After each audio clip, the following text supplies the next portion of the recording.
can feel your energy, it's making me realize everything we've been through makes us strong enough. You and I, you and I.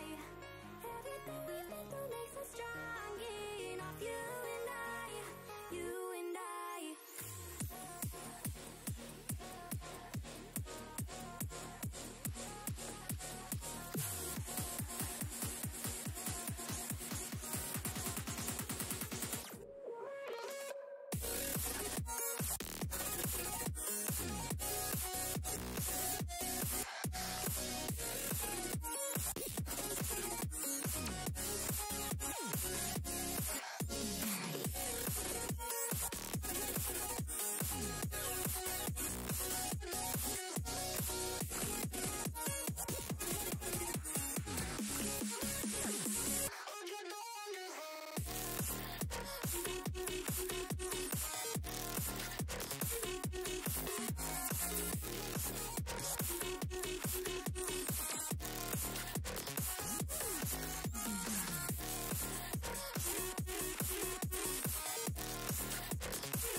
I'm sick of fighting the things that you said. I don't wanna burn all our bridges ahead.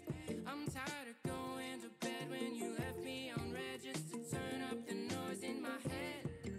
I told you that one day ain't never enough. You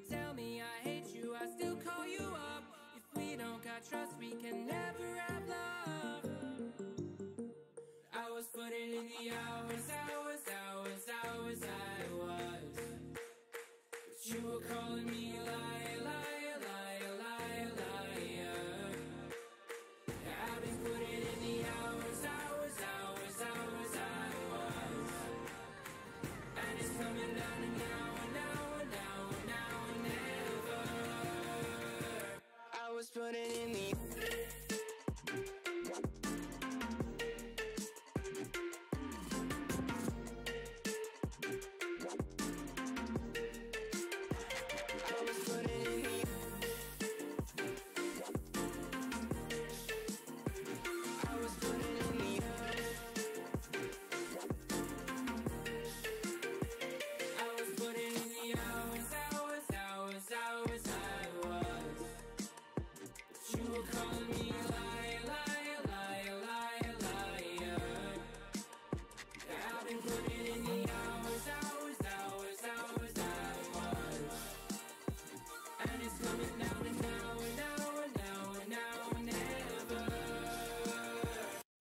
putting in the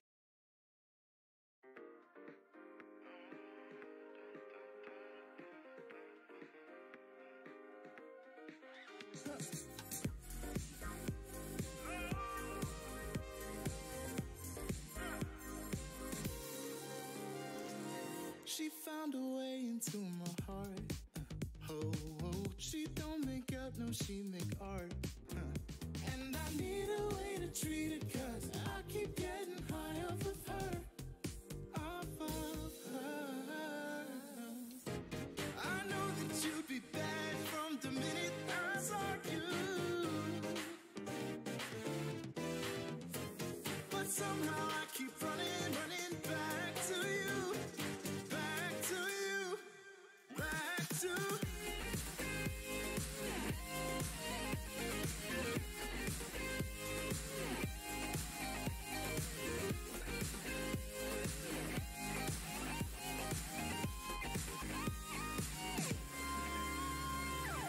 long nights can get me feeling lonely. Hey. And hearing music that can make me smile. But the way I feel with her cannot be explained. But one thing still remains on my mind. I know that you'd be bad from the minute I saw you.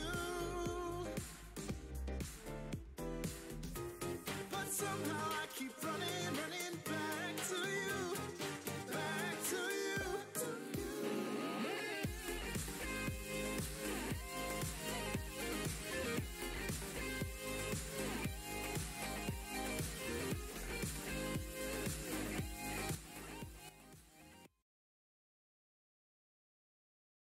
Hello, everyone, and welcome to the European portion of Gold Mine. I already messed it up in the first sentence. My name's Corelli.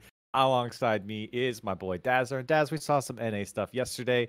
We get to see the EU portion now. I think a lot of people have had a lot of eyes on the 1v1 scene in Europe right now. Yeah, that one's definitely been one of the more interesting ones because it's not just completely dominated by one player, right? You know, this one, there's a lot of talent in the bracket. And we're going to see a lot of good matches, especially in the early portion of the bracket, which will only, carry on later on with some even more like high octane matches. But that being said, I do also like watching some EU 1v1 gameplay. It's been really deep and it's actually pretty rewarding too at times. Well, let's see what these guys are actually going to be playing for here today, because there is some money on the line. And while everyone's a fantastic player, there will be some winners, there will be some losers, and there will be people going home with more money and people going home with less money. $5,000 total for the prize pool. First place walking away with half of it, $2,500. Second place, $1,500, and third and fourth walking away with $500 a piece. So obviously, the higher you go, that percentage of the prize pool goes up just that much more. Taking a look at the groups here, you can see those top two names right below the letters are the players who had qualified. Those were the bottom players were in those groups, but unfortunately didn't qualify. And we'll actually go through each of these groups A through D and see how those top two players actually qualified, to kind of paint you a picture of where these guys, or what these guys rather, have gone through. You can see Joria's and Dead Monster qualified in Group A. Joria's taken down Though in a 4-1, and Though unfortunately lost to Dead Monster 4-1 as well. We see that a little bit, Dads, in some of these groups. We saw it in the NA. Magic Bear was one of them. I think there's another group like this in Europe where 2 chances right at the semifinal, and Though unfortunately couldn't qualify. Yeah, they don't really got the Magic Bear treatment. Kind of the same thing for Trex here in Group B. You see Khaled and Zamway able to make things work out, and after some pretty interesting matchups. But I don't think these two have played each other yet in this tournament. So Zamway just making that great lower bracket run and ended up working out for him, and here he is today. And of course, Khaled as well. Fahad and apparently Jack made it through. Fahad, we'll see in our first game here. He took down Revzy, and apparently Jack also took down Revzy. So I think in all 3 of these first groups, the last man here had to go through the 2 qualifying players, and unfortunately weren't able to do it here. But you can kind of see the picture of how these players got here. Astral and Fairy Peak.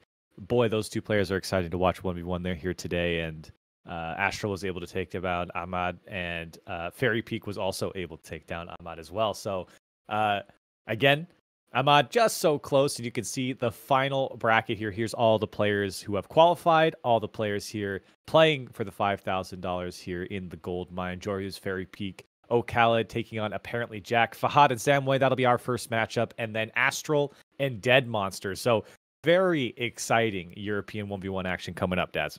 Yeah, and then you look at Joria's and Fairy Peak over on the other half of the bracket.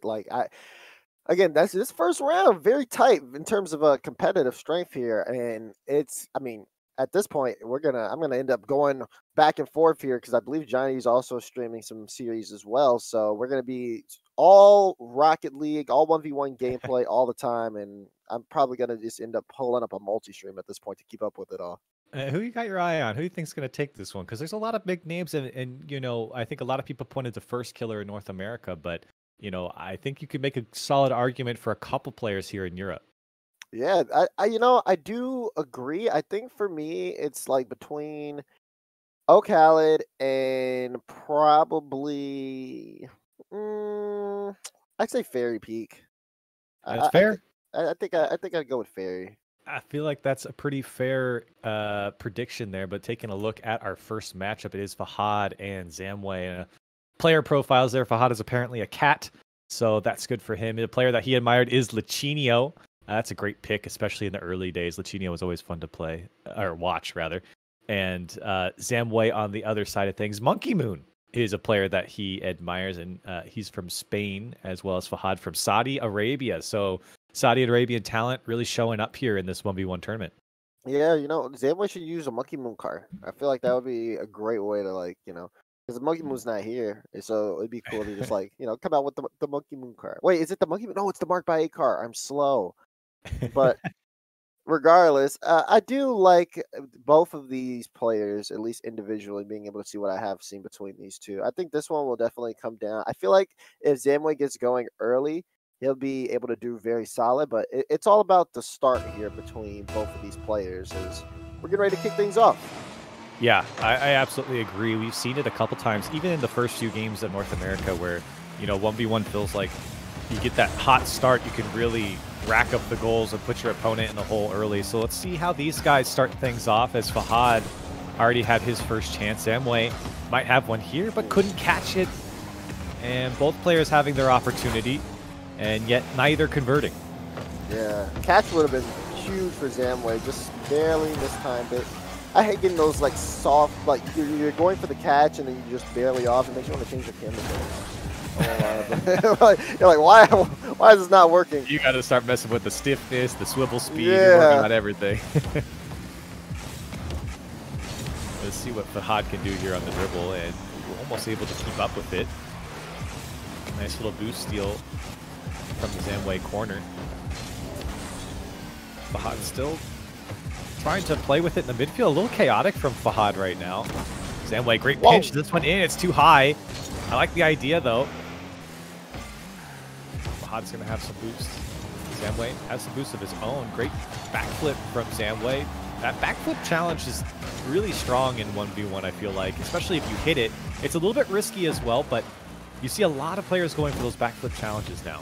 Yeah, you know, the timing there is what's really important. Because if you time it wrong, you essentially just put yourself out of the play in no man's lane. Fahad will get a good flick and score the first goal. And this one comes off of just challenging here at the right time. Fahad sees Zemway come up. Instead of going for the boost, he just decided to get that flick, timed that perfectly, and then just got himself an open net. And I feel like Zemway felt like he had to challenge there because Fahad was sideways on the ball. He figured he couldn't get beat.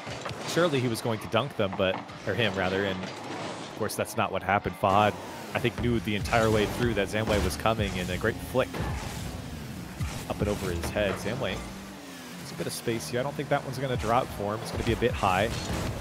Still the quick challenge from Zemway. Not able to collect immediately. Fahad might just have the shot, but not enough power behind it.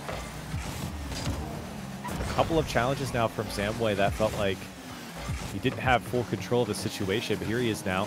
Musty flick. Second touch is there, but not high enough. Didn't get the flick. I think he met the ball a bit late on that musty flick and didn't get enough under it. You see Fahad, he's getting all over the place here, but it's working because it's pushing Zemway into uncomfortable spots. He's trying to make up for, you know, that speed that Fahad has coming downfield. If you think about it, Fahad going supersonic on the ball, but Zemway sometimes ends up stagnant. That's a good boost pickup, though. He knows he can get control here, but he loses that challenge. And that's going to end up being another goal for Fahad. Zemway had all the control on that play, but I think he got a little too... It was too obvious that he was going to pop it up, and Fahad just challenged high. And Zemway did so well there to get that boost in the midfield, I believe. And it was because he was trying to dodge the demo. Fahad was right behind him, but he was able to pick up the boost and regain possession, but the flick just wasn't there for Zemway. So Fahad has now up 2 goals. Trying to get the bump. Instead, gets the fake under Zemway, and I think he may have gotten a little piece of him. I was watching from Zemway's angle, and it didn't look like he got bumped out of the way too much. Let's take another look. See if Fahad actually got him. No, he didn't. It just, he got faked. Zemway thought he was going high. Yeah, but I think Zemway also saw the demo, and I think that instinct to avoid the demo overpowered the one that touched the ball. So he just pushed out too high, and I mean, you saw what happened. Easy roller. Fahad already got that momentum going towards the net, and at this point, Zemway needs to get things under control. The demo will buy him some space and time. Fahad's starting to really get inside his head with a lot of these mind games we're seeing. Let's see what Zemway can do on the ball. This is one of the better dribbles he's had, and left side shot right past Fahad. Nice, simple, and easy for Zemway. A lot of space afforded to him here, and he took advantage. Zemway needed that too, right? To just kind of get back into the game. Time's ticking, but still plenty in terms of just taking down a 2-goal deficit here. But this one more so is big because it kind of resets that momentum. Fahad had all the control of this game. He hadn't been scored on. Zemway finds that, and now he can start to build towards tying this one up. I think Zemway should know Fahad low boost here. He might go to the air. He will. A little bit heavy off the ceiling. Does bounce it by Fahad, but still couldn't get back to it. Zemway, he knows the time is not in his favor. And look at the touch from Fahad to just poke it by. It almost went on the first touch. He was able to put it away on the second. Zemway spent most of his effort trying to make sure he boost starved Fahad. Fahad had 0 boost when he touched the ball off the sidewall. Jumped off, wave dash, gave him that supersonic speed, and then he was able to follow things up immediately after. Zemway was playing the boost there, and although it would have worked out if Fahad hadn't got the touch off the wall, because Fahad would have been stuck, that just touch into kind of like that back wall to set him up made everything all worth it in the end. He went all in on a 0 boost play. It worked out. Zemway trying to get that quick response, but again, he's going to have to take things here all the way from the back corner. Well, he's got less than a minute now to do it. He needs 3 goals. It's a long series, but still, you would like to keep it close, or at least have a fighting chance in game 1. Fahad, though, surely a 5th would do it. And a little bouncer. Can he get the touch? And he does. Wonderfully done from Fahad, and Zemway can do nothing about it. Yeah, Zemway sits on top of the ceiling, tries to go for the challenge, but Fahad, at that point, once you have Zemway up there, you know that you just have to hit it just slightly over him. As long as he's nowhere near making the save, he's pretty much removed himself from the play. So Fahad working through Zamway, and looks like he wants to continue to do so. 5-1, 30 seconds left. He's just going to try to keep away here for a little bit. I mean, just come out with the game one. But this is a good start here for Fahad. You know, Zamway definitely did show up, tried to match his speed at first. And then once Fahad ended up scoring a couple of goals, Zamway tried to, you know, see what else he had in in Chef Corelli's cookbook. But you know, he didn't really have anything of success. He'll kind of get a goal in, I think, what Jordan calls garbage time. But you know, Fahad really showed up here in terms of just like opening things up with some direct mind games. It's gonna be up to Zamway to see if he can adapt to that in game 2. And I think we described Fahad earlier in the game as kind of chaotic, and I don't think that's necessarily a bad thing. He was just trying to force the issue on a lot of plays, looking for the gaps in Zamway's positioning, and he got it a couple times where it felt like Zamway didn't really know how to react to the way Fahad was playing. It was a bit erratic, rather, on offense from Fahad. But then he kind of got into a groove. He got a couple goals, and then you could really see the play style of Fahad come through. And while Zamway, I think, you know, this isn't very similar to the series that we had yesterday, Daz, with Lion Blaze and Mektos, where, you know, Lion Blaze would just have a commanding lead right off the rip, and Mektos didn't have a lot of opportunity. I think Zamway had a lot of opportunity in this game. Not as much as Fahad, but Fahad gave up some possession. There was some midfield space that Zamway could take, and Fahad was just able to stop it before anything got dangerous for him. Yeah, and once you saw that happen, especially in the, I wouldn't say the midway point of the game, where you have Fahad, he just pulled off a fake, and he was going for a fake into a bump. That's where you could really see Zamway kind of lose a little bit of control there, where, you know, Fahad's playing kind of 2 games at once. He's, okay, I'm going to go for a bump on you, but you might think I'm flicking it high, but also the ball's rolling in the net. Like, you have to do all these different things and prepare for all these different scenarios. And Zamway just kind of got caught with just too much to play for, or too much to play against, I should say. And that happened a couple of times. That happened also when he was just on top of the ceiling. And then Fahad, you know, he's coming off the ceiling. Does he have the flip reset? Is he going to use it? Like, is he going to hit it at me top corner? Like, where do I have to go? Like, he's like literally right in front of me. I don't know what to do. I think that Fahad is really good at, you know, setting up, obviously with that chaotic style of play that you talk about, setting up these plays that keep your opponents guessing. And Zamway is just in that struggle of like, okay, what is he going to do next, and how can I best prepare for it? Yeah, you could definitely see the toolkit that Fahad had. There was various types of attacks that you saw from him. I think Zamway actually has the same thing. He just wasn't able to do it here in this game. I think that was really the big difference maker. Fahad had more opportunity and was able to execute on that opportunity more than what we would see from Zamway, where he had chances to set something up but couldn't get to that point where he could have execution come through. He did a couple times, and those are the times that he scored, but it just wasn't as much as Fahad. So we're going to jump into game 2 here, see how Zamway can react to Fahad. I think this was still a very close game. I know the scoreline might have been a bigger margin, but I think that Zamway has an opportunity here to really bounce back. Like we always say, it is a long series here, best of 7 in the gold mine. So, you know, plenty of games for Zamway to start to adapt to Fahad. I think that first game, a lot of pros will tell you in almost any game mode that you kind of feel out your opponent there. I mean, you even heard it from Lion Blaze in his interview yesterday after Mektos. Yeah. He's like, yeah, you know, I dropped that first game. I had to feel him out. I had to understand what I was going against. So let's see if Zamway can do the same thing here against Fahad. Zamway's starting things off definitely in a different feel. You know, he knows that although he can value that boost control and it'll work out to not give too much to Fahad. He plays this around. Fahad chasing the demo, but Zamway chasing the ball, pick up the first one. Yeah, Fahad won the demo here, and Zamway just jumps off the wall right as Fahad went for it. It was kind of in slow motion, too. I think Zamway knew all the way through that Fahad was going for it. He was very committed upfield, and you kind of feel like his only option was to get the demo at that point.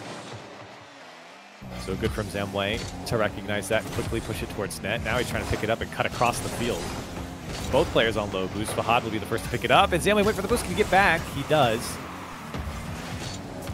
And here's an opportunity for Zamway to get back under it. Almost a touch past Fahad.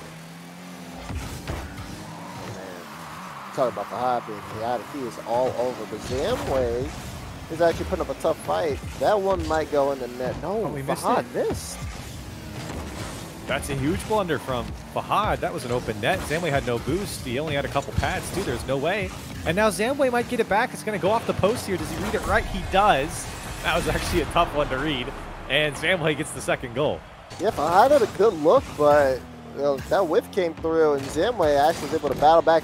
Zamway had one of those slow retreats, too, where you're like, okay, this is going in my net. But then once he realized Fahad missed, he just like rushed back, no hesitation, in order to kind of take control of that. That worked out pretty big for him. Here's Zamway again. Now we're seeing him take the air a bit more. And a second touch, tried to go past Fahad. Does pick up the boost, and he got the bump. He might have a shot here. He does. Is it in? It just sneaks in the near post. And the boost pickup is what really did Fahad in here. Yeah, like right there, Zamway wave dash and got the bump at the same time. If Fahad was, I mean, there was just no way he could recover. Zamway with a quick shot, too. Now pulling away early. Zamway 3-goal lead. And from game one, this one looking completely different. Zamway definitely getting the better of the kickoff right now as well. You're seeing what happens when a player gets that quick, the kickoff in their favor is a lot of pressure on the other side.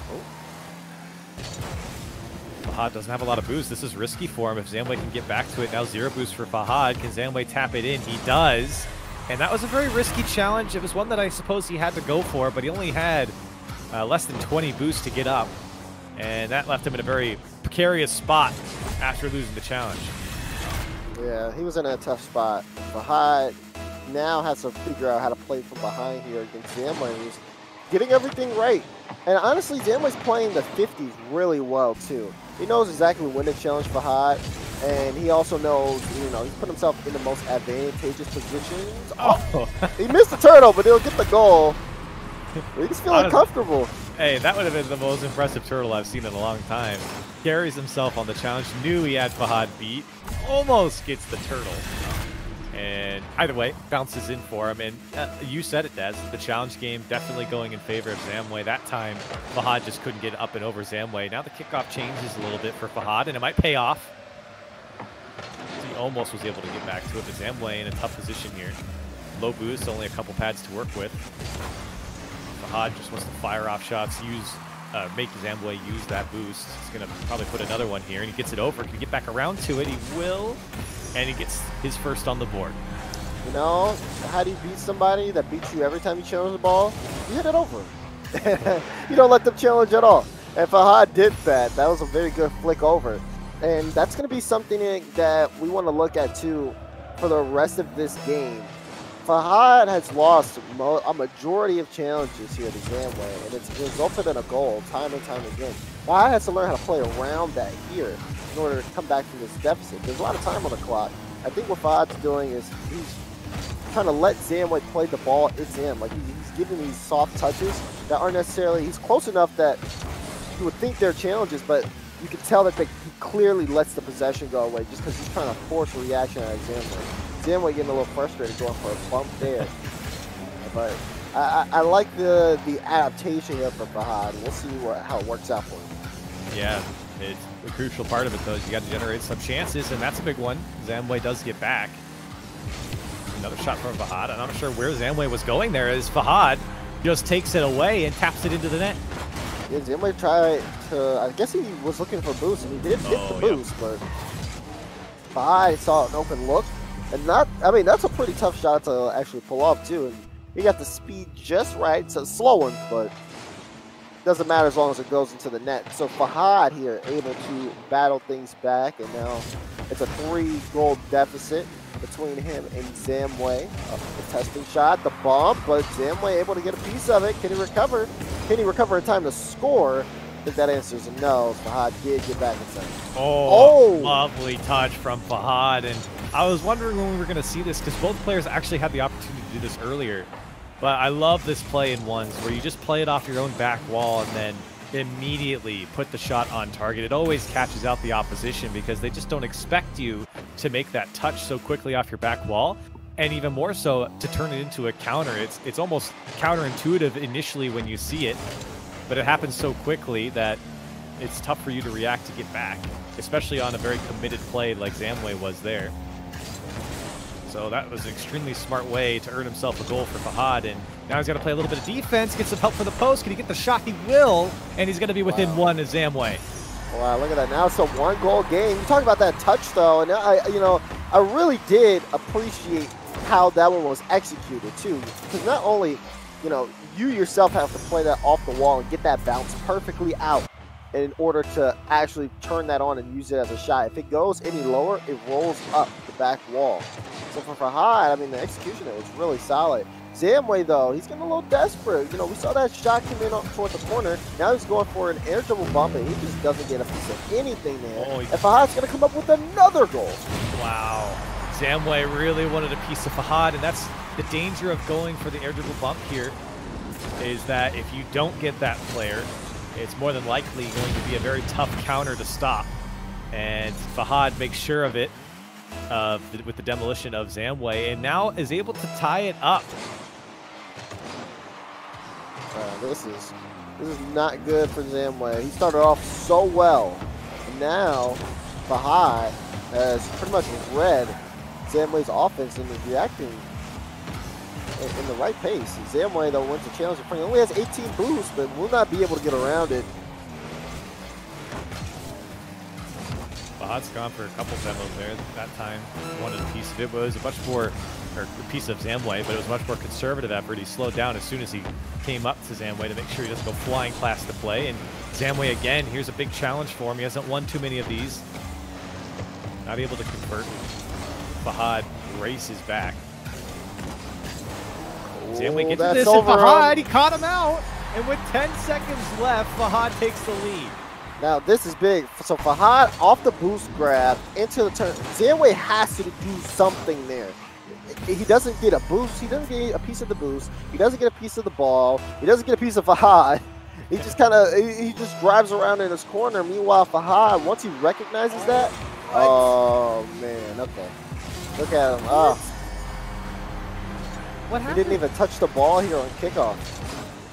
Oh, Zamway. Fahad doesn't even hit the ball on kickoff, and I think Zamway was just expecting him to. And so Zamway was playing the left side of the ball. Yeah. And that just makes him miss. And I think Fahad knew it as well. I don't think you go for that without knowing what your opponent's going to draw. And that'll do it here in game 2. What an impressive comeback from Fahad.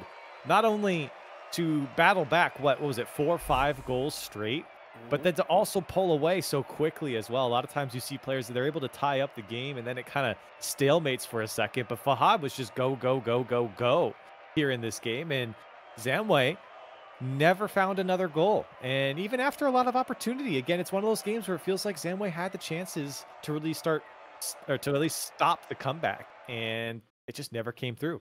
Yeah, but this one has to be super frustrating for Zamway as well, right? He was up by, I think I saw at least a 5-1 there at some point. So for him to be able to drop that overtime and then not be able to come up with anything on offense after a while, he's got to be really kicking himself there for that loss. Looking at Fahad, though, that comeback gives you a lot of energy for the rest of the series. And seeing that, although Zamway has a very dominant lead, it can be eliminated over the course of the game. Zamway had a lot of early goals, but he wasn't able to sustain that pressure over time. And I think, we talked about it yesterday when you say, okay, yeah, you're up by 5 or 6 goals for an opponent. Do you stop? No, you got to keep going. This is why you have to keep going because there you go. Fahad ends up coming back, 6 goals, and next thing you know, he takes the game. For Zamway, at least the only thing that I could think of from that game that could be a positive was that you were able to put up a lot of goals against, so you just weren't able to hang on to them. So you can break them down on the defensive side of things, but you just got to hold on to that lead a little bit more. And Fahad gets a monster flick here. See if Zamway can kind of regain, and he might get the first goal here. We saw this earlier in the previous game as well. Lots of open nets for Zamway early on. He's able to convert and capitalize. How many more of these for Zamway is he going to get? Yeah, I think that is one thing to say about Fahad is that, you know, Zamway does have him read when it comes to like those midfield challenges, and when Zamway reads them, he can put himself in a position to score almost every single time. I think Fahad has to be just a little bit careful of that. Here's another example of it as well, right in front. Fahad tries to pop it up, but Zamway with the read, and here we go. Yeah, it does feel like, you know, it's a little one-dimensional from Fahad. There's been a lot, I mean, we're into our third game now. We've seen that play many times from Fahad, where he's just trying to pop it up and over Zamway, but Zamway's doing such a great job of not only getting that early challenge, but reading it every single time, and it converts it into a goal as well. So Fahad, I think, has to get a little bit more creative when he's behind the ball, especially on those dribbles. He does get a flick downfield here. Fahad, couldn't pick it up. Does get bumped out of the way by Zamway, and with some boosts to work with, Zamway trying to now counter. Fahad just played into Zamway's corner. And Zamway's not going to have an angle. Carries it across the box to at least just pick up Fahad's boost. At this point, you're looking at these touches, like you see the kind of delay once the ball hits the car, and you're going to see this here in the replay as well. Look at Zamway's car when he catches the ball. It kind of bounces off there for a second. That bounce is crucial because that's what Fahad's looking for, and then it forces Zamway. He's trying to flick it, trying to recover, because he knows that the ball gets slightly away from his car, and there's that split second. And he knows that, okay, Fahad can easily have a solid challenge here, and Fahad knows that too. So now I need to try to play this pass as quickly as possible. It ends up turning into like a panic flick almost, and Fahad is able to get possession. But it's those small touches, that space in between the ball, that's where things really start to get tight. Fahad tried to go for a demo on that one. Zamway played that right, and also we picked up the demo and the goal. You definitely have to watch out for those that small spacing in between the two cars. And Fahad kind of peeled out just a bit wider to the left of that ball as he caught up to it. I don't know if he was trying to muscle Zamway off. He didn't think that he could get demoed or what, but he could have probably just gone straight for the ball there. Unfortunately, I think ran into the path of Zamway. Zamway, of course, was converging on it, but Zamway, quick shot, taking advantage of the kickoff. Fahad can't do anything about it. Yeah, I mean, this bounced up with Zamway with the shot, and it's clean. Really, really well done. Zamway now coming up with here 4-1 off the kickoff, kind of similar from what we saw last time, but I think he's going to make sure that he continues to keep up the pace here, not lose composure. Meanwhile, Fahad just testing Zamway on that back wall. And Fahad here with a lot of control, but Zamway doesn't want to wait on him. I think that's very smart from Zamway as well. Oh man, another speed shot. He's been really solid at those this game. Fahad's able to get back in time, but I wouldn't want to give Zamway too much space here because he's pushing the ball downfield pretty aggressively. And those early shots keeps the defender honest in most cases. Fahad now doesn't want to go, if he's too far out, he doesn't want to immediately challenge because he knows Zamway's just going to rip it on target. And it definitely puts Fahad in a weird mental spot of not knowing if Zamway is going to immediately take that shot or control it. Again, the quick challenge from Zamway. He has got Fahad's number in the challenge game. This time not able to convert. And Fahad might be able to turn it around here. Can Zamway get back to it? He does. And one opportunity for both sides here. Now Fahad on the dribble.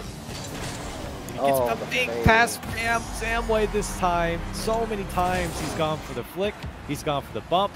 This time he goes for nothing and just lets that ball roll by. This time he goes for nothing. I mean, it's true. That was a solid fake for Fahad. Now he's starting to get in Zamway's head a little bit. And you can see he's also gaining a lot of possession of field.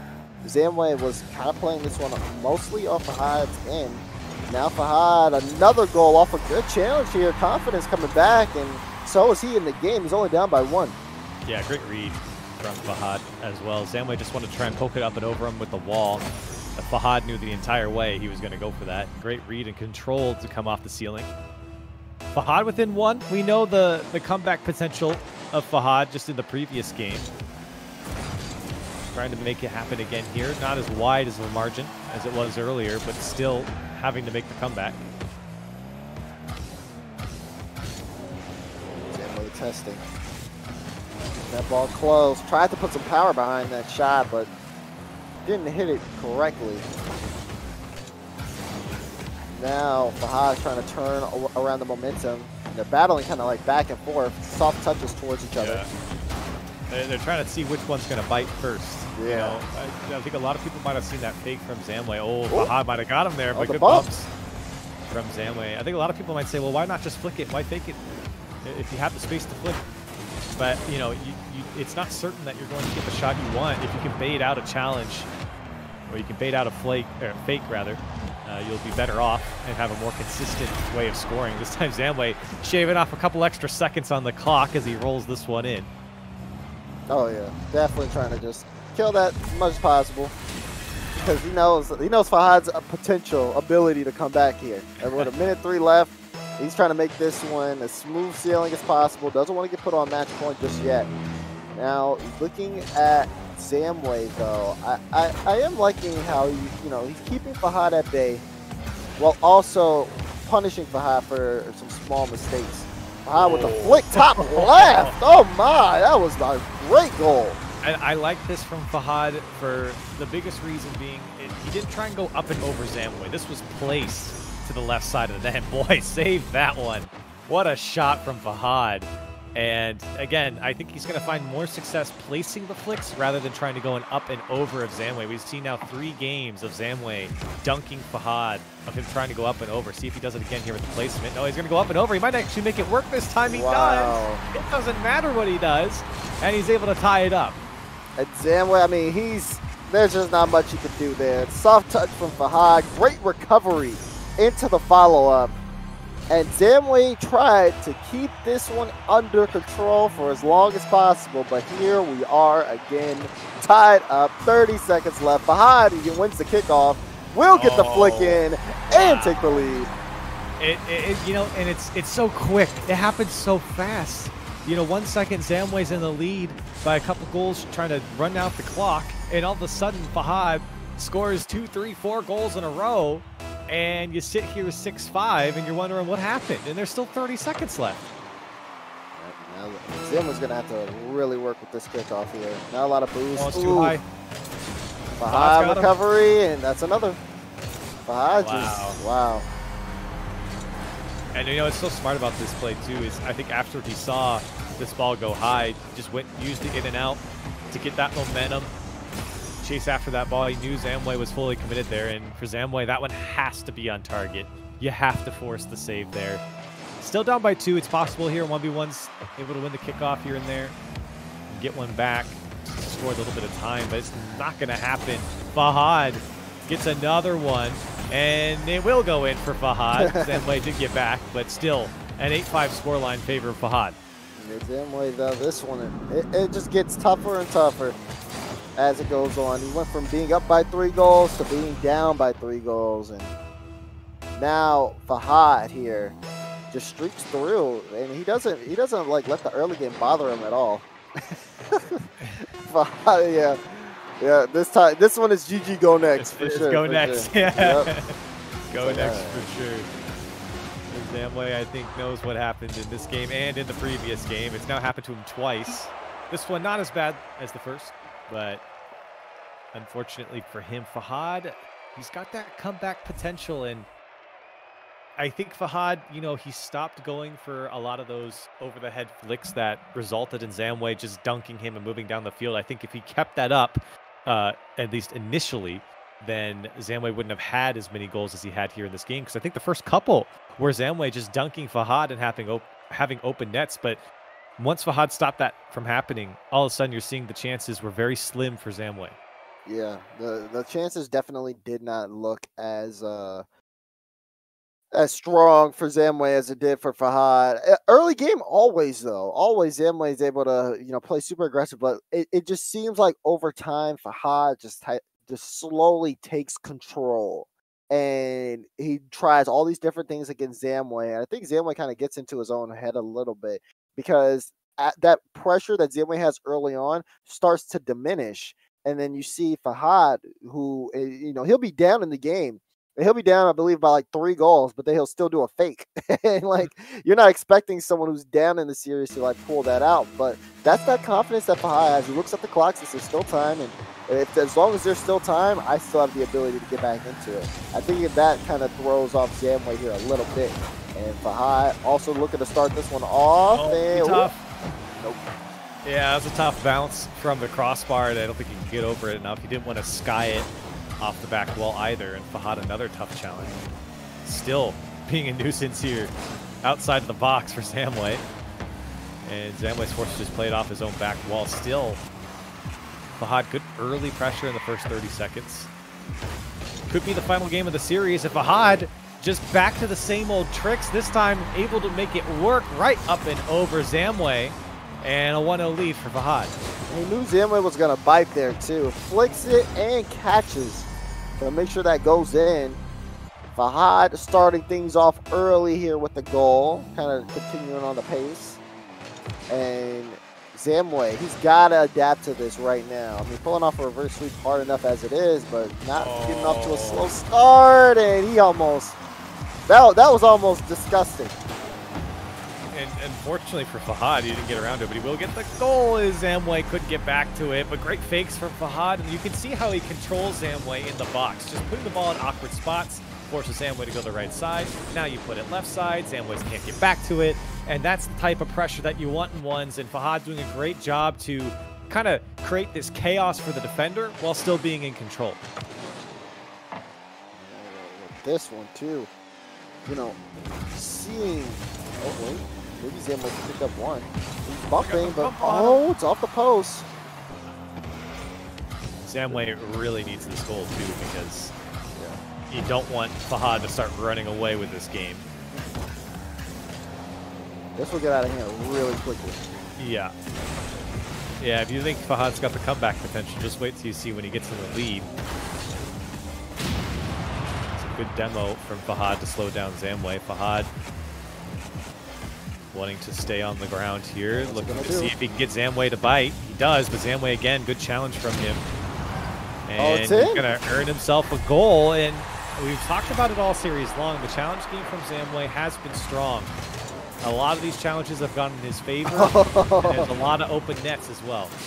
That bounced off Fahad a little bit on that initial challenge too. You can see it as both of them ended up getting a piece of that ball. But Zamway will end up coming out with a goal there, just on the counter. And I mean, I feel like Fahad, he played that the best he could, but I'll take with Zamway with the touch. Zamway will end up saving that one, and he'll keep this one a 1-goal game.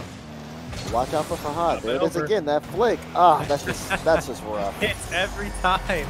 He's so good at it, and he never gave up on his game plan here in this series. It's just always getting the defender to bite on these flicks up and over the head of him. And it works for him. You see why he's here. You're seeing why it works. And Zamway, no matter how good your challenge game is, you're going to eventually start giving up those goals. Now Fahad, he wants to take the air. Haven't seen too much from him in the air this series. See what he can do here. He had a flip, but didn't do much with it afterwards. It's been a very grounded game from both sides. You know, I would have picked Zamway to be the one in the air a little bit more, but we've seen it a little bit more from him, but really not. It's been mostly on the ground. Very grounded series from both players. Yeah, it continues to kind of go along that drift as well, where you know a lot of the play here has been focused on the ground. I think at this point, especially for like someone like Zamway, you're kind of scared to go into the air because at that, like you don't want to put yourself out of a play any more than you already know you are, and if you don't have those mechanics to consistently pull off feats in the air, then you're just gonna avoid it altogether.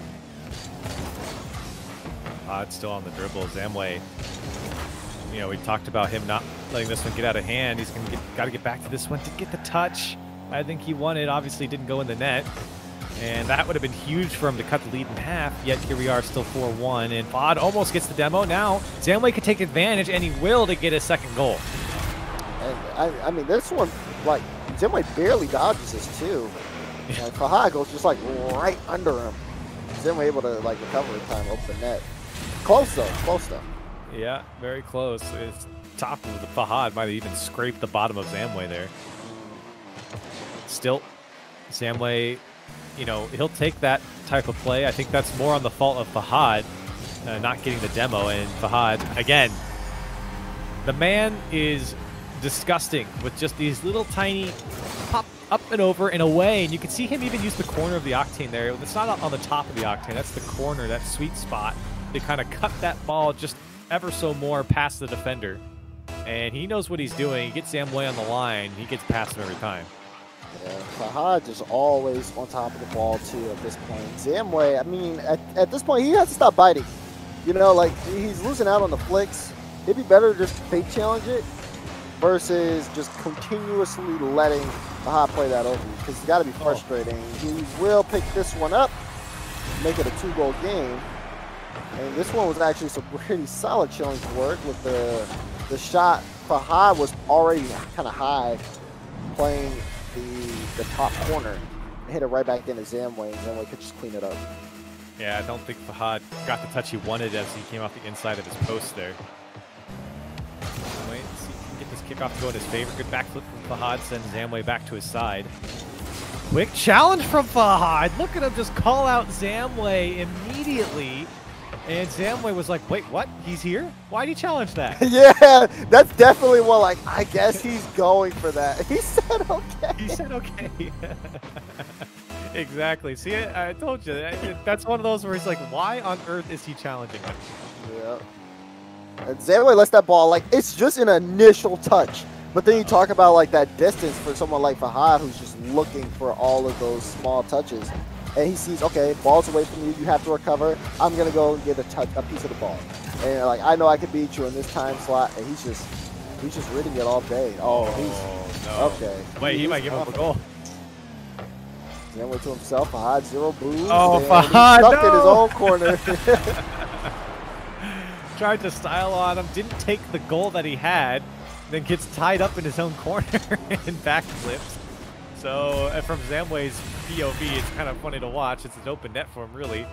And Fahad got a little too cute there and gave up a goal. I think Fahad's still, he's still okay. He still has a 2-goal lead. But man, watching him work and just watching him all the way on top of the ball has been very impressive. But Zamway, not done yet. He says, I'm still in this one. Flick over and okay. It might have been a little early for Fahad to pull out the gotcha tactics. So Zamway now sitting just 1 goal behind, 47 seconds left, plenty of time. Fahad, though, in control off the kickoff and won't be able to get under the ball for the flick. Just have to make it awkward for Zamway as he picks up boost. There's that quick shot from Zamway, this time really nothing behind it, and a good pinch from Fahad. This one's still going to be wide. Fahad, he's just going to follow it up. Zamway never went, and Fahad is back up by 2. Yeah, Zamway was on his way back, and I think he thought he could, he turned to try to go for a demo on Fahad instead of chasing the ball. And as he turned, Fahad went into the air. Because Zamway was in front of him, too. Yeah. But I guess he wanted to try to just completely take him out. Fahad back up by 2, maybe 3 here if Zamway can deal with it. He does, but not the best of his ability. And Fahad's just going to take it away. An open net for Fahad, even with no boost off the kickoff. He'll say, thank you very much for passing to me. Whips around with 0 boost, gets that sweet spot, and bangs it into the net. Yeah, I feel like that might be the one that does it for the series. I'll be honest with you, Corelli. Fahad, yep. He's able to come through and really do some solid work. He's only trying something out though. Hold on. I mean, there's still time, but he has to execute. Yeah, the score right there. Maybe. Nah, Fahad had that red all day. And look at that. That'll do it. Fahad, I mean, with a roller coaster of scoreline changes, he still takes this series in a sweep. Very well done. Yeah. Absolutely, and a 4-1 scoreline will be the one that everyone's looking at when you take a look at this series. And I think for Zamway, this was A frustrating one. I mean, he blew a couple leads. I think he kind of blew a chance to get back into this game in particular. And for Fahad, I think he's pretty happy to see this one end the way it is in a 4-0. And you know, I credit Fahad for sticking to his game plan, even when Zamway was winning those challenges more and more. It felt like Fahad never gave up on the game plan, and you could even see at the end of the series, the initial game plan that he walked into with was still working. He was adapting it. He was still making it work against Zamway, and it proved to be successful here in this series. Yeah, and you know, I was really, really impressed with that too because he, you know, Zamway, especially with the early starts that he had, for Fahad to still be able to be as comfortable as he was, and also, you know, just continuously execute on offense. I mean, that's really got to take a lot of dedication to kind of like keeping that composure, not quote unquote losing full. I think that's the best word for that. And you know, over the course of the series too. I mean, regardless of like the fact that like he didn't drop a game, there definitely seemed like Zenway had some leads where there was no way I think he would drop those. But Fahad still kept going, and I think that's the most impressive part about watching him for me. Yeah, absolutely. And we got that series done and over with. Let's go ahead and take a look at the finals bracket here with this series included. We're not the only stream that are streaming some Goldmine action. JohnniBoi is as well. He's got a couple of the matches on the other side. He's currently streaming, I believe, is Joyous and Fairy Peak, who is currently 2-1 here according to our bracket. So if you want to see the ending of that series, you can head over to his stream. We just saw Fahad take down Zamway. He will be waiting to play the winner of Astral and Dead Monster, which I'm sure will be an exciting series. And then, of course, Khaled and apparently Jack still yet to play. They'll be coming up after, I'm assuming, the Joyous and Fairy Peak. But it does sound like we are going to get an interview, Daz, with our man Fahad. Fahad, how are you? Yes, I'm very good. How are you? I'm doing fantastic. Congratulations here on the 4-0. Was that the expectation coming in against Zamway? He's a good player. I know him, but I was playing good. Yeah, you absolutely were. I want to ask you as well. We thought your flicks were really strong, especially up and over his head. He had a couple of good challenges, but is that kind of your main game plan? Yes, I love dribbles. And when I just download Rocket League, I just love dribble in 2015. I love to dribble the ball upside. And that's why I put 77 in my name, because of Cristiano 7. You know? Then double 7. Wow. Yeah. That's super cool. And like you can see it too when we were watching you play. It was actually very, very cool. I want to talk about the rest of the tournament. Who's your biggest competition you think in the bracket? In my bracket, I think Astral now. Okay. But the tough, if I win Astral, I think I will meet Khaled, and that will be a very hard match because Khaled is very, very good player. He's a beast, you know. Yeah. He is. Yes. He absolutely is. And I want to ask you, I mean, for all of the players here at this tournament, how many of them have you actually played, at least in this final 8? How many of these guys have you played before? I played with 3 players, I think. Louip and Rivzi and just Zamway. Okay. Yes. And but you haven't played much of the guys here in the final 8, Jorius, Fairy Peak, Khaled, apparently Jack. Sometime I meet them in a rank, but not in the competition now. Okay. Yeah, no, we always talk about how you know, this is a very tough, you know, anyone that you play, it's going to be very, very tough here. So you think you're going to go all the way here? I think, yes. I have to think positive, as they say. Yeah, absolutely. Absolutely. Well, hey, look, thanks for coming in for an interview. Is there anything else you want to say? Any shout outs that you have? No, thank you. Just thank you.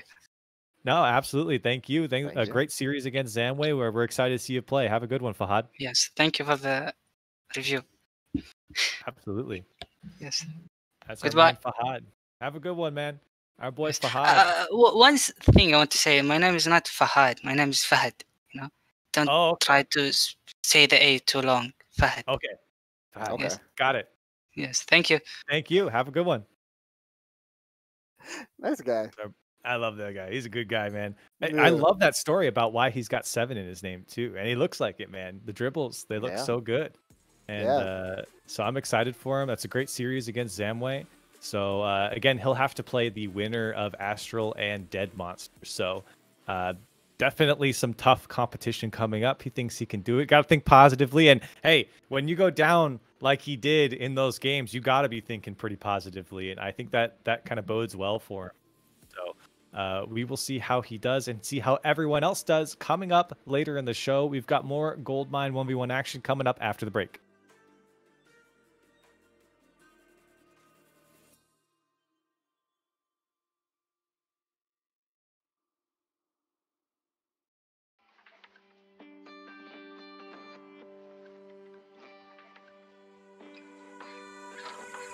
You're making touch peering into the songs light.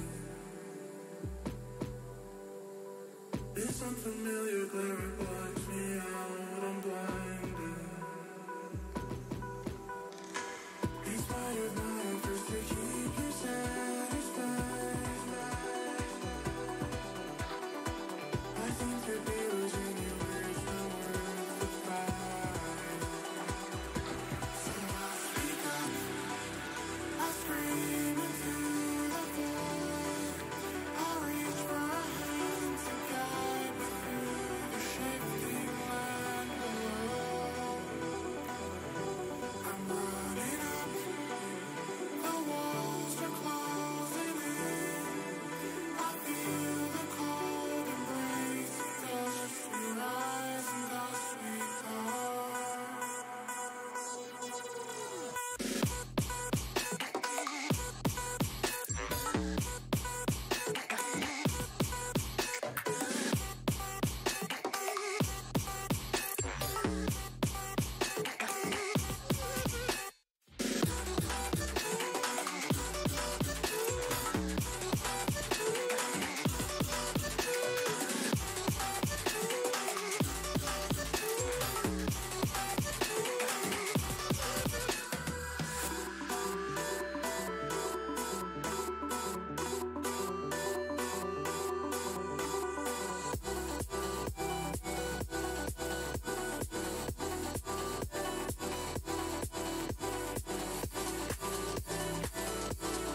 Hello, everyone, and welcome back to the Gold Mine 1v1 $5,000 1v1 tournament. My name's Corelli. I've traded out Dazerin, brought on Jamesbot. James, how you doing?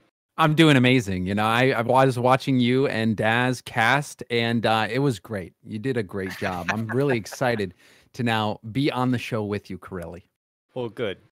And we're excited to have you here. So let's go ahead and take a look at our finals bracket here so far. What has gone on here today in the European side of the gold mine? We just saw Fad take down Zamway in a 4-0 fashion. A couple of comebacks were needed from Fad, but he's able to do it. And then on the top side of the bracket, JohnniBoi's stream, you can see Joris and Fairy Peak now. Fairy Peak at 3-2 over Joris. And then Khaled and apparently Jack will be playing later on JohnniBoi's stream. But we've got Astral and Dead Monster there at the bottom of the bracket. Winner will move on to play Fahad. James, what do you make of this matchup? You know, I am really excited to watch Astral play. I think he's one of the most exciting players. He's very much like AJ to me in my mind with what he's capable of. So I'm really excited to get into this matchup. Yeah, I am too. You know, Daz and I were talking about the last matchup as it was very grounded. I don't know if we're going to see as much grounded play here in this matchup, just with both of these players and their capabilities mechanically. It's be a little bit more in the air if I had to guess, but I could be wrong. But it'll be interesting to see how things go. Astral has shown, at least in the salt mine when we saw him, he was a very formidable opponent. He was really fun to watch, an exciting 1v1 type of play style. And he does, you're right, James, he does kind of remind me of an AJ or anyone that is highly mechanical, and it kind of makes the 1v1 scene fun to watch when players like Astral play. It certainly, I mean, we didn't see as many RLCS players really make the run yesterday in North America. You know, I would say that the top level ones players were not necessarily represented as RLCS. So to see Astral, who used to be there, his team has kind of fallen off. But one thing that we have all known for quite some time is that Astral is top class talent. So getting to see him out there on the pitch all alone, it's going to be a fun time. I'm eager to get into the action. Yeah, and we do have some player profiles here if we want to take a look at who these guys are, where they're from, what they're about, what are the things that they like. I'm always interested to see who they look up to, as I think we've had a couple Garrett G's so far. We've had Cookser 97 at one point. I can't even remember what Zamway and Fahad put, but it's always interesting to see who these guys actually look up to. Actually, funny that Fahad said that he looked up to Cristiano Ronaldo. That's why he's got 7 in his name. So, I mean, it doesn't even have to be a Rocket League player, apparently. But it's always interesting to see how that goes. But yeah, so we do have Astral and Dead Monster coming up here as we wait. I believe we're waiting on one player to join the lobby. Everyone still sleepy. I don't know. Not able to get into the game here, James. What do you make of the Khaled and apparently Jack matchup later on JohnniBoi's stream? That one's yet to be played. That one's one I'm going to try to tune into if I'm not casting right now. Before I also had the window open for the Fairy Peak Jorius game, and that still is amazing. That game was incredible. There was a Fairy Peak was defending with 0 boost and read a Jorius double tap, doing the wraparound save off the ceiling. A goal, ended up winning in overtime. So that has been an incredible series so far, and I bet it's just going to be a bunch of very, very good very good matchups, very good series. Khaled versus Jack, no doubt going to be another one. Yeah, I think a lot of people look to Khaled to be one of the strongest contenders. If Fairy Peak does win that quarterfinal, he will have to play against Fairy Peak if Khaled can go through apparently Jack. So let's take a look. Here we go. There's the player cards we were talking about earlier. And there we go. Astral. The player he admires is Fairy Peak, and Dead Monster's Monkey Moon. And you know what? That reminds me, it was Zamway who said Monkey Moon as well. So big Monkey Moon fans out here. French fans as well. Yeah. Something about the French players. But, you know, this is interesting. France still dominant, even when they're not playing favorite players. Monkey Moon, though, for BDS has been pretty incredible to watch their rise, and I wouldn't be surprised if he was a lot of people's player that they admire, just looking at how quickly he climbed the ranks to get to the top I think that's what a lot of players are looking for. And especially in the one scene, you see a lot of players that have talent that are looking to find that right team to really be able to express their abilities, because, you know, there's no doubt that a lot of the players that we see make it to this level in tournaments are world class. It's just that team synergy, that, you know, team situation that they need to figure out. Yeah, and speaking of world class, a world class choice of cartoon there in SpongeBob as his favorite cartoon from Astral. So I like that from him. The Italian taking on the man from Belgium here. So a very interesting matchup. It looks like we've got everyone all set into the lobby, and I believe we're going to be kicking things off here momentarily. So Astral and Dead Monster is going to be a very interesting matchup. The winner will move on to play FOD later in the semifinals. They will have to go through him if they want a chance to go to the final here. So very interested to see how this one goes. James, if you had to call it, give me your prediction. I'm going to go with Astral because I see him in the warm-ups right now. He's using the Aftershock with a beret. I just looking at looks alone, Astral's got this one. I think a lot of people are going to pick Astral. I don't think you can underestimate what Dead Monster can do, but I think it's pretty tough for anyone to go against Astral here. And players are just testing out ping, testing out the server, making sure everything is looking good. And Astral wins the warm-up, so Astral will win the series, is usually how that goes, right, James? I don't necessarily know about that, but this card design, I don't know what this. There's got to be a story behind this card design, as the stream will see. Yeah. As soon as it starts, there has to be a story behind this. I don't know if it was created from pressing random or what. It might be. It is kind of ugly. It is a little ugly. You don't see the Aftershock too often. In fact, I don't really think we've seen the Aftershock much anywhere. I never see it, at least. So I'd be very curious to see if that's actually what he's using here, if he actually changed it in the pregame. But I believe the players are going to be joining in here any second. We will get game one underway. Remember, this is a best of 7, so a very long series, even though our last one was a 4-0. This could be a very long 1v1, and we definitely are trying to find the best between these two players, and the best coming out of this 1v1 tournament. Astral is going with the Aftershock car, and I don't know, it could be a random, but hey, it might pay off right off the bat as Dead Monster turns away the first shot. Yeah. And Astral picking up that mid boost now. Dead Monster, I like that. You're not using any boost, really just trying to get that pinch, buy some time. And he was hoping to catch that mid boost. You see it popped up just a moment after he left.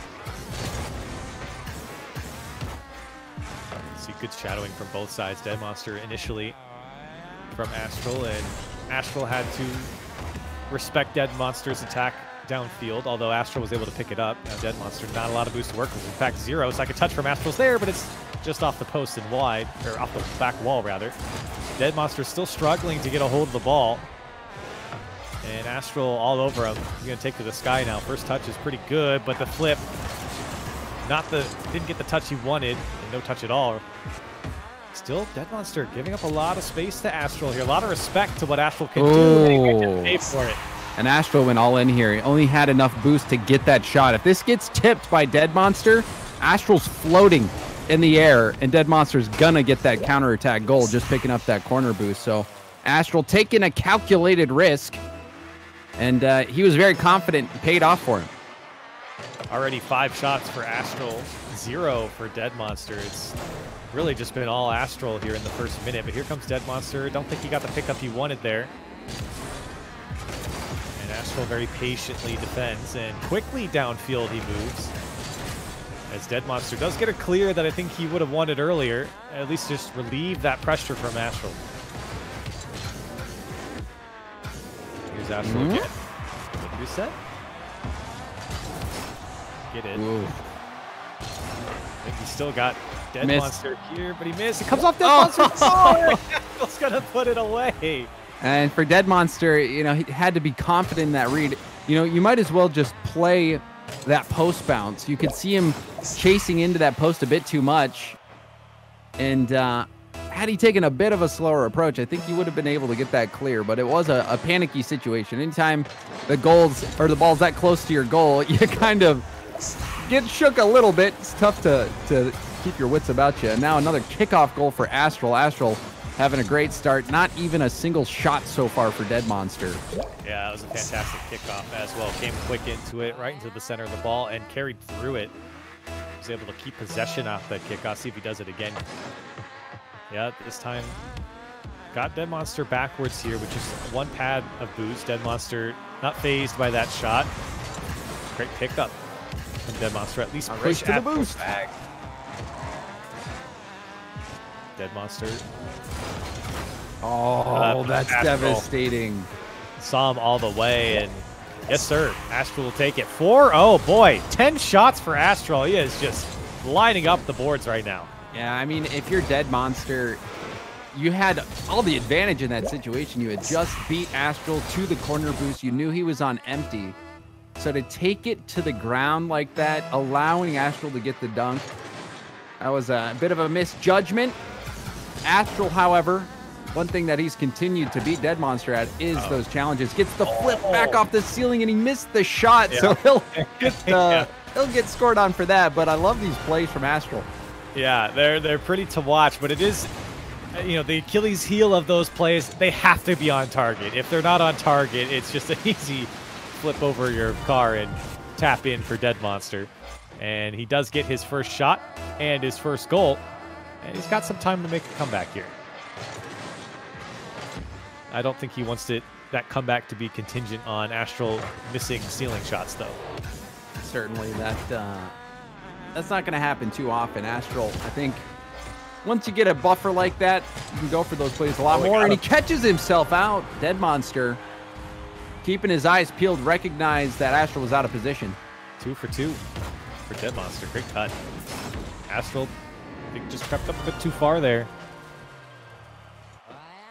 Good recognition from Dead Monster, and he is able to cut the lead in half. See if he can keep it going here. He's finally getting some foothold here in this game after it's been basically all Astral. Got a good chance here, but Astral, again, just so quick, and he's going to get back to it here. He will. Dead Monster didn't really do much with the ball there, and Astral just smacks it away from him. And that's the second time Dead Monster's been caught in that situation. Dead Monster, once he gets in that final third, hasn't been able to read Astral as well on the challenges. Astral up by 3 now. 5 goals on 12 shots. Dead Monster, good little dribble opportunity here. Has boost to work with, and I guess he went for the fake initially, but it wasn't very convincing. I think even he hesitated on it.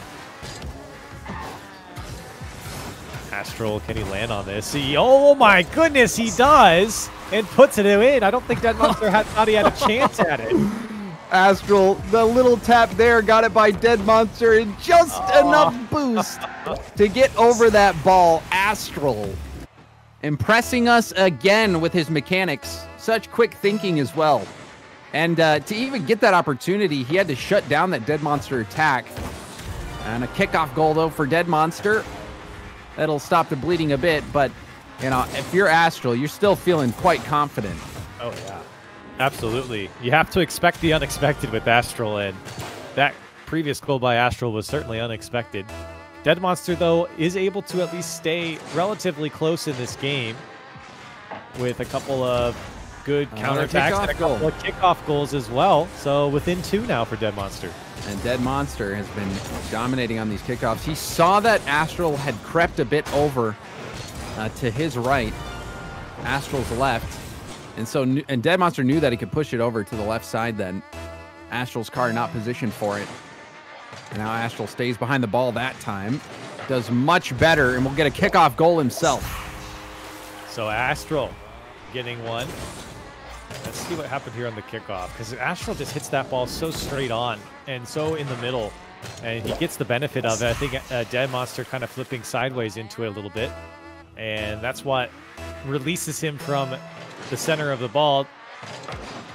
That time, actually didn't even flip into it from Dead Monster.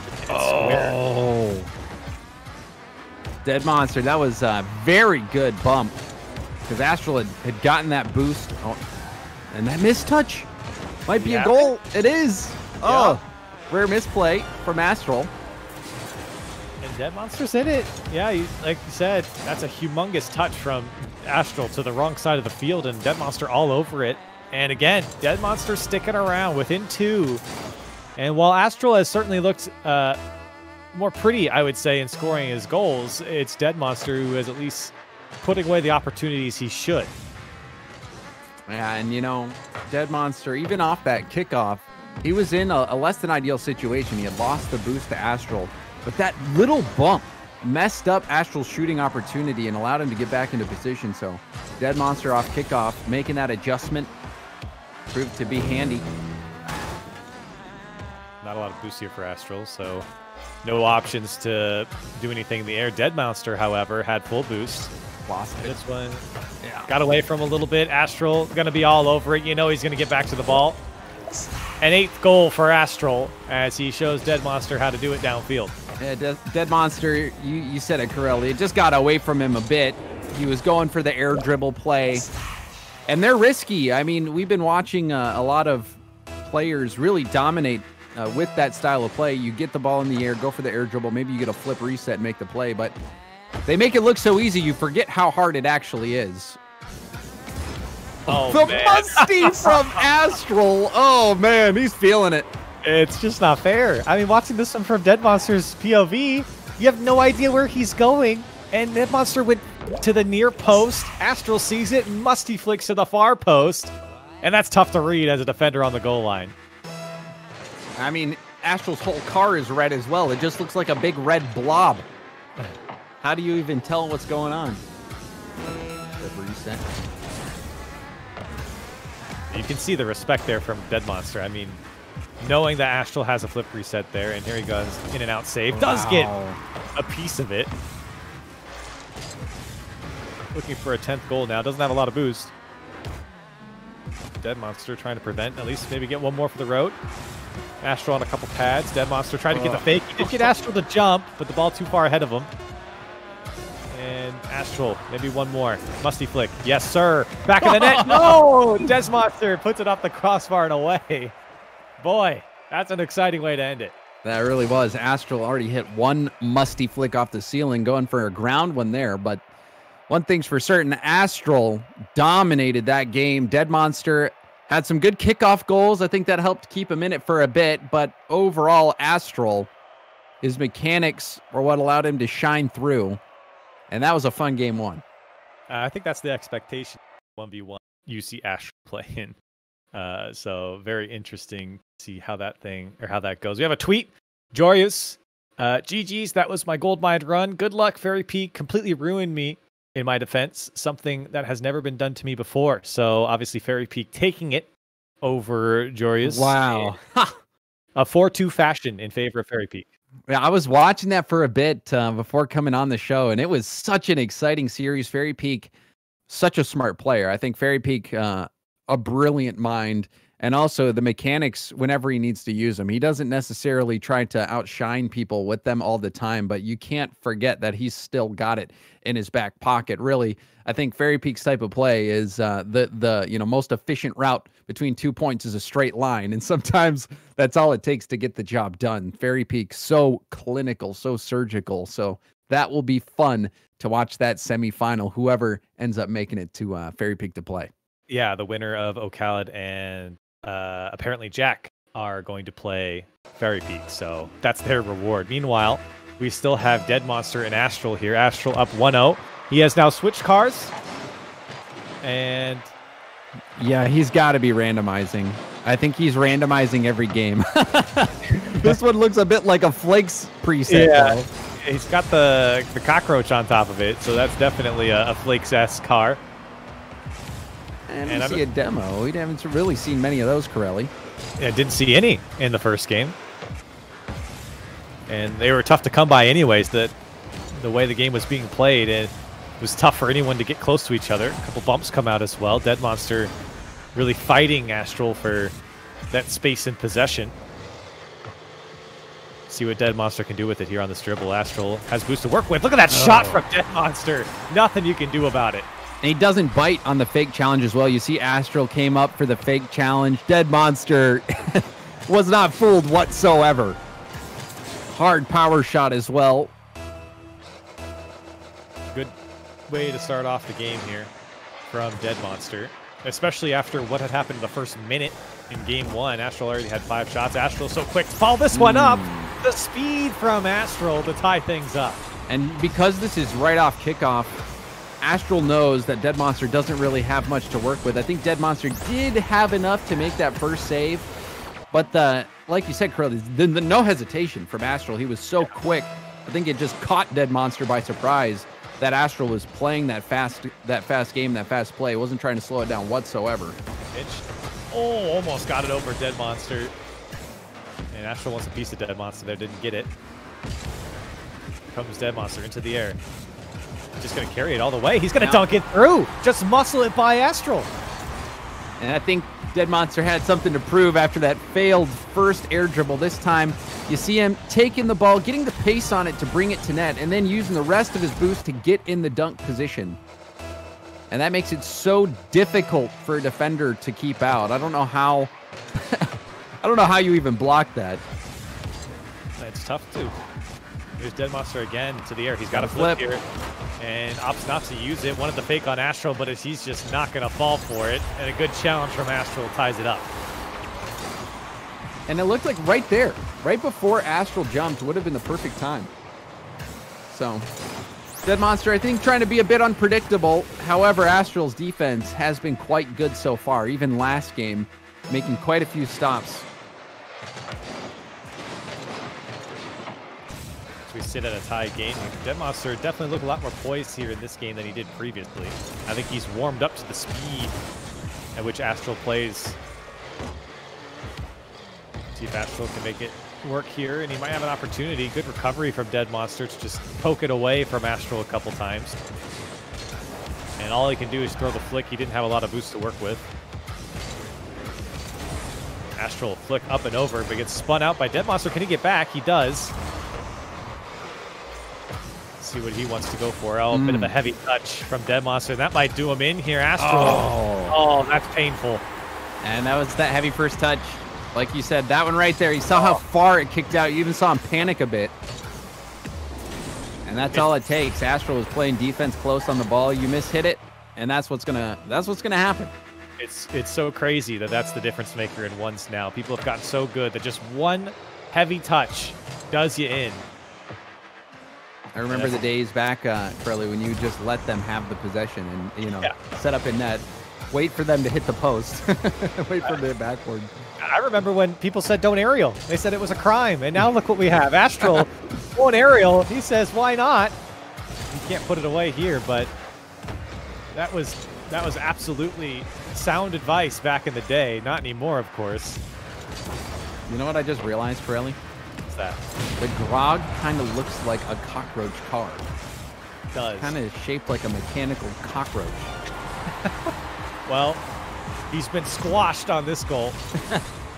Dead Monster got the demo, and that gave him enough space on the back post to put it away, and we're back to tied.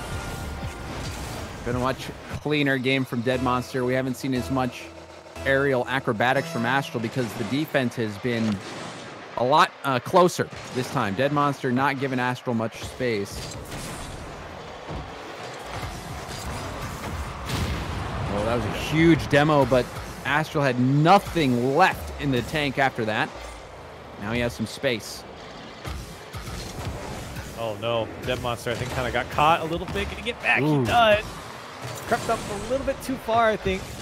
But was able to still get back, and now trying to blast it over Astral. I think he's going to beat him on the rotation back, and Dead Monster takes the lead. Dead Monster maybe even baited Astral into that play, knowing that he could get back in time. Because Astral, after going for that air dribble, had no boost left in net. Dead Monster got the touch and was quicker to the corner boost, and that proved to be fatal for Astral. Good kickoff here for Dead Monster. Does he get back around to it? He does. Great kickoff goal for Dead Monster. And we saw this in the first game. Dead Monster getting a couple kickoff goals. This one definitely in his favor. And you saw Astral on his first flip landed a bit too far on the right side of the ball. And Dead Monster, last time that happened, Dead Monster spotted that out and made sure to make matters worse for Astral by trying to push that ball far side. It's now an interesting battle here with really just a couple pads for each player. Astral One of the in and out save. Look at the bounce shot from Dead Monster. I don't think Astral was expecting that at all. And Dead Monster got so much power on that flick.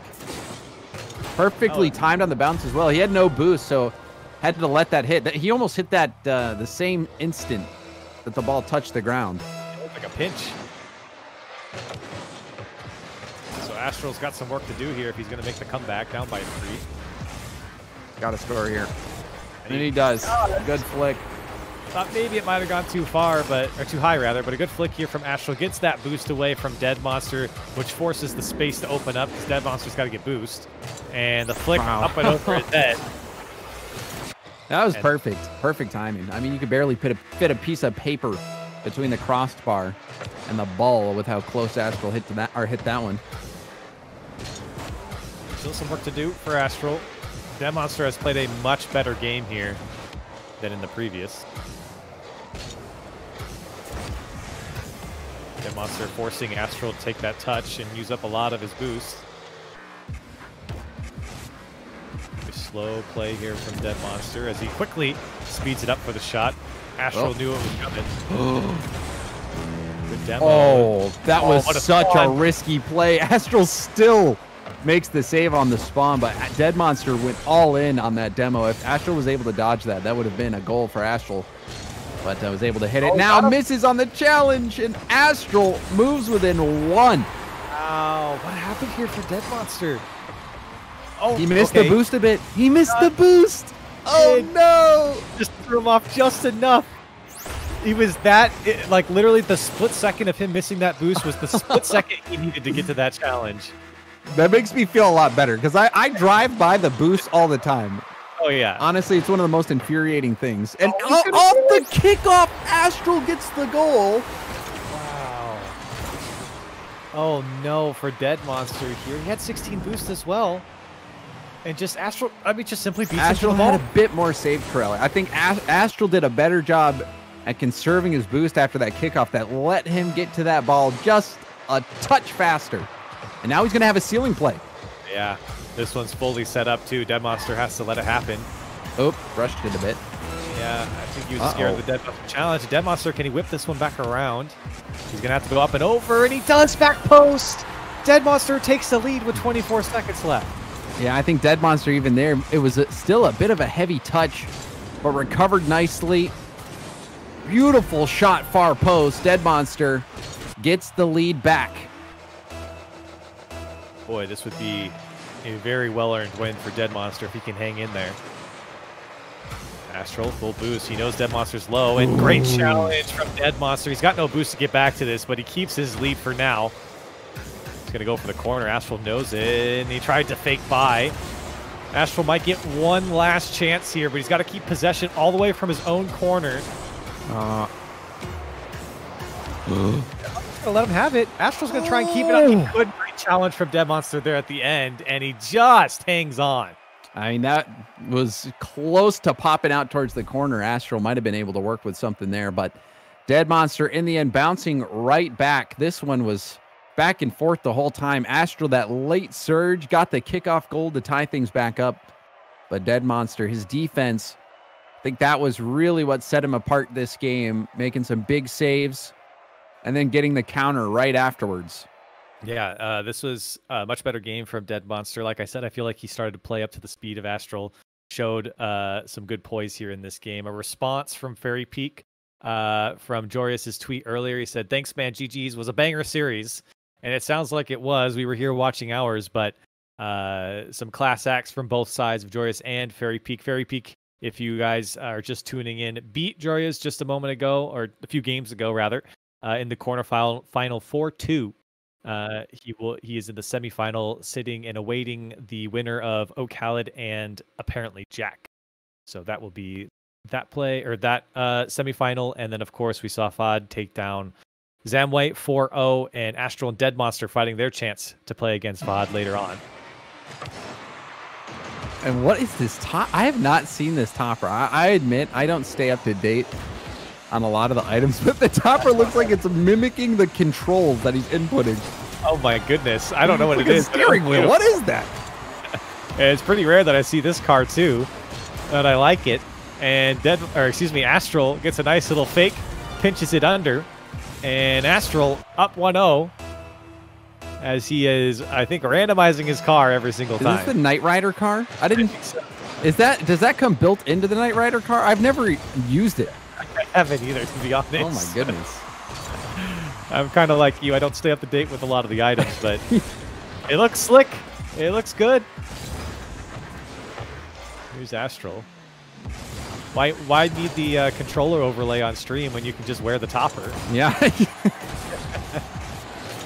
Show off the mechanics in every aspect of your game. Dead Monster still not able to penetrate the midfield here. Astral, good cut across. Dead Monster's finally going to get some boost here. Really not for much. Quick challenge from Astral, slowing down everything that Dead Monster wants to throw down the field. One pad for Astral here, just going to pop it up, see what Dead Monster does with it. And he does get it back. A bit of a heavy touch with no boost. And Dead Monster now, if he can pick up this boost, he can quickly get downfield. He took a quick look at where Astral was. And a heavy touch, but still. Behind it, Astral just didn't have a lot of boost moving back. Yeah, I thought Dead Monster didn't get the best touch there, but ended up making it work. That was a really tight angle. Impressive play from Dead Monster, knowing his own abilities. See another chance off the wall. He's going to take it back up to the ceiling. Ooh. Easy read for Dead Monster. Yeah, very easy. I think Astral didn't go far enough under it to get the scoop he wanted. And either way, I think it was easier for Dead Monster to read. It was a little bit low regardless. And great counter. Those are the ones that you want to put away. If you're playing against a player like Astral, those are the ones that you're going to get, and you have to convert. Astral's not going to hit everything. He's going to hit most things, but he's not going to hit everything. I don't even know what hitbox this car is. It kind of looks like a breakout hitbox. It appears very long. It looks long on the screen. I don't know what hitbox it is. I would guess breakout, but I don't know for sure. And breakout's an odd hitbox. Yeah. Oh, that was a good flick from Astral. Well timed. Dead Monster diving in. He had one boost. Just picked up that corner. Yeah, good flick there. Dead Monster just not able to get to it, and back to an equalized game here. Kickoff's going in favor of Astral at the moment. It's a boost to work with here. He's got full boost. See what he does. Dead Monster knew immediately he was going up, and he does at least get a piece of Astral. Astral going to go for the quick shot, and still Dead Monster able to get back to it. So some good speed from both sides, but that defense holding strong from Dead Monster. I like what I just saw from Astral as well. Not only did he take that shot, Corelli, he took it in a way that allowed him to land on the boost and keep this boost strain going, eventually resulting in this goal. Dead Monster was on 0 for so long. Yeah. If you're wondering why Astral just bangs it off the back wall, it's because he knew Dead Monster had nothing in the tank. It was going to be an easy setup, really just a pass. An alley-oop to himself. Very smart play from Astral, and a good lesson on how to read, your opponent's boost. He's going to kind of again, just slicing and dicing Dead Monster now. Dead Monster tried to fake back, get the boost, and it did not pay off. Astral flicks it right past him, and then gets the goal. Dead Monster trying to mix it up a bit on the kickoffs, which is strange because I feel like, Dead Monster has been doing quite good on these kickoffs. He's got some space here. Full boost for Dead Monster. He's going to take to the air. This is a good pickup. Astral, though, just immediately reads it and almost able to get back to the ball. Both players have actually done a great job of reading each other when they go into an air dribble. Here's Dead Monster. Tried to go the right side, turned away by Astral.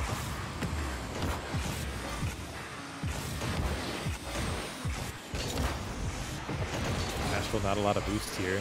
Dead Monster, he might know it. 40 boost here. Dead Monster flick. It's just a bit too high, but I think he can get back around to it. Still. Yeah. And Dead Monster. Just didn't have boost.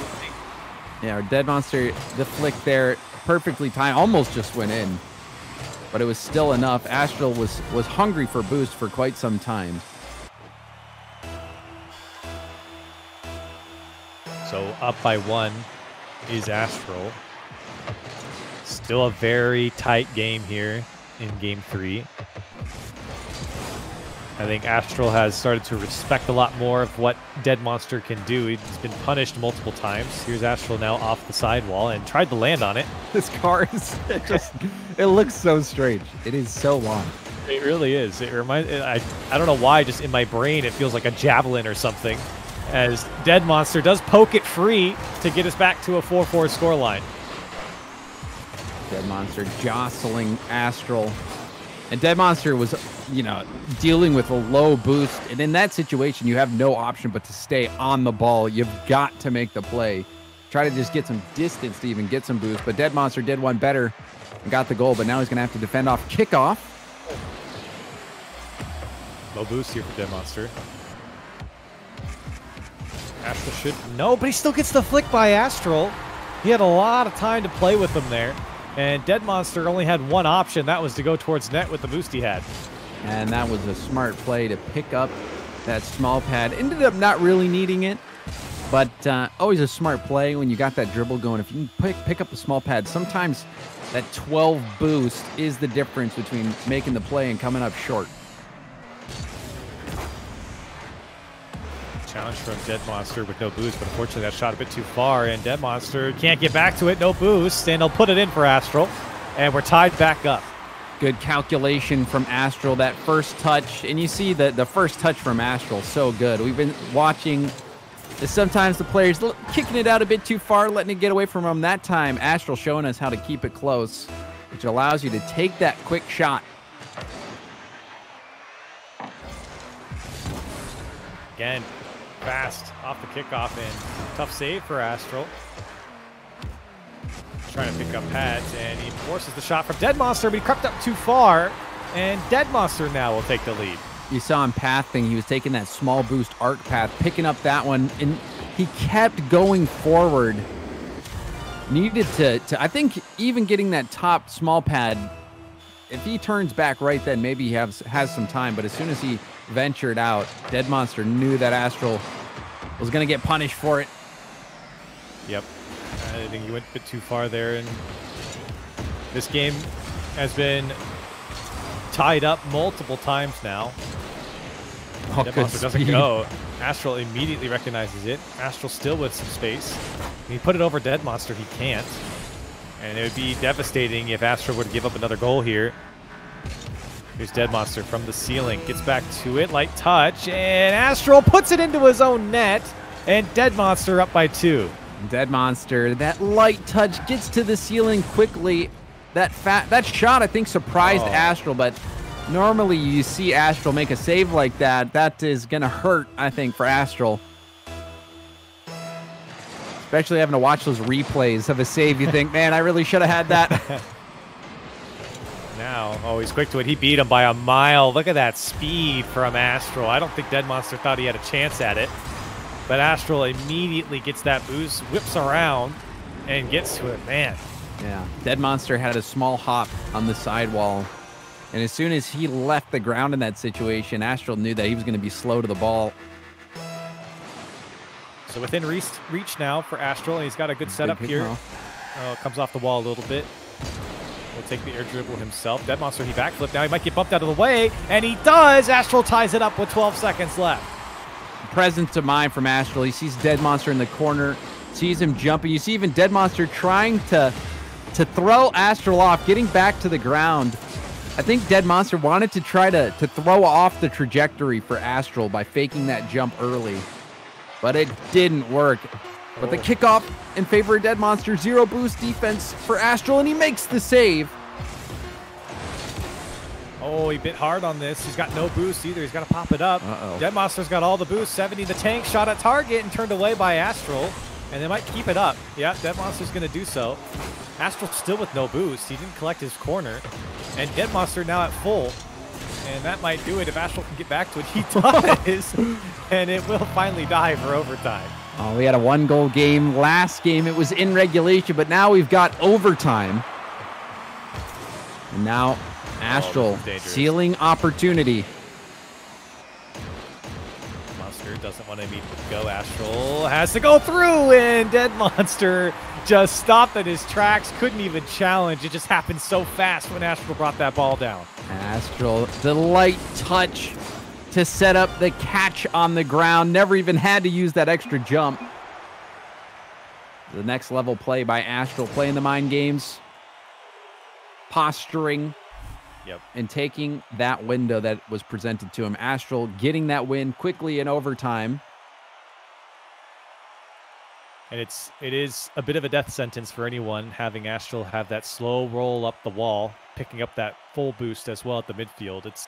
You give him so many options with what a player like Astral can do. And I mean, a lot of pro players, you know, at his level can do what he does, but the way he does it and how crisp and smooth and dangerous they always are, you cannot let Astral have those opportunities. And of course, it was off kickoff, so Dead Monster really didn't have a choice, but you know, you can see what happens when Astral has the space and time to set things up. Yeah, Astral, we didn't see much in terms of flip resets, really. I think that might have been due to the car. Yeah. And it might have been tough to really tell how to execute it beautifully. You know, the breakout hitbox, which I'm assuming is what I had, is not really one of the more played hitboxes in the game.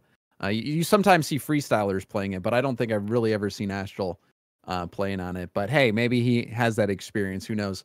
But Astral did make so many good challenges, so many good calculations that I think really helped him out. Dead Monster kept keeping it close.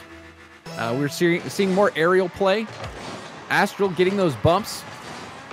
Haven't really seen many demos though. No, it's been very light on the demos.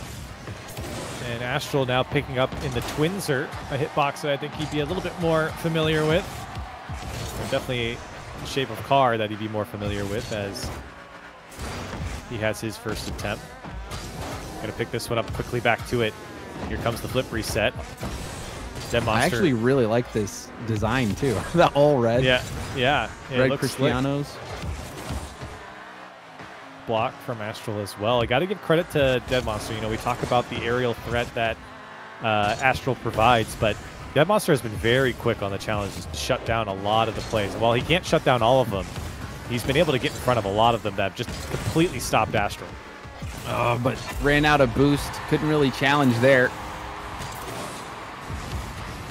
Astral. A heavy touch there from Astral. Well, Astral, Dead Monster. Yeah, Dead Monster let it get away from him. Didn't have when you have zero boost as well, you can't make a mistake. Yeah.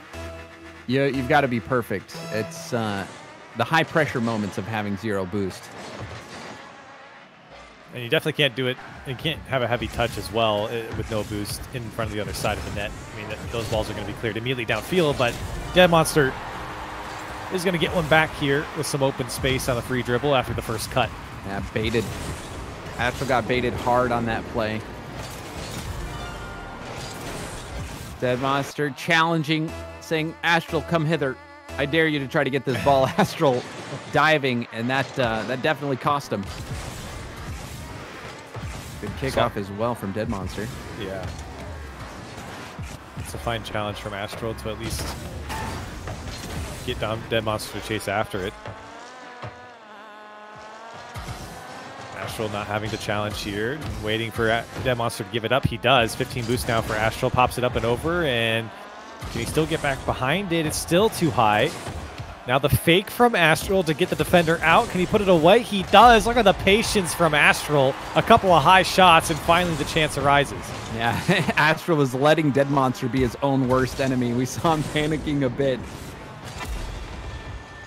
And sometimes you see that happen, especially when players stay behind the ball. Sometimes you're left to assume what they're doing. Dead Monster assumed that in a few instances that Astral was going to be coming after the ball. Ended up rushing when Astral actually gave him the space. And ultimately that proved to be his demise.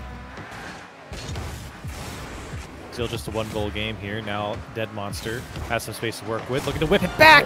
Top left shot. Look at the placement from Dead Monster. I mean, I think this is about as upper 90 as it could possibly be. Take another look. Oh, yeah, that hit right at the corner. Yeah. That was literally the perfect corner shot. Wow. And that one's, I think if you're Astral, you're just like, well, I mean, look, you know, he put it where I wasn't. What can you do? And Astral's going to get one here off the kickoff. No, he missed. He missed, and now Dead Monster, he might just be able to throw it downfield. Oh, Can it's Astro in! get to it? No, he can't, and Dead Monster takes the lead. Oh, baby, that hurts. That hurts. And, you know, that's, Wow. you know, banging off the post, banging off the crossbar when you have an open net and then immediately conceding the goal. That might be the most frustrating thing in ones. For me, personally, when I do that, it's, you know, I start gripping my controller a little tighter. Oh, see if Dead Monster can keep piling on. It's a good demo. Probably. Oh, what a spawn for Astral. It's still, that was the spawn that Astral needed right in front. Did not let Dead Monster get that boost and then set up the shot opportunity. That was so fortunate. Dead Monster still got the 100 boost. But yeah, Astral, if he spawns on the other side, Dead Monster, that flick. That's so much power. But if Astral spawns on the other side, Dead Monster has a scoring opportunity. Dead Monster really got Astral's number here. The Astral's going to finally get some boost. Dead Monster wanted to come back around. Now Astral's going to do it to him. He's just going to cut back around the ball and put it towards the net. And this is a smart play from Astral, recognizing that he could launch Dead Monster with a bump. That's a very, very low-risk play as well. If you're Astral, you know, you miss the bump, you can just keep going back on defense. Yeah. Good kickoff. Didn't get the hardest hit. Oh, no, he doesn't. Oh, now it is. I think that one actually rolled out, but Dead Monster put it away. But a great kickoff here from Astral. Got it to go to the right with him rolling out to the right. And it was a bit of a weak shot. It was going to bounce out, but it came off Dead Monster. I don't think there's any way he gets out of that alive, though. Yeah. Tough one. And a kickoff goal is the difference maker so far.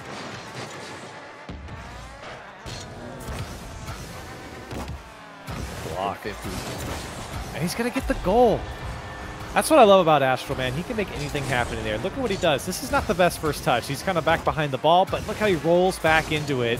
Gets the top of his car into the challenge to prevent Dead Monster from having that ball push away from the challenge. And Astral's rewarded with it dropping in front of his face. Hey, you got to make your car as big as possible. Make it wide. And honestly, when you're air rolling into it as well, if you can time it to where you're getting as wide as possible while you're still air rolling, you get that extra bit of force pushing through. Oh, great placement from Dead Monster. It's just a bit wide. Pop back up, still trying to test Astral, keep his boost supply low. You see Astral trying to just pick up a couple pads here and there. He's on 30 boost. Here's Dead Monster. Still the placement just wide, but these are tough saves that Astral's having to jump at. Challenge game still going in favor of Astral. He might be able to hit the angle. He tried to. Unfortunately, giving up possession to Dead Monster. Dead Monster wanted to make a play. But again, heavy first touch. So again, he's looking for that back wall. Sun comes right back down. Dead Monster. Did he make the save? He did. Can Dead Monster still make it? No, he can't. Astral forces it through. And a 6-3 scoreline in favor of Astral. Dead Monster, I don't know what's going on there. Originally, he turned out a net, started to leave, recognized that, can't do that. Barely made that first save, but dug himself too big a hole to get out of. Eventually fell in it. And Astral now with a 3-goal lead. Some boost in space. He's going to pop it up, take it himself. Looking to air dribble over Dead Monster, but again, I don't think he's been too successful with the dribble into the air dribble too much here in this series because Dead Monster has been very quick to read it and shut him down. I honestly don't know if I have a Twinser, but I kind of want to start playing a Twinser. Like, I kind of want to main it. It's nice. I have before. I like it. I like this all red. I don't know. If you have one, can you trade it to me? Yeah, maybe. If all I got one. Perfect. Maybe Astral can after the series. You know, you might have it. But Astral will take this game and put Dead Monster on match point. 3-1 so far here in the series. Astral wanting to go and play FOD later on. We'll see if he can do so here. Dead Monster, you know, again, I think it was a pretty solid fight from him here. had a lot of possession. But again, I think Astral, the challenge game went in his favor, and I think a couple times he was able to slip by Dead Monster in a tough situation where he either didn't have boost or was too far out of position. And Dead Monster as well, we've been seeing him not get the best first touches, Corelli, in a few situations on the ground, coming off the wall. Dead Monster lacking that finesse that we've seen the players who are making it to the finals or the semifinals. He's lacking that bit of finesse that you expect to see from a player that's having their day. Yeah, I absolutely agree, because it does feel like there are some heavy touches, some errant touches as well from Dead Monster that are really preventing him to keep that momentum on offense that he needs to kind of keep Astral packed into his own side. Because once Astral gets released from his end, it's very, very tough for Dead Monster to break out. Oh, there we go. Oh my goodness, that was sorry. There he is. I see you in there. My game locked up. Oh my goodness. Is this a Proteus? Oh, is that the man. Proteus? Oh my! Which one is this one? No, that's not the Proteus. That's the Triton. The Triton, that's right. The Proteus is the one with the propellers, I think. What is this? So I figured this one out the last time we did a Gold Rush event, when the the rainbow colored clown hat comes out. That is GG the Clown, and that's what you wear when you're closing out a series. And that is what Astral is trying to do with... What is this? What are my eyes seeing? A lot. There's a lot to digest with that car, I think.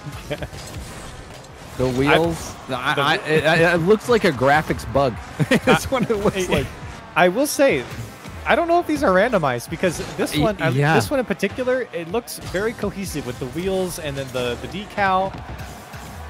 He might have done a thing where he's playing with viewer presets, perhaps.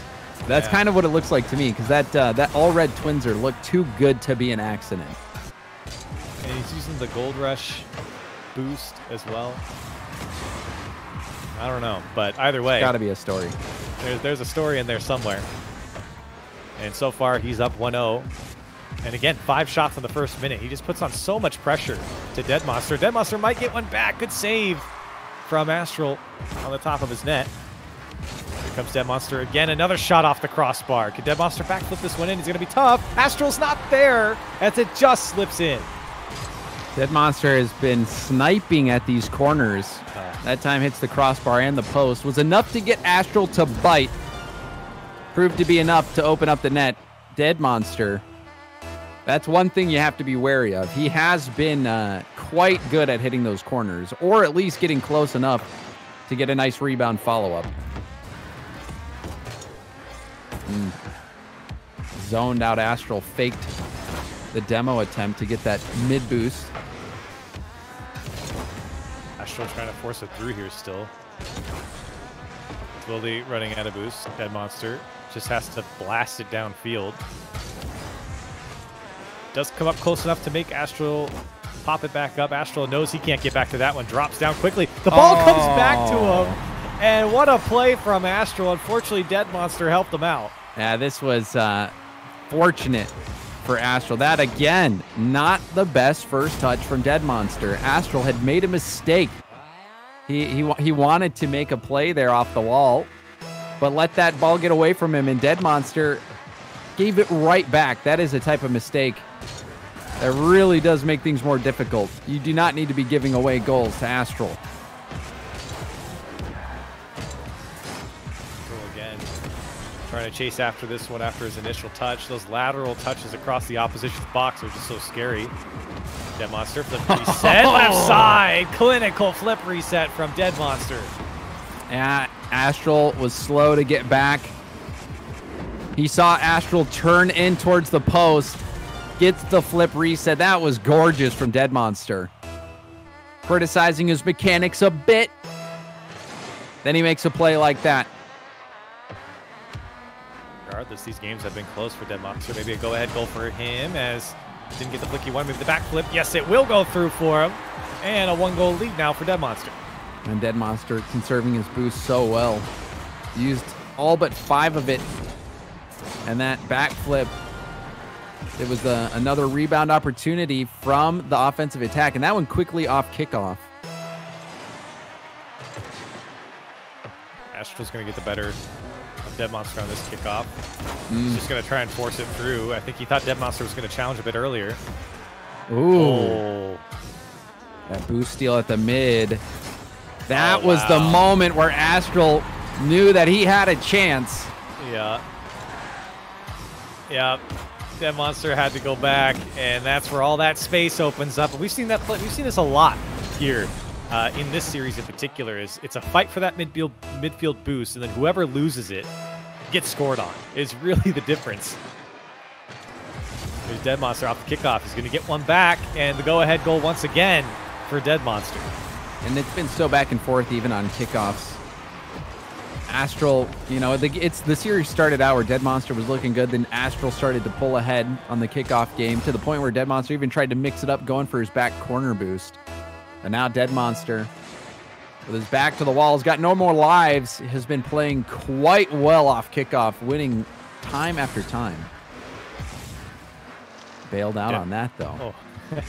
So did Astral. I think he's happy for it because I think Astral could have cleanly gotten to that ball. And he might get the flick past Astral, as both players are very cautious right now, knowing how tight this game has been in particular.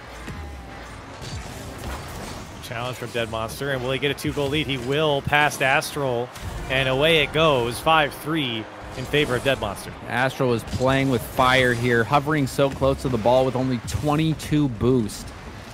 I think he was trying to posture like he had more, hoping that Dead Monster would give him space, but Dead Monster called the bluff. And, you know, Astral losing the pot on that one. Flops over that he had 7-2. Or what is it, 7-deuce? You're a big poker guy, right, Corelli? I am not. I don't know anything about poker. I thought you were talking about tennis. But anyways, Astral in the corner here, trying to make something happen here. He wants to close out the series. You definitely don't want Dead Monster to claw his way back into it. I think Dead Monster has slowly been playing better and better. It's Dead Monster, some space to work with. Not a lot of boost though, a couple pads. Oh, almost got the cut by Astral, even with that low of boost. And Astral's going to come and swoop it away. And he might get one back. He does, within one for Astral. This play from Dead Monster, he even went for the corner boost, didn't even get it. Didn't even get it. You know, maybe if he did take that extra split second to get the corner boost, I think he would have got back in time still, because Astral was also running on empty. Coming up on a minute left. Astral trying to make a couple goal comeback. He's already got one. Ooh, big challenge. Dead Monster not phased at all. I think that's one part of Dead Monster's game, Corelli, that has been quite good, is not falling for these fake challenges.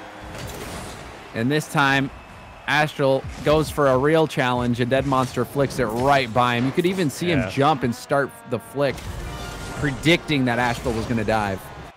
Yeah, he jumped pretty early there, and I think Dead Monster could see it. 2 goals up is Dead Monster, and as long as these kickoffs going relatively okay, he might be fine, and almost Astral is able to get one back. Oh, the side flip from Astral. He's going to give one away to Dead Monster. I think Astral's trying to force it here, and unfortunately side flip. Oh, man. You can see him even boost through it to try and grab the wall again to save himself, but he was just too far gone at that point. Yeah. 3-goal lead, 33 seconds. Astral's going to have to get one off kickoff. Yeah, at least one. Maybe here. He's got 7 boosts. Here's the flick. Oh, and a save! Oh, that was about as good as a flick that you can get with that low boost. And Dead Monster grazes that with his fingertips. And now the miss, that's going to be game. Oh, is it in? No? Okay. Dead Monster scored on himself. It certainly is possible, but he absolutely needs a kickoff goal at this point. There's a lot, about 12, 13, 14 seconds burned off the clock there.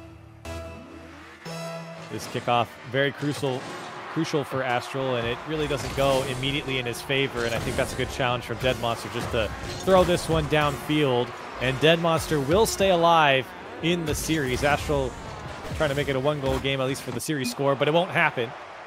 And Dead Monster wins his second game here in the series. And a lot of this has come down to kickoffs. We haven't really seen too much in terms of mix-ups, whereas yesterday with Lion Blaze, we saw Lion Blaze doing quite a bit to mix up his kickoff game, even absorbing the kickoff, not flipping into the ball, just getting up there, hitting the brakes, jumping into it without flipping. So this one has been quite close game after game, numerous 1-goal games. This one coming down to the wire as well, but Dead Monster, I think really Corelli, one part of his game that has been very, very good. I said it before, it has been not falling for the fake challenges. He has been dialed in, and then also predicting when Astral is actually going to dive in. So Dead Monster, great calculation from him. Yeah, and I think there's been a very stark improvement here from the first game to where we are at now, the last couple games from Dead Monster, even games that he's lost. I think that he's improved quite a bit playing against Astral here. Ooh, we got a Batmobile game from Astral, so this will be exciting. A little Batmobile action as he's looking to close out the series. And personally, I hate playing against anyone on a Batmobile. I think it's frustrating. I don't know why. But that's a great little flip reset. And you might just dunk them all the way through. When anyone who's rocking the Batmobile, I'm assuming... Oh! Well, I was going to say, I'm assuming that they're going to go for flip resets only. Well, instead, I think Astral little flick on for Dead Monster here. It was enough power. I don't think Astral, unless he pre-jumps there, I don't think he's going to be able to get a good hit on that.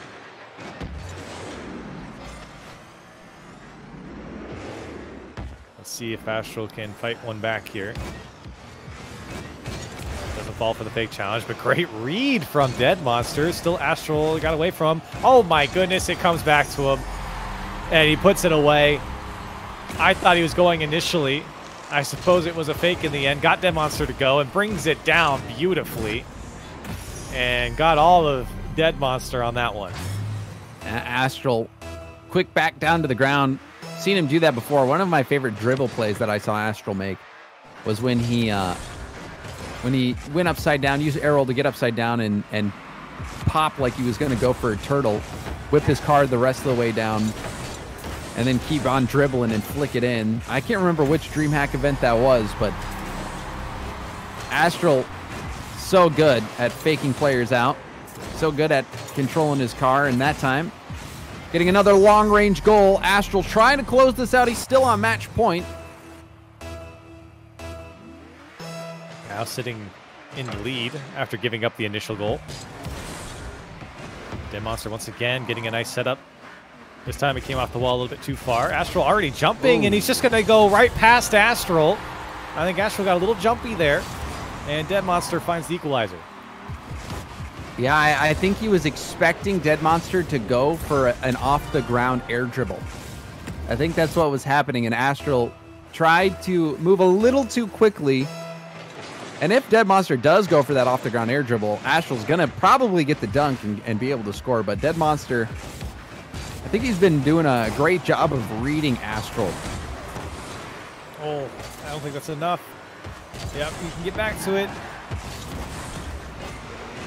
It's a great counter quickly from Astral, but just not enough power. Here's Dead Monster so quick to it. He does get a piece of Astral, but Astral's still so quick to get back to it, even after getting bumped away, and he's back in the lead. And Dead Monster, he got the bump. Wow. But it wasn't enough. Still so quick to get back to it, even after that bump. I mean, using the boost to then get down to the ground and still keep all that momentum to quickly turn back around towards the field and the ball. Here's Astral off the ceiling, has a flip here. 30 boost to work with, uses it for a wave dash, and instead tries to take a cheap shot down below. Dead Monster barely outpacing that demo attempt. Pinch. Pinch? Well, I guess he's not Cookser. Not yet, but I don't think that's going to be the last pinch attempt here with this car, as Dead Monster tries to lob one at Astral. Still, Astral doing a good job of conserving his boost here as well. Dead Monster again. Astral trying to buy himself some space here. Does get it. Tries to go up and over. Back post. Wanted to block the clear from Dead Monster. Still staying with it. I think he might have done it here. Does he have a flip again? No, he doesn't. And I have activated Siri somehow. It happened to me yesterday. I don't know what I did. I don't know what I just said to do that. Got to be some casting term. Yeah, apparently. Another. And there was that other pinch attempt. Yeah. I think we're going to get a few. You can't use this car and not go for him. Dead Monster wants the bump on Astral. So patient, but too patient from Astral. And Dead Monster gets one back. Yeah, I mean, he had a top-down view of Astral blocking off that ball. Even got the slightest touch on the nose of Astral. You could see as soon as Astral jumped, his car angled down. That was because there was a little bit of a bump by Dead Monster. Like that hit from Astral. Was able to get the touch and side flip into the boost. Always thinking that next step ahead. He's got some space off the ceiling. Oh, wow. He used the wave dash, or used the flip to wave dash coming down. And Dead Monster, the fake challenge is what did him in there, because he tried to turn back into it. He realized that Astral wasn't going to use the flip. I think that's why he initially wanted a fake challenge. And then when he realized he wasn't flipping, he tried to get back into it, but that wave dash put Astral so far ahead of the play, and Dead Monster couldn't get up to it. And another beautiful first touch from Astral, saving that wave dash, using it at the perfect time, and then the immediate follow-up. Could be another chance. Flip reset. There's one. Going for the double tap. Yep. Oh, Astral! Making the Batmobile proud with this one. Yes, sir. Look at that flip reset. Beautifully done. Dead Monster doesn't get a touch. Tap into the top shelf. And Astral up by 2. Thought we might see a double flip reset, but that was just as good. Yeah. Now Dead Monster has some work to do. Astral missed the boost here. And he doesn't get the flick. Astral, here he comes again. Off the ceiling he goes. Does get, oh my goodness, look at the carry from Astral. He dunks it through! 6-3, up by 3 for Astral. And great control to stay with this one. Yeah, I love that improvisation. You know, you normally don't want that ball to bounce off the ceiling. It kind of messes up your flip reset plays, but Astral's so quick to react, improvised, went into the air dribble, set up for the dunk. And now a kickoff goal as well. Unless, he didn't hit it hard enough. I thought he might have been able to squeeze that one through. But still, a 3-goal lead. I think the Batmobile, it was the right car for this situation. But Dead Monster making things interesting. Still has the placement here for Dead Monster. And again, getting some space in the midfield. Letting him get all the way into the box. And then picking a side, obviously the opposite side of Astral here. And still within reach for Dead Monster. He's certainly not out of this. Great kickoff. See if he brings the same level of mechanics to the table. Good setup. As a flip. Tried to go under. And great patience from Astral. Never biting. And I think Astral's going to cut it across. And he will get his 3-goal lead back. And that for Dead Monster, that was your chance. That was your chance. It was a good setup, too. Could have gone for the musty. Could have gone for something. Tried to mind game, and it didn't work out. Dead Monster now finds himself trailing by 3. Let's get a fine kickoff here. Tries to go for the early shot. I think you're going to get past Astral like that, even with the low boost. Good challenge from Astral as well. Looking to close out this series. And he might do it, throwing a couple fakes as well. Goes under. Oh, man. Astral just tapping, dancing. I love it. Look at him use the jump here. Upside down. Pops back down to the ground.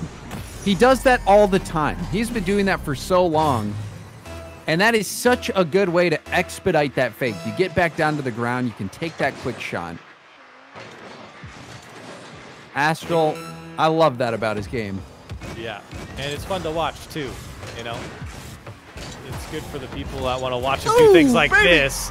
And Astral is putting on a show for his final game here in this series, as he's certainly going to take it up by 5. I mean, honestly, I kind of want to start maining the Batmobile as well after seeing Astral use it. It is such a fun car to watch because everything feels so pronounced. It's such a flat car. The bottom of it just looks like a giant metal bridge.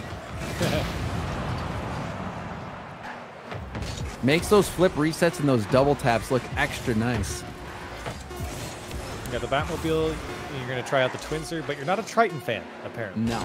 Not a Triton fan. Not a Triton fan. It looks like the Bioshock car.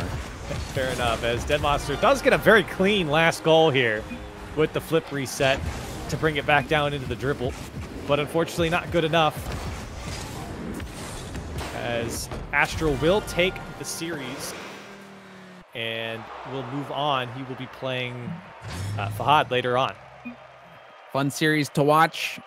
Astral, some excellent mechanical plays. We had talked about his mechanics before the series, and during the series, he gave us a few opportunities to indulge and just enjoy what he was able to put together.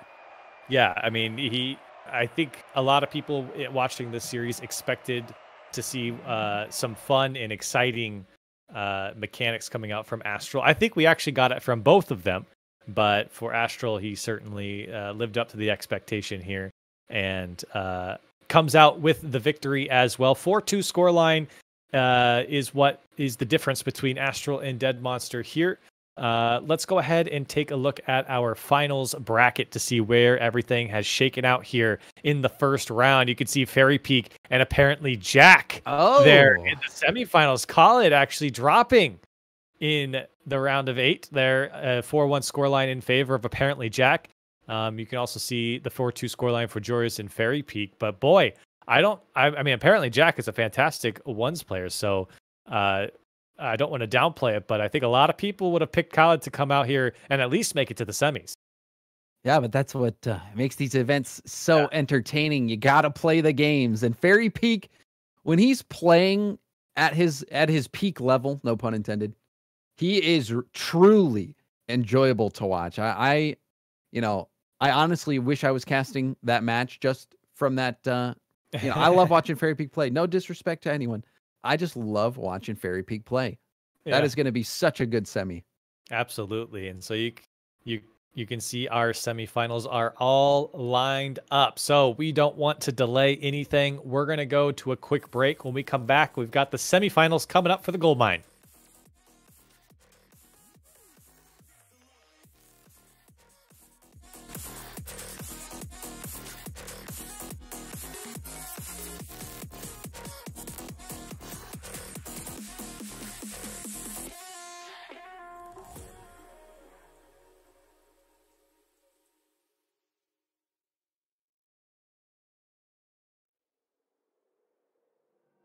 Running round like dollars in the wind,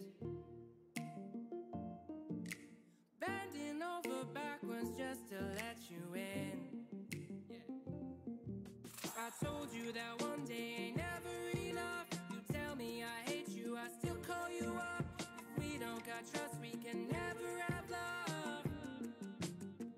I was putting in the hours, I was. But you were calling me a liar, liar, liar, liar, liar. Yeah, I've been putting in the hours, I was. And it's coming down to now and never. I was putting in the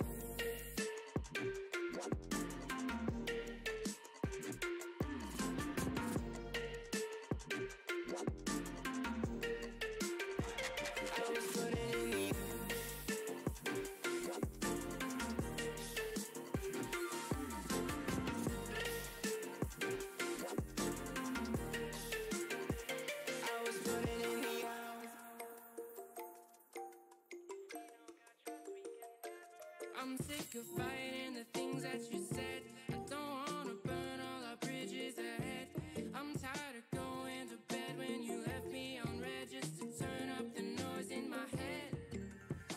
told you that one day ain't never enough. You tell me I hate you, I still call you up.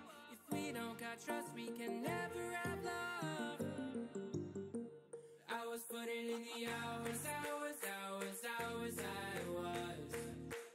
But you were calling me a liar, liar, liar, liar, liar. I've been putting in the hours, I was. And it's coming down to now and never. I was putting in the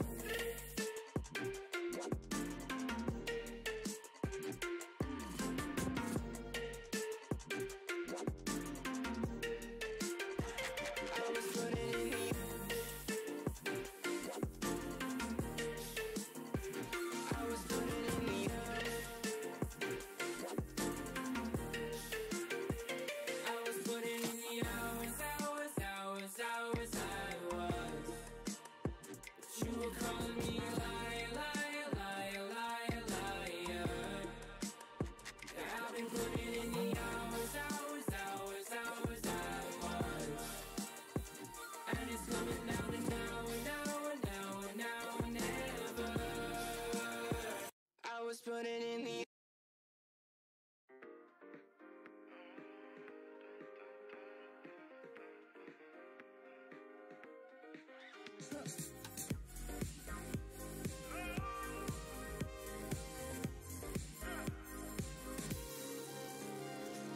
She found a way into my heart. Oh, she don't make up, no, she make art. And I need a way to treat it, cause I keep getting high off of her. Off of her. I know that you'd be bad from the minute I saw you.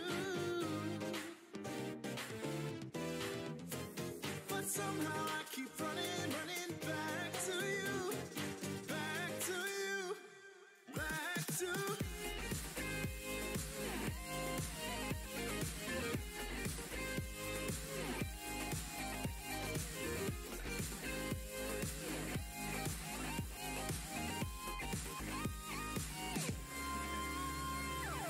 long nights can get me feeling lonely. Hey. And hearing music that can make me smile. But the way I feel with her cannot be explained. But one thing still remains on my mind. I know that you'd be bad from the minute I saw you. But somehow I keep running back to you. Back to you.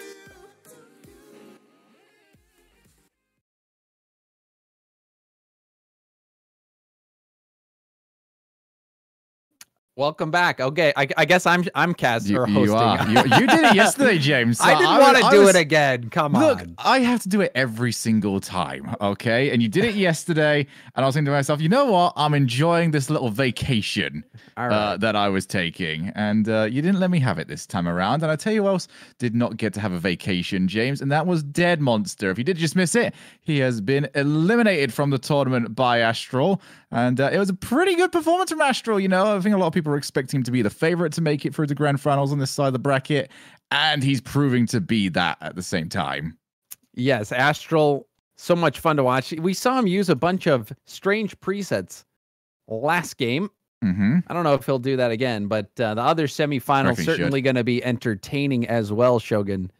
Fairy Peak and apparently Jack. In that Fairy Peak Joria's series, I caught a little bit of it. And the little bit that I saw was awesome. Yeah, there's a lot going on over on that side of the bracket. There's a lot going all over the place. Obviously, if you've got us here, you've also got JohnniBoi's channel doing the other side of the bracket. There's a lot of 1v1 going on right now. But yes, Khaled now out as well, thanks to apparently Jack and Joria's both out. So a little bit of a surprise. I think those were the favorites coming into this tournament, and they have both gone bye-bye. They certainly have. And we got a tweet from Dead Monster. He says, played really bad. No excuses. Gotta get better. GG's Astral. I think what we're learning here is that people are much better at taking one's losses than they are at taking three's losses. Because the tweets we see after three's losses aren't usually this you know, heartfelt of, yeah, it was on me. You know, I'll get them next time. I thought ones was supposed to be the salty game modes. Well, I think it just depends on the player who you got and maybe how they feel. But Astral, he was playing quite well. We saw him mixing and matching his cars. I don't know how much you saw, Shogun, but I saw an aftershock and I was very happy. Yeah, it started with an aftershock. I think we got the Twinser, we had the Triton, we had the Batmobile, we had it all. Astral looked pretty good. We even saw the Knight Rider car, which I was trying to think of that name. I was really struggling with Knight Rider, but there we go. That is before my time. You know, I'm not that old, unfortunately. Well, you know, Shogun, you're not that old, but you're getting there. You're actually getting there. You're kind of getting old. The hat's on for, you know, the hat. I claim the hat's only on because my hair doesn't look great today. It's actually a receding hairline. You've lost it all. It's just gone. It's ridiculous. So I have to be like one of those people that just like grows out the facial hair. But even that's not going to work for me. There's too much Scottish blood in there for it to not be completely ginger. So... Well, you could always just get a toupee as well if things really get that bad. Or Johnny had a pretty good look as well. He had that bald cap completely. So you just got to fully commit to the bald cap. Have I? Could. Okay. Give me a shout, you know, to people of Twitch chat. Let me know what the future. You can be my stylists at this point. I'm fairly certain all stylists out there are looking at the Twitch stream right now. Just good.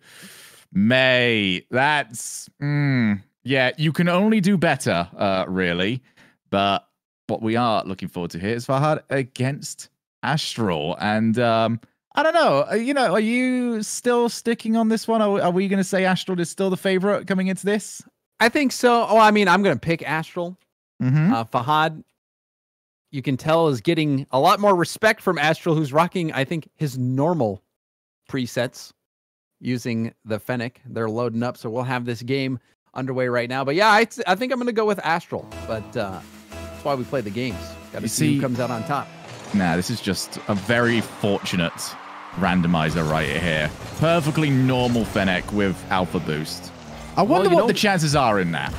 Well, I was going to say, too, you know, Fahad is going to get the first goal quickly after kickoff, but if you saw his player profile picture, maybe you could write him and maybe a hair transplant. He had plenty to spare, looked like.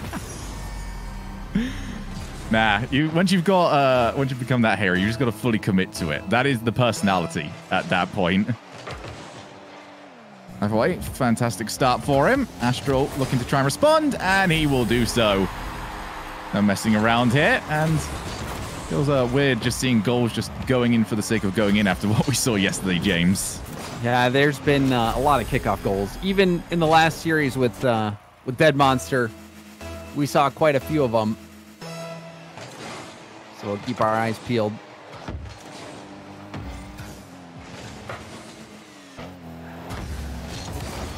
Another good stop there from Astral, yeah. And he's going to take it the whole way, so... I mean, he's just waiting for these challenges. This challenge game from Astral, so good every time. It's a pretty poor angle, though, to be trying to follow up from if you're on attack. You don't want to be going sideways into it. There's only loss really there available to you. Yeah, and Astral was directly behind the ball, able to push that. And his mechanics have been on point as well. Hasn't really been making that many mistakes. We did see a few of them against Dead Monster. But overall, Astral has been playing pretty clean today. Let's see a flip reset here, potentially. No, getting back down to the ground. Astral just very happy at the moment to relax a bit. Oh, but he has been faked out! Tried to predict the shot, and he's just been sent for a ride. I like that. Astral gave up the ground and left that corner boost. And Fahad made him pay for it. Goes for the fake, whips right around. He's able to put that one in. And then, you know, thinking back, Astral, when he got that ball up in the air, I was expecting him to go for a flip reset or really, you know, put the ball in a bit more of a dangerous position than he did. Yeah, he needs to make sure he's at least going to get some sort of contact onto it. Astral again going to take his time, and well, the bait was very much there, and it was also very much taken. Astral, lovely first touch. You saw him get the light pop but just enough to bait in the defender, but still be able to get to it first. And where Dead Monster really failed last game with those first touches, that is where Astral has been good all day long. Great finesse.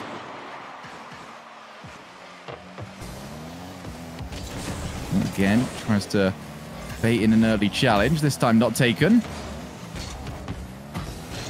Astral, well, easy enough for him, really.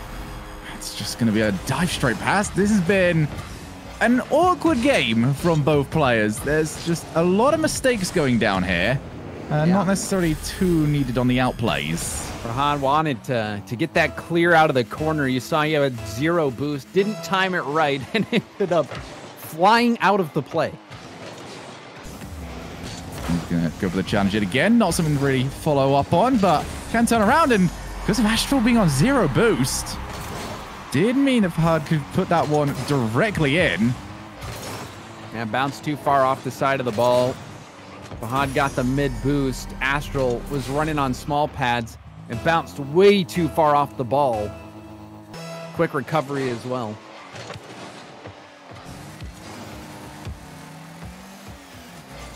Going to take it around. And that is a fantastic fake. Going to be walked straight in.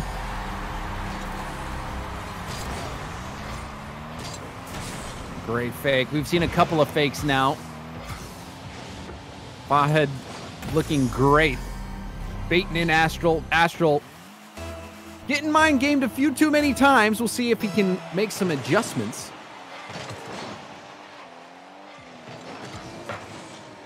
Launched directly in the net as well. Kept out. 8 goals already. We've not even played 2 minutes of this best of 7. James, I went for an 84 goal series the other day, and that was still only a best of 5, and it's going to be put in yet again. Goals coming at a, well, not necessarily a premium. What's the opposite of a premium here, James? I don't know. I honestly don't know. A discount. Maybe? Mm-hmm. Buy one, get one free? Yeah. Buy one, get 9? Get one flip reset free. Oh, let's not go to... AJ might still be watching, okay? We don't need to be sort of encouraging this behavior. I think we do. I think we need to be encouraging to the point where we're getting double flip resets, you know? You get buy one, get one free. Whoa. Astral went so early that time around. Tried to pre-jump the shot. And he is going to be able to move this one straight through. They've got another one. He's got 6. Only half the game played. Oh, actually, no, it's 5-5. Sorry. I can't. Apparently, color blindness can go to the receding hairline. This is certainly high scoring. We're just at this halfway point. Already 5-5. Seen Fahad make some good fakes. Get the flip reset. That allowed him to follow up and get that previous goal. This is going to be, I think, a long haul. Potentially Shogun. These guys well matched so far in game 1. Look, it's merely 140 goals that we're currently on task for if this goes the whole way. Maybe, you know, total in series. Game 7, Yeah. 10-10 every game. If anything, you know, it's going to be disappointing if we don't. But this is a goal. It's really hard. I really want to get excited for goals. But when you give me 11 in 3 minutes, it loses its spark. Well, I mean, speaking of which, it's not going to be the last into one. a spark. He got demoed. We didn't see many demos. I think you could count them on one hand how many demos we saw in the series between Astral and Dead Monster. So if Fahad can bring that into his game as well, it's going to keep Astral off kilter. And we've already seen him throwing a couple fakes, maybe a few demos as well. Keep mixing it up.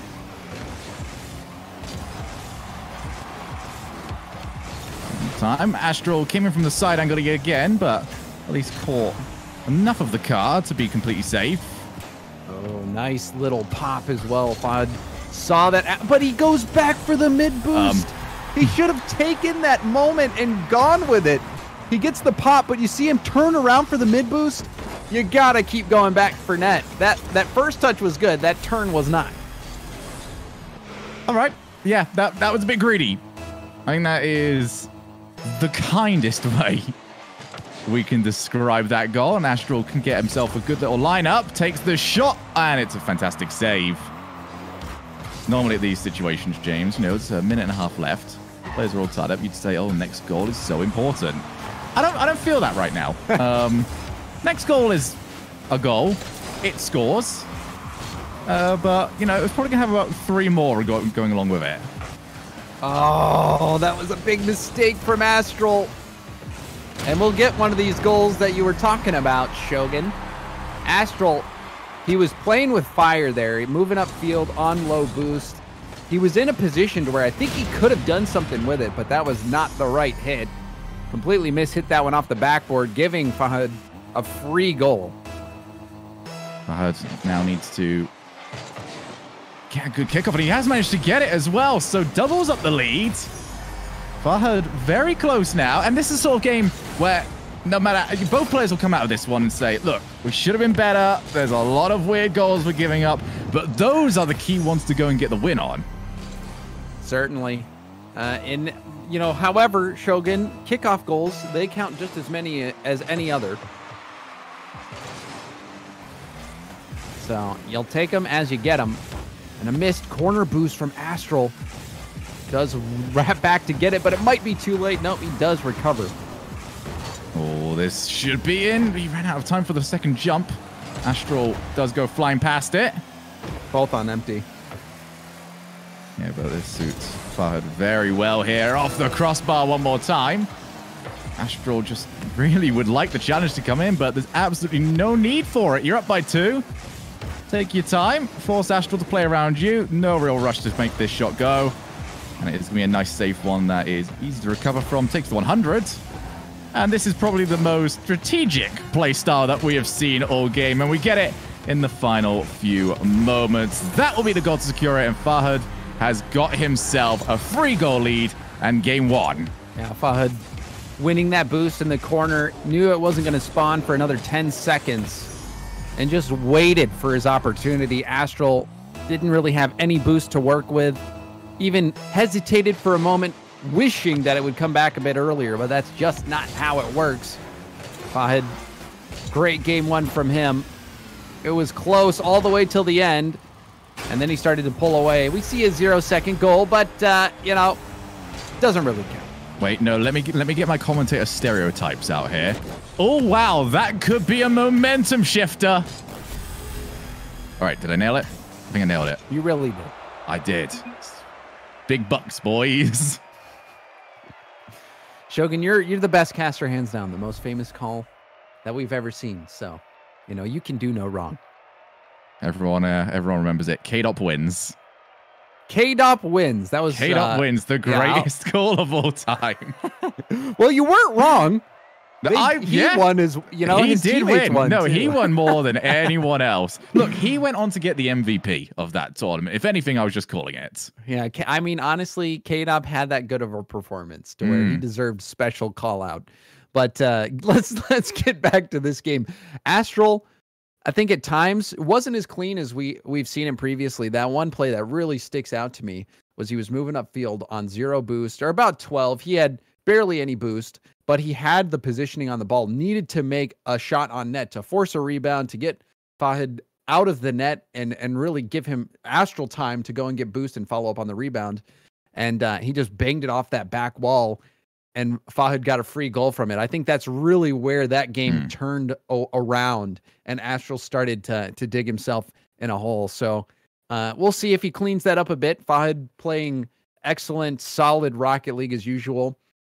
And yeah, to me, I might have spoken a bit earlier when I said Astral was my favorite, because that game was clean from Fahad. I mean, we saw a 3-1 lead yesterday very much dissipate. Once, especially a best of 7, can go against you. And especially when any sort of big play can really sting for a long period of time. Had a game during the qualifiers with Gengar where he was looking really good, and then drops a 3-goal lead, and he didn't look the same for the next 3 games. You know, you've always got to be on point. You cannot let anything phase you. Fahad would like the challenge. Astral has been a bit forthcoming throughout this series, and maybe a bit more of a defense-first approach, as the shot will go off target. Astral having an argument with the post, and unsurprising to anybody else, the post has still maintained its undefeated record. But I think that was a good recovery there. You can see how quickly Astral wave dashed to get back into position, but it doesn't really matter what Astral was doing. That shot crossbarred down, you're not really going to block that. For Astral, this will just be about getting something going for you because, as you mentioned in the last game, just a couple of mistakes. It doesn't really seem like Astral has got his playstyle going just yet. Ones, especially the best of 7 series, you've got to find that rhythm. You've got to find something that you like to do, and this is certainly what we want to see from Fahad, but he hasn't got the boost! First touch took it away from him, and not enough boost to finish off the shot. I think if he plays that a bit more patience, he had everything he needed, but still it doesn't matter. Turns right around and scores anyway. Astral, sorry mate, the Batmobile isn't that tall, so if you want to walk around as like a walking teapot,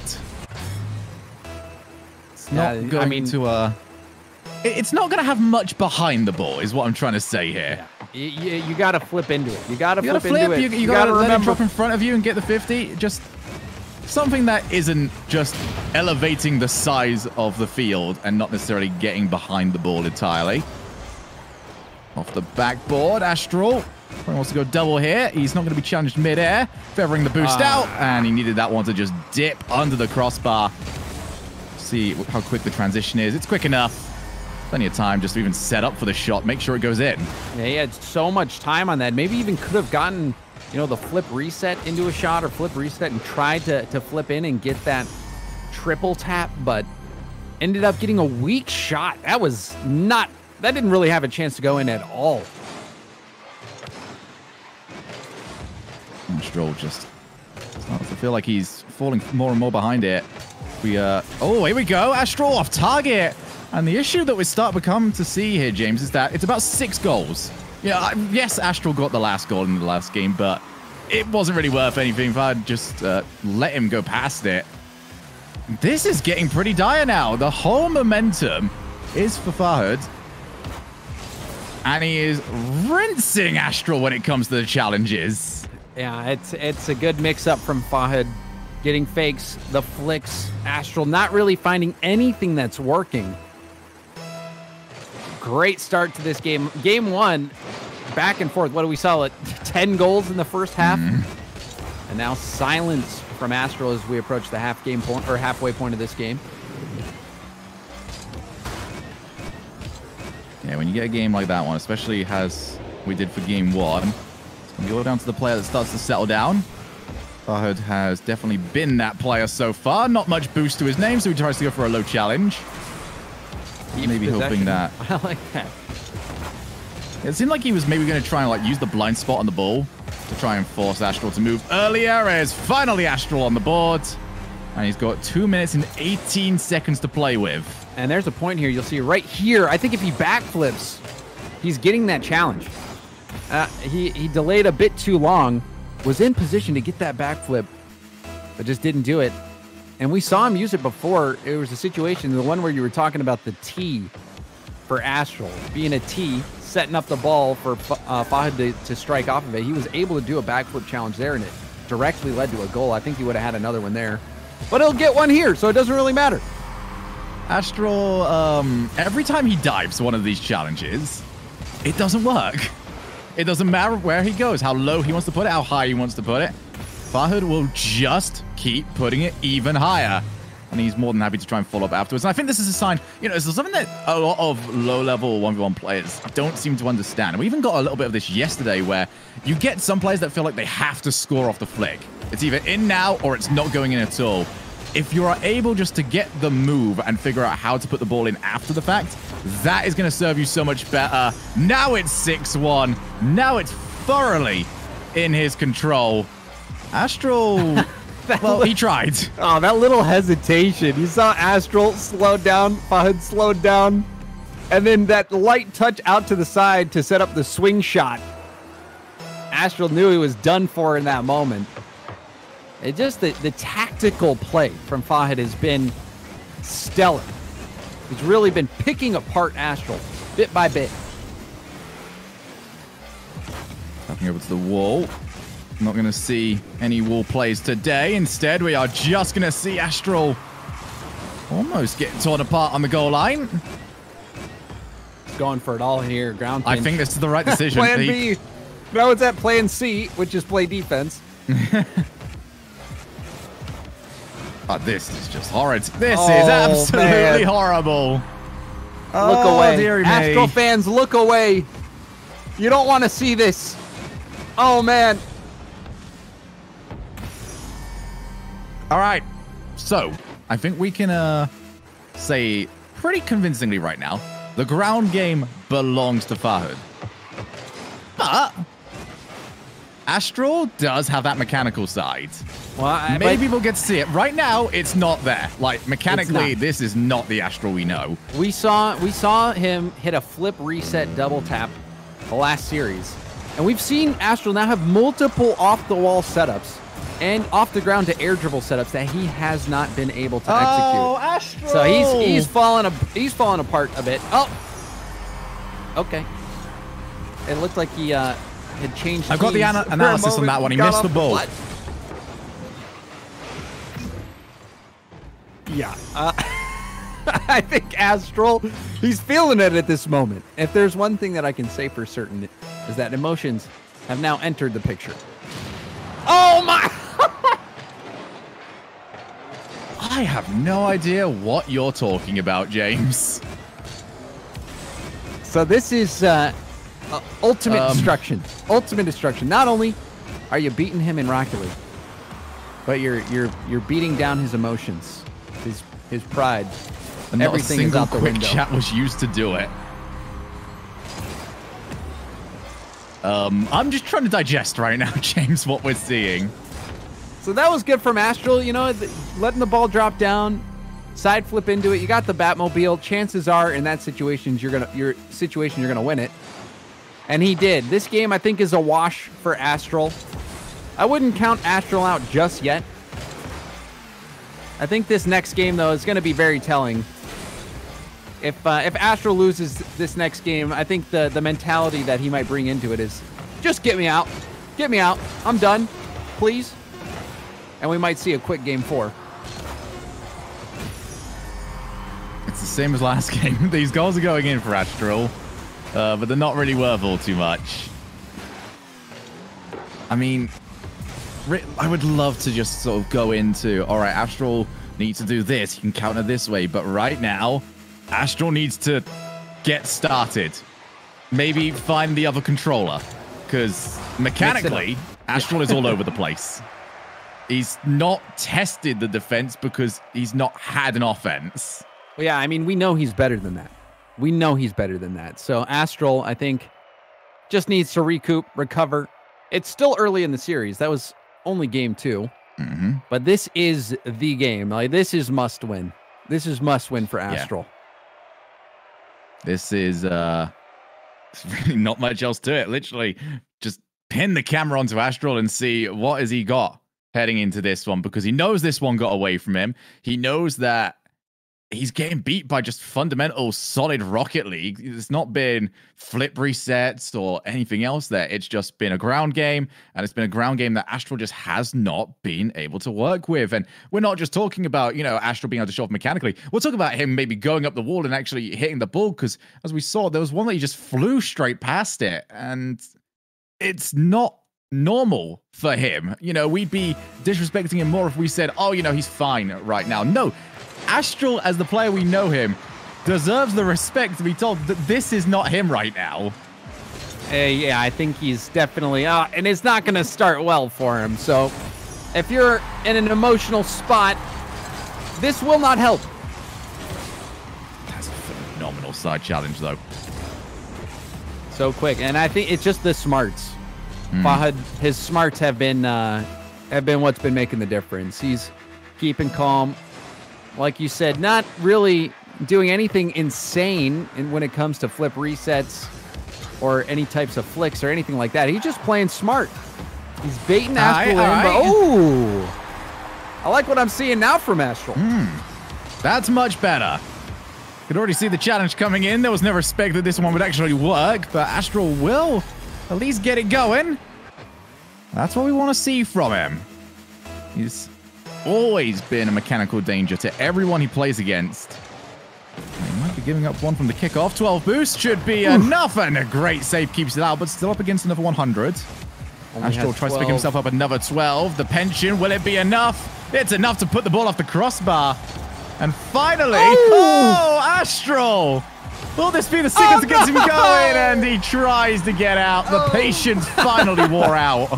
Oh, you know, Astral making such a heroic stand on the goal line. But Fahad, he didn't care. You know, he's got all the time in the world. He'll keep prodding you until you just give up. And it was just a horrid spot for Astral afterwards because he's coming out facing directly towards the ball. So the shot is put to the far side of him. He's going to struggle with it. And oh, dearie me, maybe that good start is going to start crumbling down. He will put it in. Off the post and in. Astral, he had a little bit of a glimpse there. I think the ball was a bit awkward off the sidewall. You saw it bouncing to the sidewall. It wasn't a clean roll up the wall. And he just never got a handle on it. Ended up not being the cleanest play. And another easy goal for Fahad, who has been able to take advantage of those ambitious plays that Astral's come up short on. We've seen that a few times. For Astral, these next 2 goals become absolutely massive for him. We've seen how it can get away very quickly.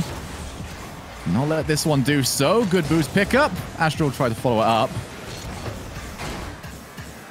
Will he turn? No, he will not. It's a good decision from him. He would have had a very poor angle if he did do so. Another drop down, looking for the challenge. Astral knew it was coming. Still couldn't quite win it clean. Oh, dearie me. He's just getting caught in the blind spot every single time. He still managed to catch the ball. Fast himself up another 100 boost. And he will finally get rid. And 0 boost actually on Fahad will mean that it's an open net. So for the first time in this series, it feels like Fahad was the one that actually overreached. Yeah, he tried to dive in there with 0 boost, and Astral got a huge win. I think Fahad, maybe he's feeling a bit invincible. He's been dominating so much to this point, but Astral starting to tighten things up. Another good win here for Astral. He'll have some space to work with. Oh, delayed flick. Last possible moment. You can try and follow, but the recovery just far too good. Astral goes in and out, realizes that it was going to be delayed. Now he's going to start moving. He's out boost entirely, and there was nothing left that he could do. Yeah, this is a moon flick. Fahad going straight up. I mean, that's the place you want to put it. If you know that your opponent's on low boost, get it airborne. Get it airborne as high as you can. Big backflip flick straight up. Smart play, and that's really what I think defines how he's been playing. Just smart play from Fahad. Every decision looking pretty good. I mean, we've seen him dive a few times, but overall, been very smart. Couldn't stop that one. Good shot from Astral. Yeah, Astral managed to find out that this might be going beneath the crossbar very well. So it did force the defense to go all the way back. Once you've done that hook across, you're a much easier target for Astral to find. 4-3. And this remains key that Astral tries to keep this within touching distance for the time being. We grab the lead back later on. He's got to try and recover the car. Oh dear. All right, bye-bye, Astral. He's still going to recover, actually. Fahad is going for a lot of these plays, but he's not had the boost to really follow up on it. Yeah, this one he will. Yeah, no, he could have done this with half that amount of boost. That was going in no matter what. This was all in for Astral. He was on low boost, thought he could get the win. And you have to. If you're on empty and you're going to be boost starved after you make a play, you better win it. And it generally hasn't worked out. Fahad has been very, very tactical, very clinical about his approach on the ball. And Astral makes another mistake there.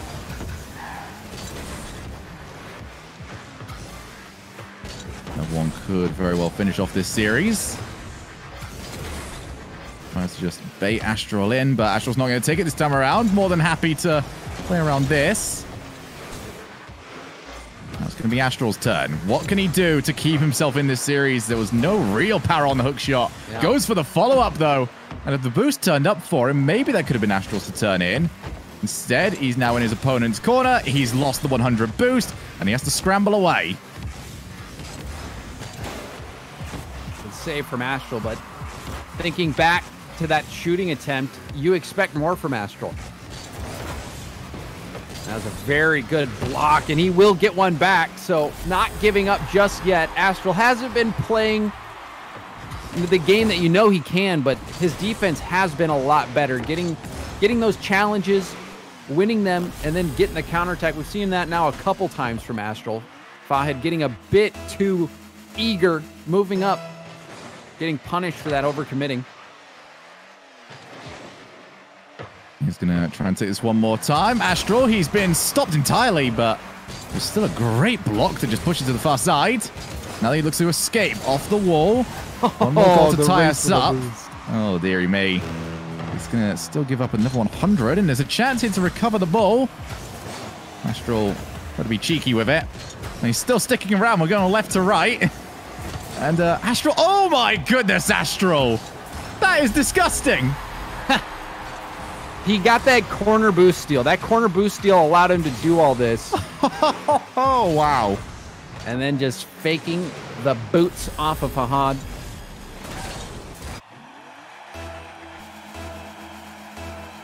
And 5 each.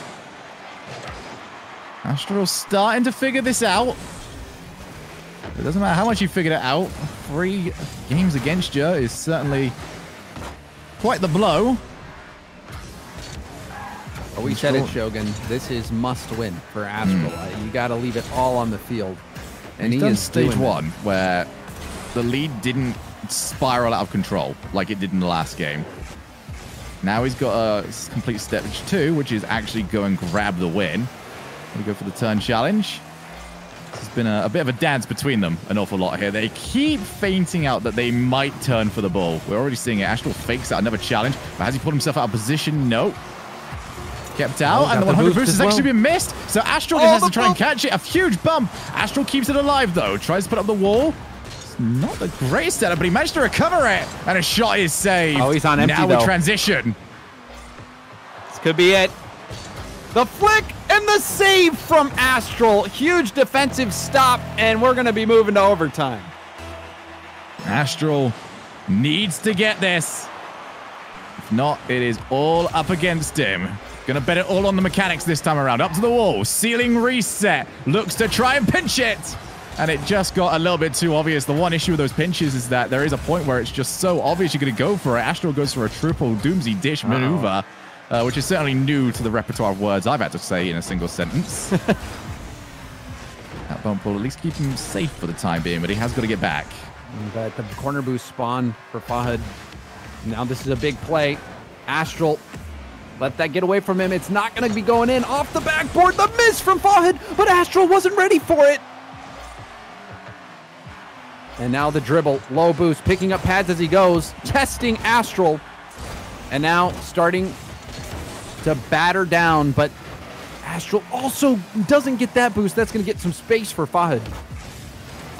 Oh, that was such a heavy first touch, though. He almost gets caught for it. Oh, and he baited him for the 100. Big brain.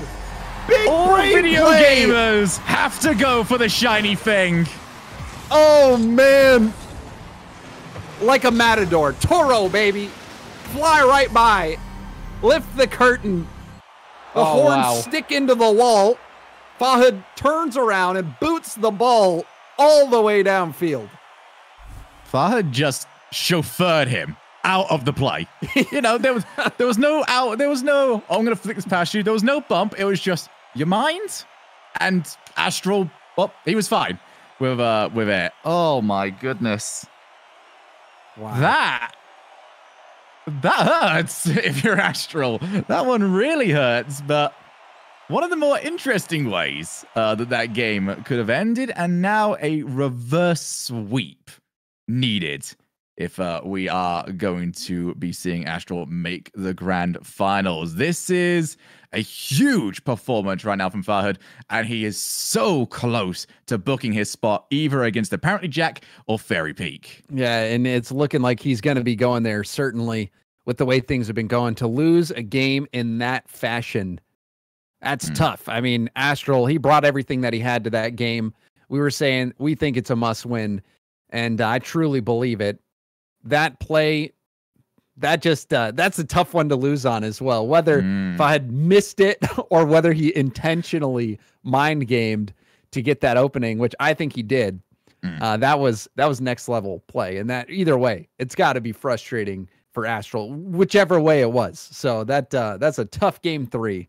And now Fahad 1 game away from moving on to the grand finals. Yeah, we'll be able to get into this one very shortly. Fahad currently restarting his PC. Just want to make sure that he is all good to go as we head into game number 4 and the potential to be our final game here. As for Astral, he needs to use this little bit of extra time that he's got to reset. As you can see, our current standings. Fahad very close to making the grand finals. Fairy Peak and apparently Jack getting through from victories over Jorius and apparently Khalid. So huge results over on the other side of the bracket. And I can't believe it. Fairy Peak might do it again. Fairy Peak doesn't even want to win half the time. It's just an obligation to him. Somebody has to win, and it might as well be him.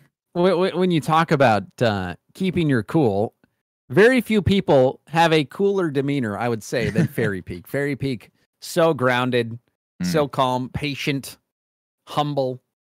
And on top of that, he's incredibly good at Rocket League. So I'm not surprised anytime I see Fairy doing well. See, it blows my mind because Fairy will always turn around and just go, oh, well, I barely practiced 1v1. But we need to remember, this is Fairy Peak saying he barely practiced. Fairy Peak's version of barely practice is a full-time schedule for most Rocket League other players. It's true. We don't actually know how much time he's saying with something like that. But yes, Fairy, I mean, this is already, I think, an overperformance from him, just getting to this stage, because this isn't what he's focused on at the end of the day. This is not what he aspires to go and do, and he just gets to these stages anyway. But, probably the biggest story here is Fahad actually making it to the stage and now looking at the grand finals is not something that he is expected to be in. He's not, it's supposed to be Khalid representing the region in this sort of position, and instead, with Khalid out, full chance to go and make your name in that grand final and take the mantle for your own. Talk about representing your region. This is a region, Saudi Arabia, one that I really hope that we can start seeing in the threes arena in RLCS soon, because these players so impressive. But Astral will get the first goal of this game 4.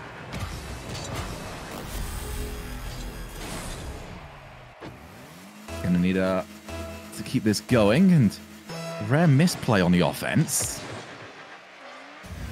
Good kickoff though, and I keep seeing this. I feel like I was trained yesterday to expect players to go up the wall, but after all we saw yesterday, there's that quick reminder that it can be much simpler. Wait for the player to come in and just show your hand afterwards. Oh man, and in the timing, the vision, everything there for Fahad. He's been doing this all series to Astral. He's daring Astral to come in and make that challenge. And now, that flip, not really the best. But Astral bails on the ball. If I had messed up his touch there, he would have been able to have a wall play. Kind of messed up, and now he's going to have to retreat. So it wasn't the cleanest exchange, and now Astral will have a flick chance. Oh, goes low, and he baited it so well. Astral, he didn't really add any angle to this play. He just went full on trying to say, hey, I'm going to try and 90-degree flick this into your top corner. And it just got to a point where Fahad had to make the decision. Is he going to go top corner, or is he going low? As soon as he jumped, the writing was on the wall for him. And this is now better from Astral. And not only did Astral let that ball hop off his hood, he timed his jump perfectly to get right behind it. Now Astral making a strong start in game 4, getting up on the ceiling. That little touch, you see him using actually the roof of his car, flipping into it, getting that extra little bit of height. It It's part of the repertoire that you are going to need to have if you are going to be a ones player, is the ability just to go up that wall if you do get the ball pushed over to the mid boost. Take both of them. Go for the play that you want to. Those of you out there aspiring to go into ones, get that one going. It's one of the less obvious ones that you're going to need. You are certainly going to need it. And right now it is very obvious that Astral is up against it in this series, but he keeps baiting in these challenges and he keeps getting himself a result for it. And I'm just scratching my head. I mean, where was this Astral all along? You know, Astral outpacing Fahad drastically in this game. His mechanics are on point. This is looking like a different Astral right now. I do get the feeling, though, that as much better as this looks from Astral, Fahad will do a decent job of adapting. This is the sort of play that you go for. It's been a bit disrespectful in a way of some of these challenges. So he launches the net. You know, he's going to things that you wouldn't typically expect to see, but he's just had so much success with plays that shouldn't normally work for him in previous games that you might as well keep going for them now. But expect him to sort of pull it back a little bit here and start giving Astral a little bit more respect. But he hasn't got any car, and you certainly don't need to respect someone that's not on the field. Fahad chased this demo so hard, all the way up on the ceiling. There's no I thought he had missed the first swing, but kept swinging, and eventually got it. It's like a punch that, like, you see the hook, but it's like for some reason he's just left his arm out and he's now running after you. Like, you can bring it back, dude. Like, yeah, throw it again later. It's like he throws the hook, but then just keeps swinging into a backhand. Follow through. I'm waiting to, I want to go to the Jamesbot boxing coach gym. I'll teach you how to lose 100% of every fight that you take. Well, at least... What if I win a fight, do I get my money back? I would say no. Is this an advertising thing? Oh, we'll probably have been shut down pretty soon. Wait, what is going on here? So Astral's now a little antsy. Yeah, he's seeming a little antsy. Yeah. He's trying to get too aggressive. He's trying to get too aggressive, and he's making mistakes. We've seen him be a little bit shaky in that midfield where he's, even off kickoff, he had an opportunity to push the ball up the wall, get the mid boost to make a play, and mechanically just messed up. So Fahad not playing the best, and you pair that with Astral playing well, but he does recover here. A nice little flick to slow things down. He just doesn't overcomplicate it, does he? That's so nice. Just forces you back. He knows he's got the 100. He knows he's going to force you into your back corner. You can't turn for it because the angle's not there for you. So you're forced to sit on your goal line. Now on out, you are at his mercy. Astral's going to try and stick around here, offset the play. And it does give him time to get boost and to turn around. Also give him time to get bumped as well. Astral runs forward, and it's a little bit of an overreach for Fahad. We'll get some space here, potentially. Astral had enough boost to get back, and now Fahad's on empty. Astral, flick opportunity. Going for the air dribble. Will he go for the bump as well? He does! Fahad tried to jump over it, and he did. The problem was he was nowhere close to the ball. And Astral rocking and rolling here in game number 4. It's a long way to go for him. But this is the version of him that we expected to see in this series. Bangs it off the post. That first time shot will be saved. It's a little bit of a desperate attempt to try and grab a goal. But this certainly won't be. Car is gone. And the one part of the play that has consistently been there for Fahad is these demo plays. He is so good at finding Astral's car. Yeah, we didn't see much of that previously. Astral having to deal with the aggressiveness of Fahad, who's willing to chase down those demos, and has had a pretty good record for him as well. And this game is not over yet. Despite Astral having that strong start, 2 goals can come in the blink of an eye. Do the flick one more time. Astral went to the wall. Well, it was nice seeing ya. And also, it was nice seeing that lead because it is quickly going away. That little bump there. He's got a bump with the bottom, his undercarriage. And just making himself big, forcing Astral off the ball. And now the fake, going back for his back boost. And Fahad will have possession. Oh, but missed the corner boost. Still flicks it past, but he's going to be slow to the ball because of missing that corner. However, still had enough to make it work. Did he just see the missed boost and think it was his chance? Perhaps. I don't know. I'd have to see that again from Astral's POV because he must have seen weakness. I mean, in that situation where you miss that corner boost, if you do win that 50, you're sitting pretty. So Astral took a risk, but it did not pay off. The play that makes sense to me there is maybe Astral wanted like a couple of extra steps to a play. Like, he goes up, I'm going to look like I'm feinting a challenge, I'll get him to flick, or not flick, and then I'll actually not fake the challenge, and I don't know. It's very weird to me, and that lead is now gone. Yeah, that dive was not the answer, especially if you know Fahad has low boost. I think you do fake challenge. Just make him get the ball past you. Leave some space. He's dived again! Oh. Astral has stopped moving. Fahad can waste the time here, preventing. You see Astral recognizing it a bit late. Every second counts. Fahad taking his time. Another one.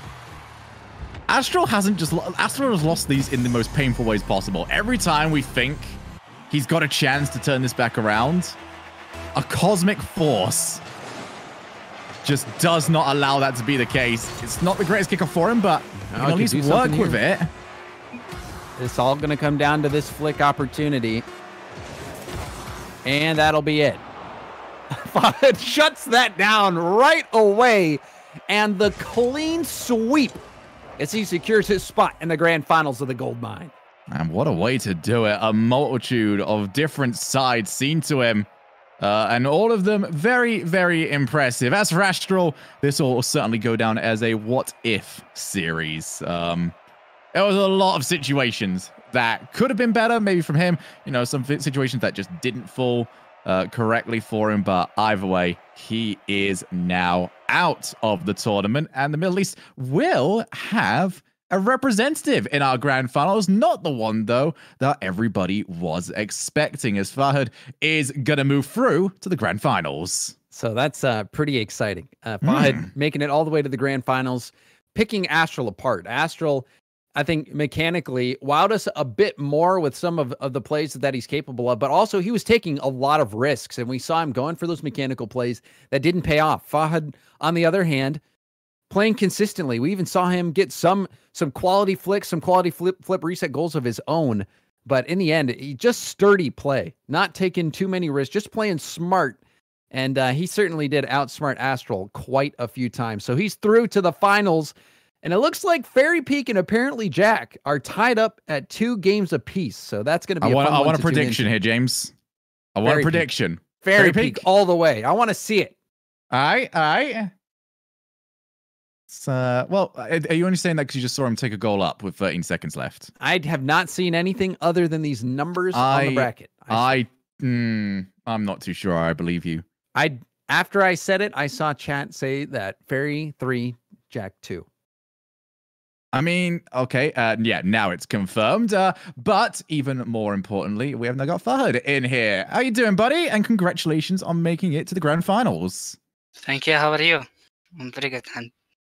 We're doing great. I mean, we just saw you pick apart Astral, and it seemed like you were just trying to play a methodical game, tactical. You baited in Astral so many times. Was that your game plan, was to try to get him to overcommit? Sometimes, yes. Just make new tricks and it works, new plans. So changing my playstyle every 2 minutes, 3 minutes, like. And it seemed like you were even threw in a few of those fake kickoffs where you were going up and then looping back. What was going through your mind when you decided to mix things up like that? I was scared about Astral because he have a good kickoff. So I was scared to lose it. So I decided to make a fake kickoff. And at the same time, I got the ball control. You know, if you make a good fake kickoff, you will get the boost and the ball, both. Okay. One thing we did notice actually from you is that when you did win the kickoff, you don't tend to like to go for the wall air dribbles, more of a dribble style after you pick up the 100 boost. Is there a reason why you prefer going for the ground play over the air play? I'm not really good in air play, so I play ground because I'm very bad in air. Literally, I can't do what Astral He's do. so bad, guys. Only grand final. Yeah, I just know how to dribble and make power shots. Maybe I will be better in air later. Far too humble, lad. Far too humble. Well, you've made it to the grand finals, and you're representing Saudi Arabia now, picking up that flag, and you're gonna have to either play Fairy Peak or apparently Jack. I don't know if you're tuned into that series right now, but I want to get who you think is going to win that series, and also who you want to play. I think apparently Jack, he will gonna win it. But I want Fairy wins because he has a maybe slower playstyle. Just have a thought. And you think? Do you think? Who do you think you match up better against between Fairy and Jack? I will take Fairy. I think it's Fairy, but I don't know really. I have a long time I didn't meet them in ranks or something. Well, we look forward to seeing the matchup, whoever it may be. So, congratulations. You made it to the grand finals. Is there anything that you want to say to all the fans watching out there before you say goodbye to at least this portion of the broadcast? Thank you for watching Goldmine. Nothing more. Well, thank you for joining us. Congrats and good luck in the grand finals. Yes, thank you. So there you heard from the man himself. Fahad looking like a beast. Ground control extraordinaire. And it was enough to get past Astral. So Shogun, you ready for the finals? Dude, it's going to, like, the word finals after yesterday just gets me buzzing. At the moment, I am more than ready for the finals. Well, you know, we're almost there. We're waiting. So JohnniBoi, he's streaming the match with Fairy Peak and apparently Jack right now. So if you want to see that conclude, go there, check it out. The grand finals, however, will be right here on GoldRushgg. We're going to go to a quick break, but when we come back, we will have the conclusion of Goldmine EU. We hope to see you there.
Welcome back, everybody, to the European Gold Mine, and it is grand finals time. For those of you that have been joining us over here, we just saw Fahad managed to move past, destroy Astral on his way to the grand finals. But as we are joined by Smellsworth and JohnniBoi, I feel like you need to regale us with the story and the tale about how we have got Fairy Peak, who, you know, still doesn't care and is very retired from 1v1 and just has to win because who else can, has managed to make it here.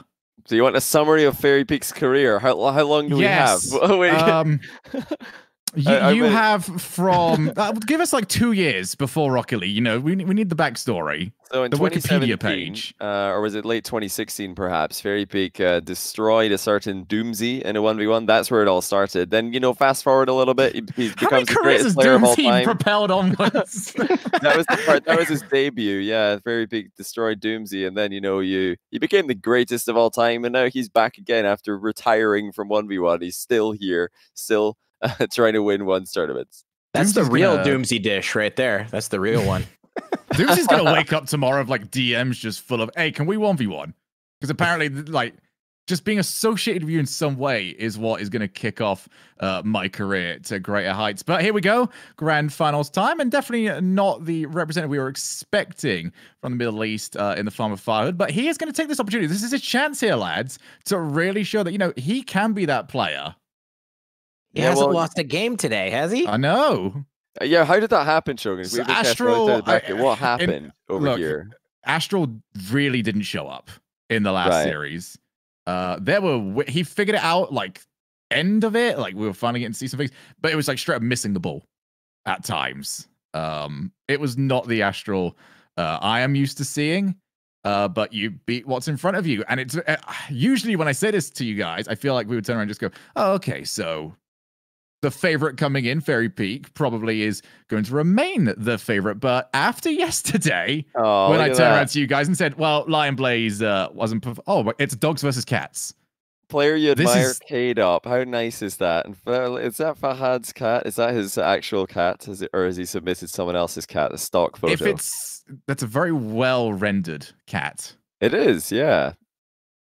That's nice. By the way, it's dogs versus cats in our grand final as we are ready to get underway. Over to Champions Field for this one, best of 7, and we're going to see who can take it. Will Fairy Peak remain I can't say remain the greatest of all time because he's already got it. It's not like it's going to be challenged out of this one, but is he the greatest right now? We're going to find out here.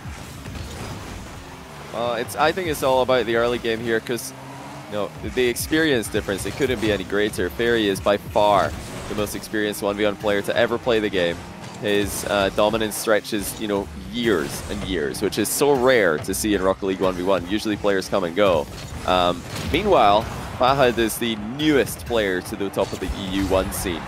Absolutely newest, and he's here to prove that KSA is more than just one great player, Khaled. He's trying to do what Khaled did in Salt Mine 1.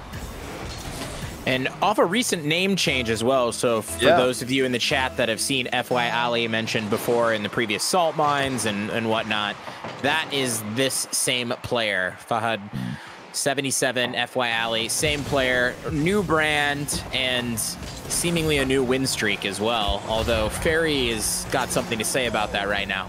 We actually had a chance to interview him after his win against Astral because we had a chat. He was very interested in the way he was approaching the game, and I actually asked him the question of, whenever you win the kickoffs, because we saw it from AJ yesterday, every time he wins the kickoffs, he's got ball, he's got boost, he's going up the wall.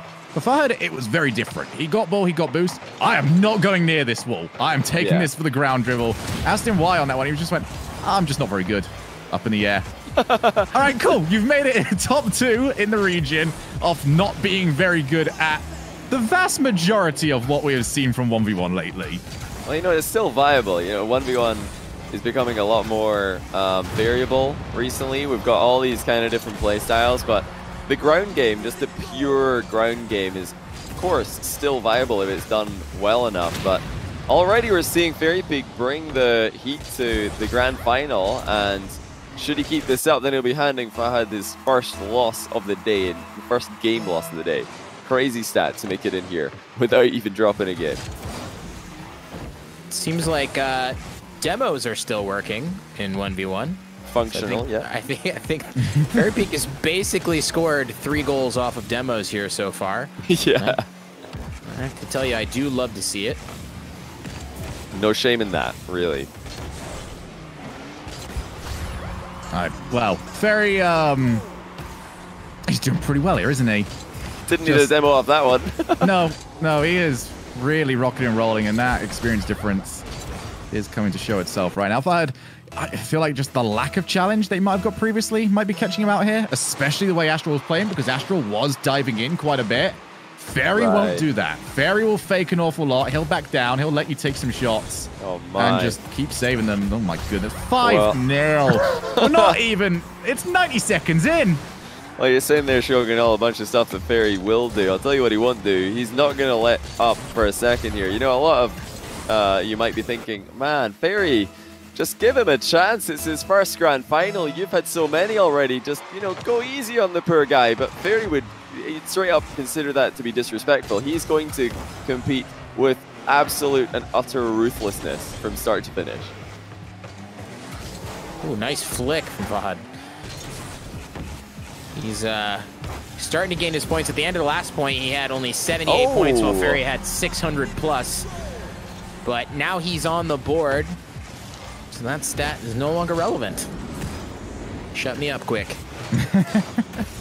Well, he's definitely going to need a lot more of this. The kickoff's not necessarily been dominant. He doesn't tend to go for the big wins and these sort of things. It is usually just for possession.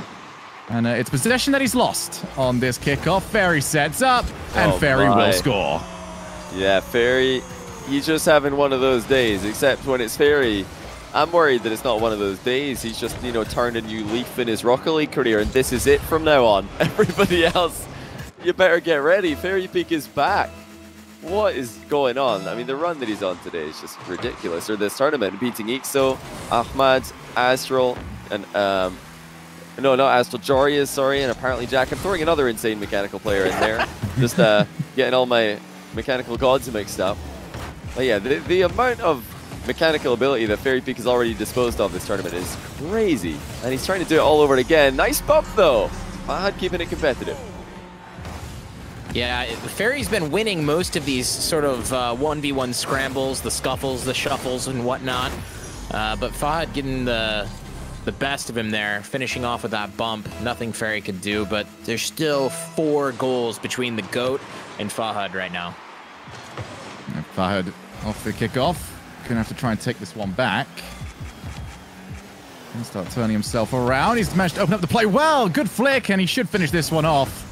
This is something that he is going to have to establish in this grand finals and really make Fairy Peak respect it. This is well positioned, and he managed to take the bait.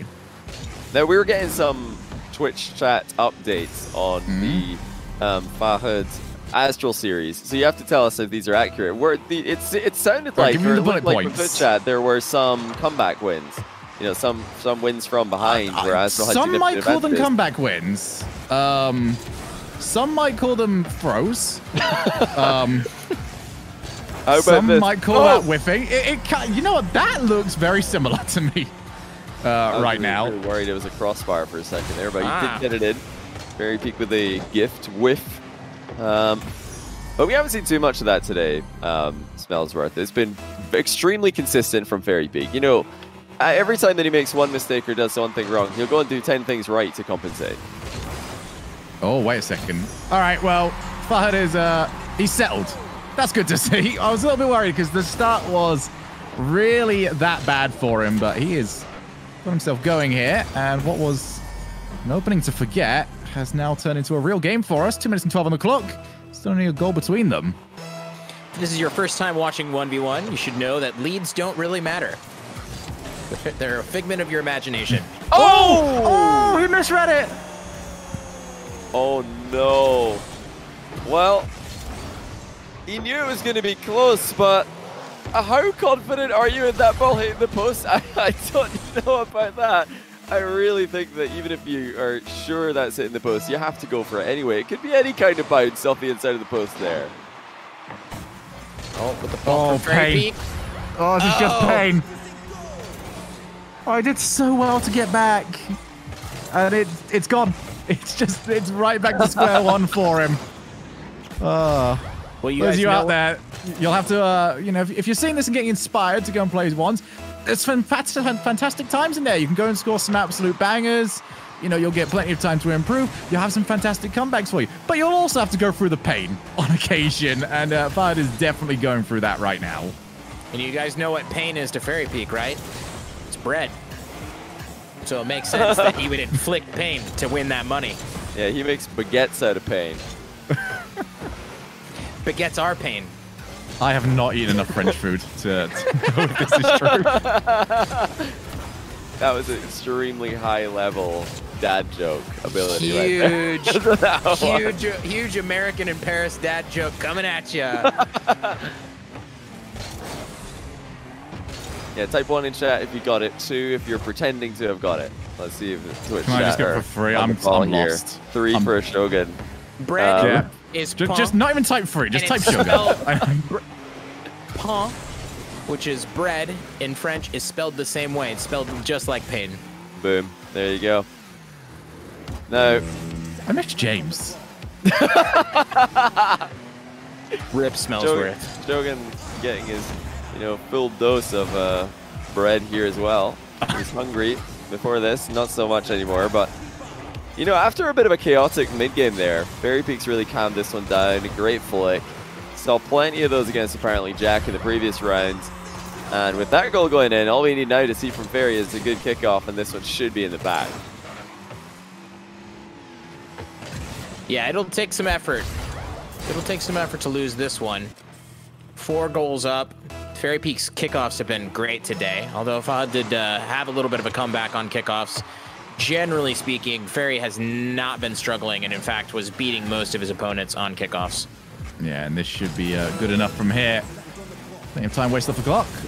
I would like to try and take this first-time shot, but Fairy Peak's recovery too good. Fake challenge. Oh, and faked out. All right, then. That is certainly the response. But it didn't go for the shot. Fairy was not going to be back in time.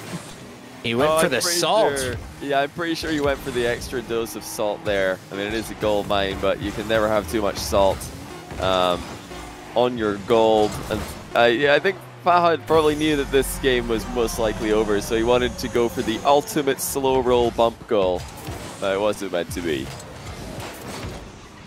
Well, at least he's got something for himself. This is a lot to unpack from this game. Multiple different phases. Fairy just diving on ahead.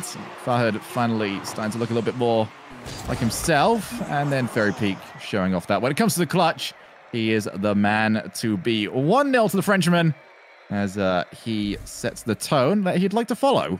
I've got some sick analysis for you here, guys. Fairy Peak has 9 shots and 9 goals. Ooh. So don't even need a calculator. That is 100% shooting percentage. Now, if you're playing any game mode in Rocket League and your shooting percentage is anywhere near 100%, you're doing pretty well. But also, probably your opponent is mispositioning a lot in defense, and a large part early in the game, we didn't even have anyone in defense to fight Fairy because he was just making sure to demo Fahad before every single play. So, you know, take from that what you will. I think it's pretty clear. The defense has to improve for our underdog here. Do you feel like Gibbs just gets a shiver down his spine whenever shooting percentage is mentioned? Just like someone is talking about my thing right now, and he's just aware of it. See, he knows someone is talking about it right now, but he doesn't know where from. No one tell him. Gibbs is just jealous because he never gets to see 100% shooting percentage because he's always casting and analyzing 3v3. He's like, man, how do the 1v1 casters get all of the really, really high shooting percentages? This is what 3v3 casters dream of. It's time to make the jump, Gibbs. Come over to the dark side. I want to just keep casting. Like, not even just casting one, just casting in general. I mean, that would be great. Oh, yeah, I think we've only had it once. I think we had it once or twice, actually. We had once for a mid-season mayhem. And we also had it for... Gibbs is the preeminent Rumble caster, is that? Oh, no. Very Peak. Oh, my.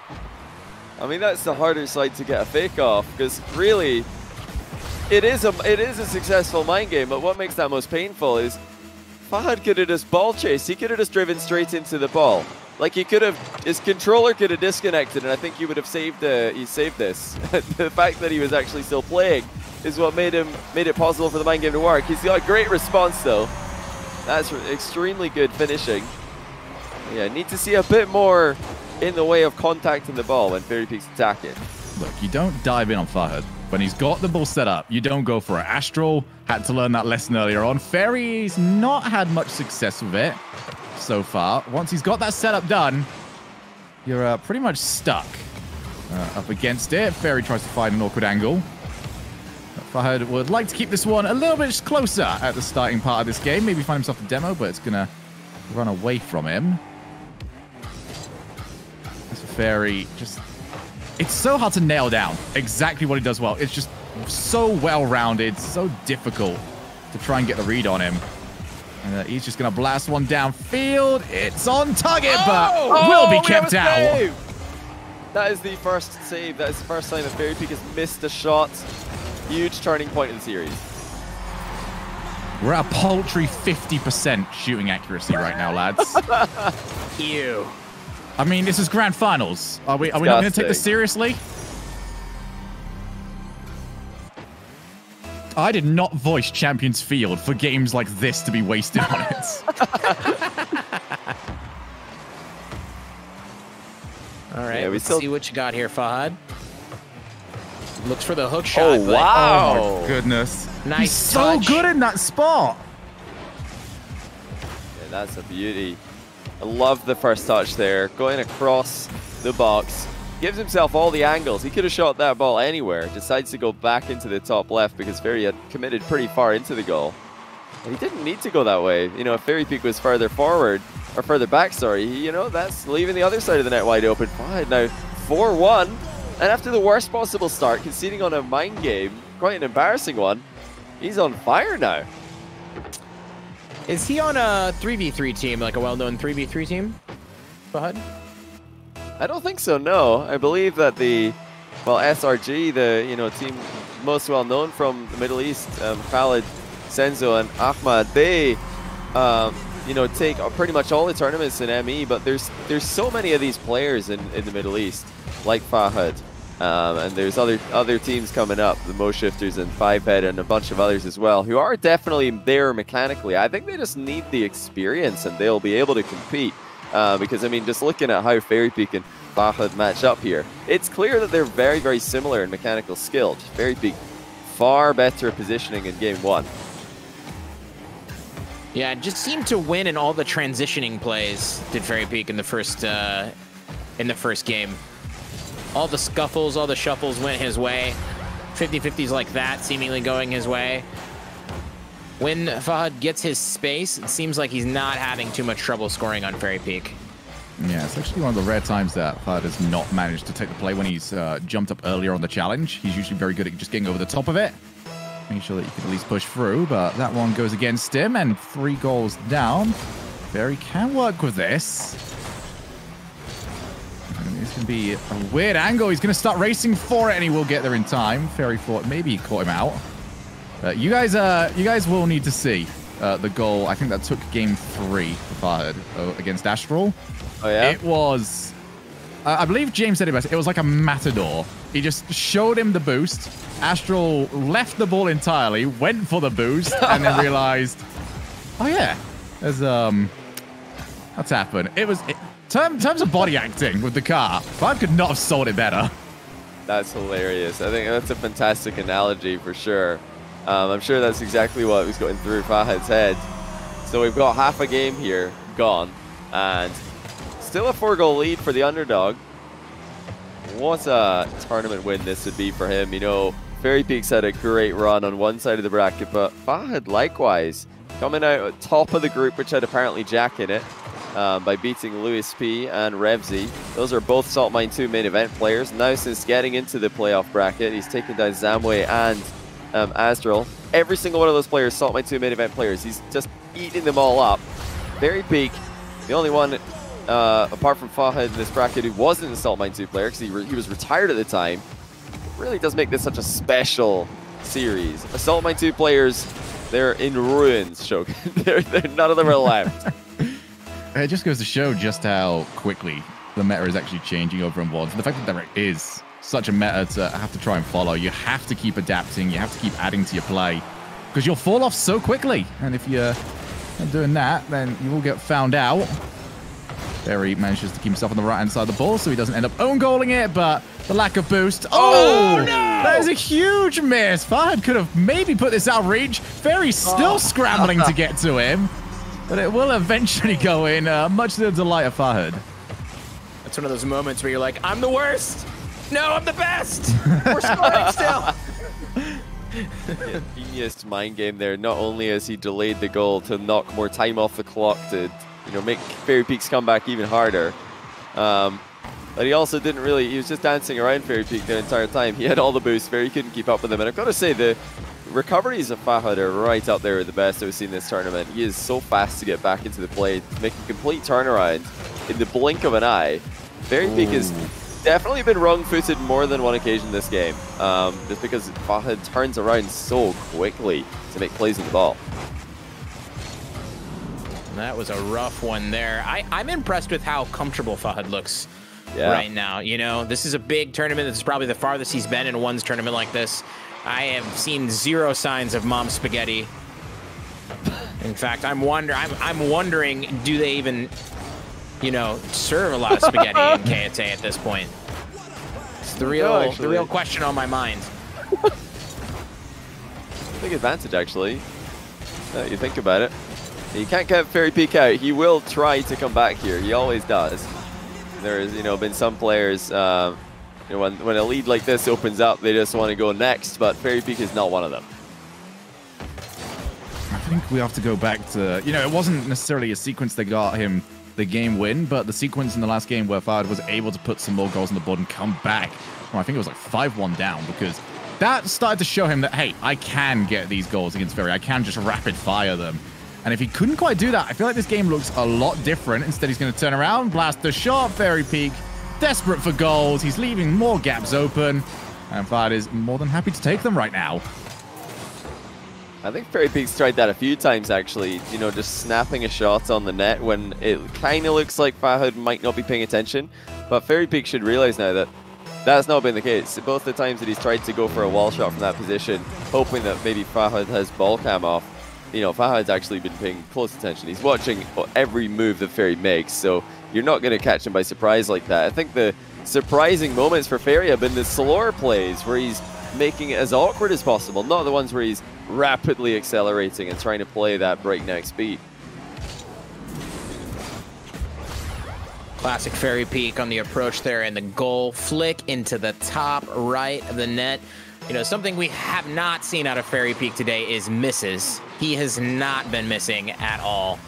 Obviously, the 100% shooting accuracy was a meme from the last game, but honestly, it's something we've seen in pretty much all of his matches today. Just extreme accuracy on very difficult shots even. All right. If he is going to have a chance in this series, he has got to figure these kickoffs out. Every one of them is working exactly as Fahad wants them to right now. He's getting it over to that mid boost, able to play it after the fact, and we all know that once Fahad has got those goal plays going, very difficult to stop. Fairy Peak hasn't had an answer just yet, so his best shout is to try and figure out something that can maybe prevent those situations from happening. Needs a couple of kickoffs here, though, if he is to have a chance in game 2. Yeah, luckily for Fairy, he is extremely good at turning even the smallest kickoff win into a goal, but to get 3 in a row against a run of play, tricky one to pull off even for Fairy, and that's a good challenge. Well played, Fahad's going to tie up the series, and, you know, looking good while doing it, I've got to say. Very, very fast play, very confident play, and that's probably, I think the last part there is the most important thing for Fahad, because Fairy Peak's confidence has been through the roof today. He just doesn't look awkward. He doesn't look nervous in any position.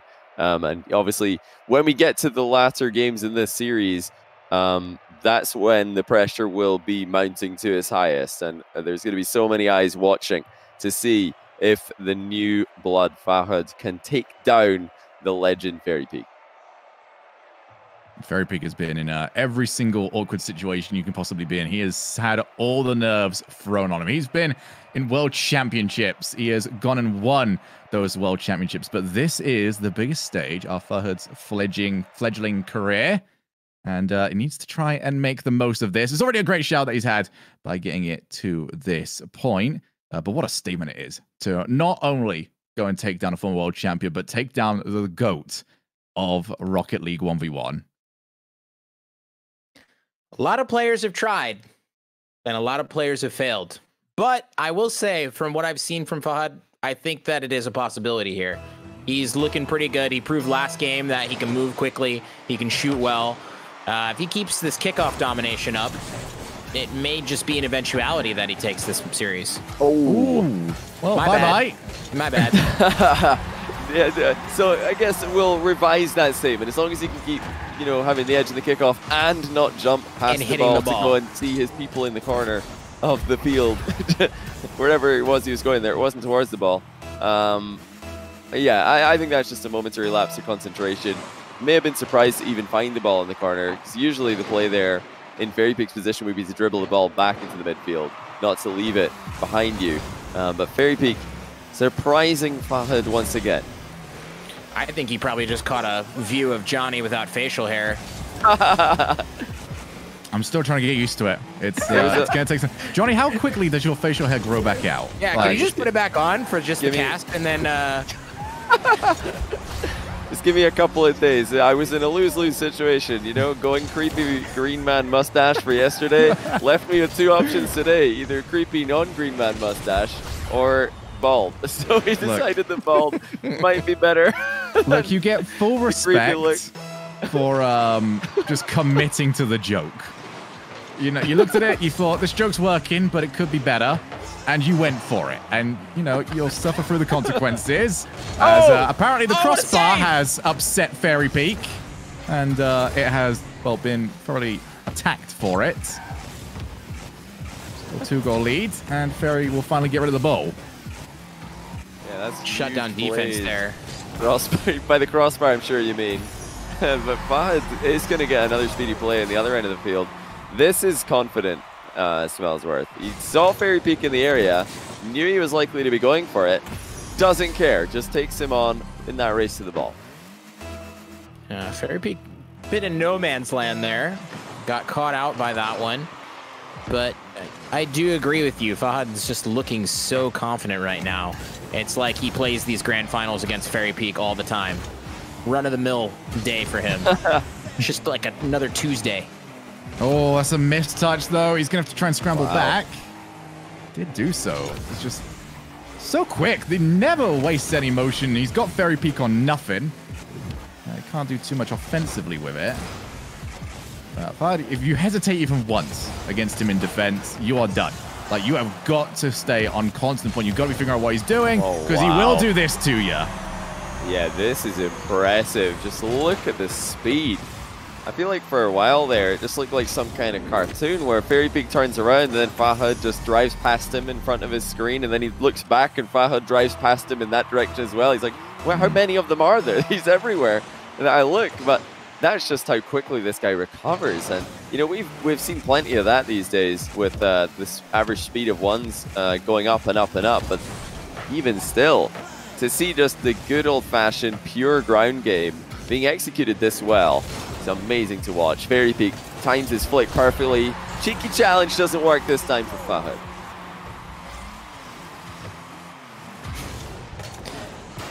The cheeky challenge, you call it that because he was facing him in reverse? Is that the... Oh, I was more referring to the fact that he was hoping Fairy Peak wouldn't see it coming. Wanted to... It's one of those positions you just got to do something that's so... bad that it works, because I mean you saw exactly what happens if Fairy Peak just does anything there, shoots, flicks, anything at all, it's a save, or it's a goal, sorry. So, you know, any play on the ball counters what Fahad just tried, but that's what makes it work, because your opponent is not supposed to see it coming, because your play is so unpredictable. But you know, when the ball's bouncing high, Fairy Peak's got some good vision on it, he knows what to do. It's the same reason why fakes don't work at a lower level, because yeah, they you know, they're not expecting you to do anything but try and hit the ball and then fail it anyway. Here comes Fairy Peak. Looks around. He's actually opened himself a decent little gap here and goes for the far corner. I love that. As soon as Fairy goes wide, he forces Fahad to just stop moving his car, and that's what opens up the other side of the floor. Wow. So look at Great that mix-up on the shot.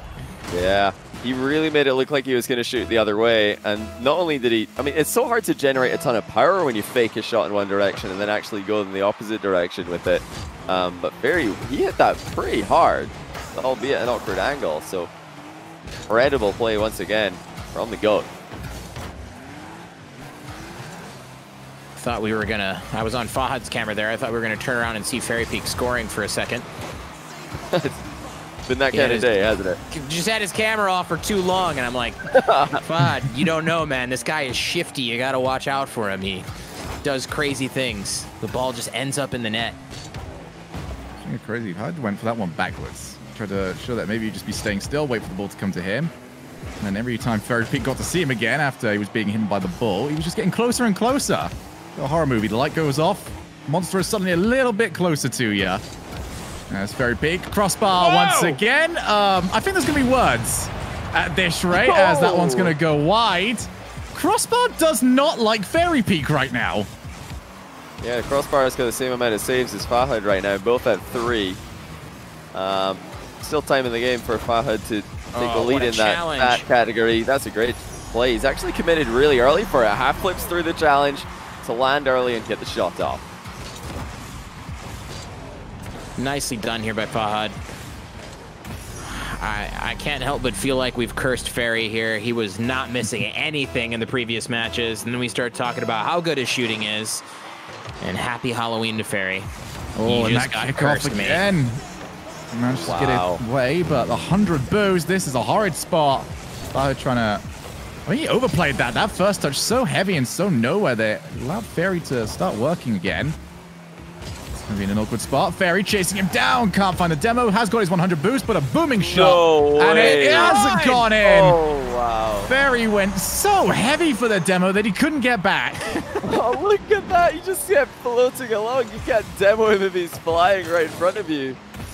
Perfect play by Fahad. He doesn't care about the boost in the corner. He doesn't care about Fairy's demo, just looking at the shot that's coming in. And, you know, to have the composure to even spot that opportunity. He caught him. Got the lead here. I think he's just squeezed it in. For a second, I was worried he did the post here, but confident finish. Very convincing fake kickoff as well. Fahad taking the lead. Fairy is now the one up against the momentum. It is Fahad who has really gone from strength to strength here. And he's doing it in a way that it's consistent for him. This is the play style that we needed to see. And this is very similar to how he played against Astral. It was the first half of the opening game that they were just trading goals. Like, there was no rhyme or reason to it. As a shot goes in, we're going to be 5-5. Fairy Peak keeps it close. And next goal is huge. Fairy Peak's just sitting here watching as Fahad climbs the wall.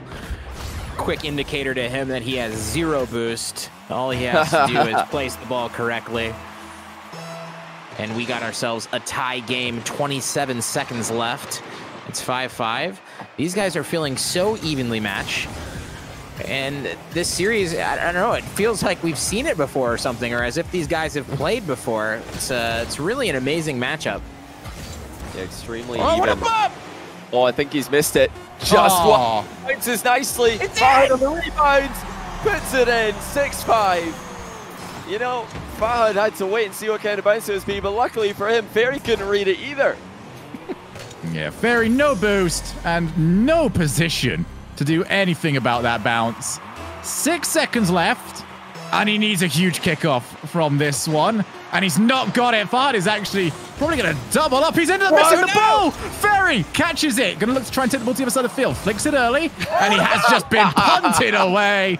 Fahad survives a late scare of his own doing to go 2-1.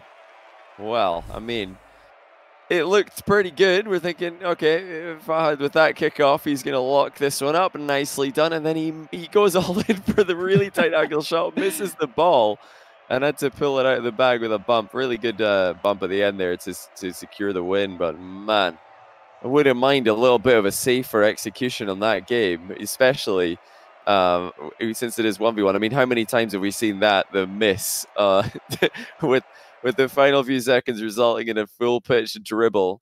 Fairy Peak was ready for it. If he just had a little bit more boost at his disposal, I think he had that one. Yeah. Get your Fahad smashes out in chat. That was a great bump. Game-saving bump. Takes the lead in the series. Well done by this young gun. What a fun player to watch. And we need to bring this up yet again about these kickoffs that are going so in the favor of Fahad, because not only is he getting the 100 boost for it, but Ferry has struggled with pathing after that. How many times have we turned around after the play and said, Ferry's on nothing right now, because Fahad is getting that play going so quickly. There's no chance for Ferry to retreat to his back 100 boost. There's not really had the time even to go pathing for a couple of extra 12s. It's just been so difficult for him. That kickoff is, honestly, it's tearing him apart right now. Yeah, totally. But Fairy Peak, he's got some, tricks up his sleeve as well. He will know how to adapt mid-series, mid-game in the kickoff department. We've seen him taking most of the wins in kickoffs against apparently Jack, and even in the later part of the series against Jorias. So, those are some seasoned 1v1 veterans that, I'm talking recent times that Ferry's disposed of. What a read though. Fahad not having any of that fake challenge. He's convinced that Ferry is turning around, and he's absolutely right. This is a crispy flick. 96 kph, point blank range. Ferry, was headed in the right direction. I guess that's the best he could say about that, but what do you Ferry expect? Could have been anywhere. Ferry could have been anywhere on that blue side of the field, all right? Just because he was close to the ball doesn't mean he had any more of a chance of getting to it. That is brutal from Fahad, and he's going to look to try and set up for it yet again. Ferry has slowed down. He did go for a fake challenge, and this time he gets what he wants, but he's what is with the crossbar? What? Help, I've fallen over. What a redirect. That is a clothesline on Ferry. Fairy Peak with a perfect pop on target. He tried to land on the back wall and catch this ball as it was bouncing. But I think the fact that this flick wasn't more powerful is what actually made it difficult for him. That was extremely awkward for Ferry. Yeah, I do agree. I think the speed, the changeup just caught him off guard, and as Shogun rightfully put, he got clotheslined off the top ropes. That was some WWE stuff right there. Look, it's supposed to be a 1v1 tournament, all right? It's not supposed to be Fahad and the crossbar against Fairy Peak. He's done smart here. He's managed to put this one as low to the floor as possible. Yep. I wouldn't be surprised if, the crossbar just dropped down to try and keep this one out. Fairy Peak, stick to the bottom 90. Bottom 90, buddy. And it might be the play from now on. He's going to go for only rolling shots, at least for a while. Condition himself to stop hitting the ball too high. Good read by Ferry. Spots the shot coming. Now that is open, and Fairy Peak makes quick work of it. That wasn't an easy open net. Had to be extremely precise with his flip here. Of course, Fairy Peak makes it look easy. Yeah, if he ends up popping that one, it's going to lead to a much more difficult shot for him. It might have not landed in time before Fahad can start moving back. 2-2 in this all-important matchup. Fahad takes this one. He has got 3 tournament points to his name. If Ferry takes it, well, we're going to be tied up at 2 each. Ferry tries to dive forward. These fake challenges aren't working, but the actual save will come through perfectly well. Fahad's still on the attack. Fairy Peak actually has enough boost, or at least to go even with him. Both players scrapping around with nothing to their names right now. Bounces off the backboard, and Fairy Peak is the quicker of the two. I had a feeling I was from Fahad's camera here, but I'm like, I think Fairy Peak knows he doesn't have much boost, and he's probably just going to go for this. And boy, was I right. I don't really blame Fahad for not lunging in there, because he was on 0, and he sort of had to get that read off the wall there. So, yeah, good one on Ferry. And he takes the lead by 1. He's starting to look a bit more in control again. Yeah, that last play is extremely interesting. Fahad is thinking that Ferry's going to play for the boost steal, and then, of course, he's also thinking, well, if Ferry's stealing my boost, I don't want to pass the ball to him in the corner. So he doesn't go for it. But Ferry is one step ahead. He just read the play perfectly. Gets 1 goal, and he's going to pick up another one here off a challenge. This is fast, confident play from Fairy. That's never really been part of the, the question. The only questions we've had about Fairy Peak's play have been, the accuracy. Is he hitting the crossbar a bit too often? And the recovery game, I think Fahad might be slightly faster. Kickoffs as well, looking very good for the KSA player.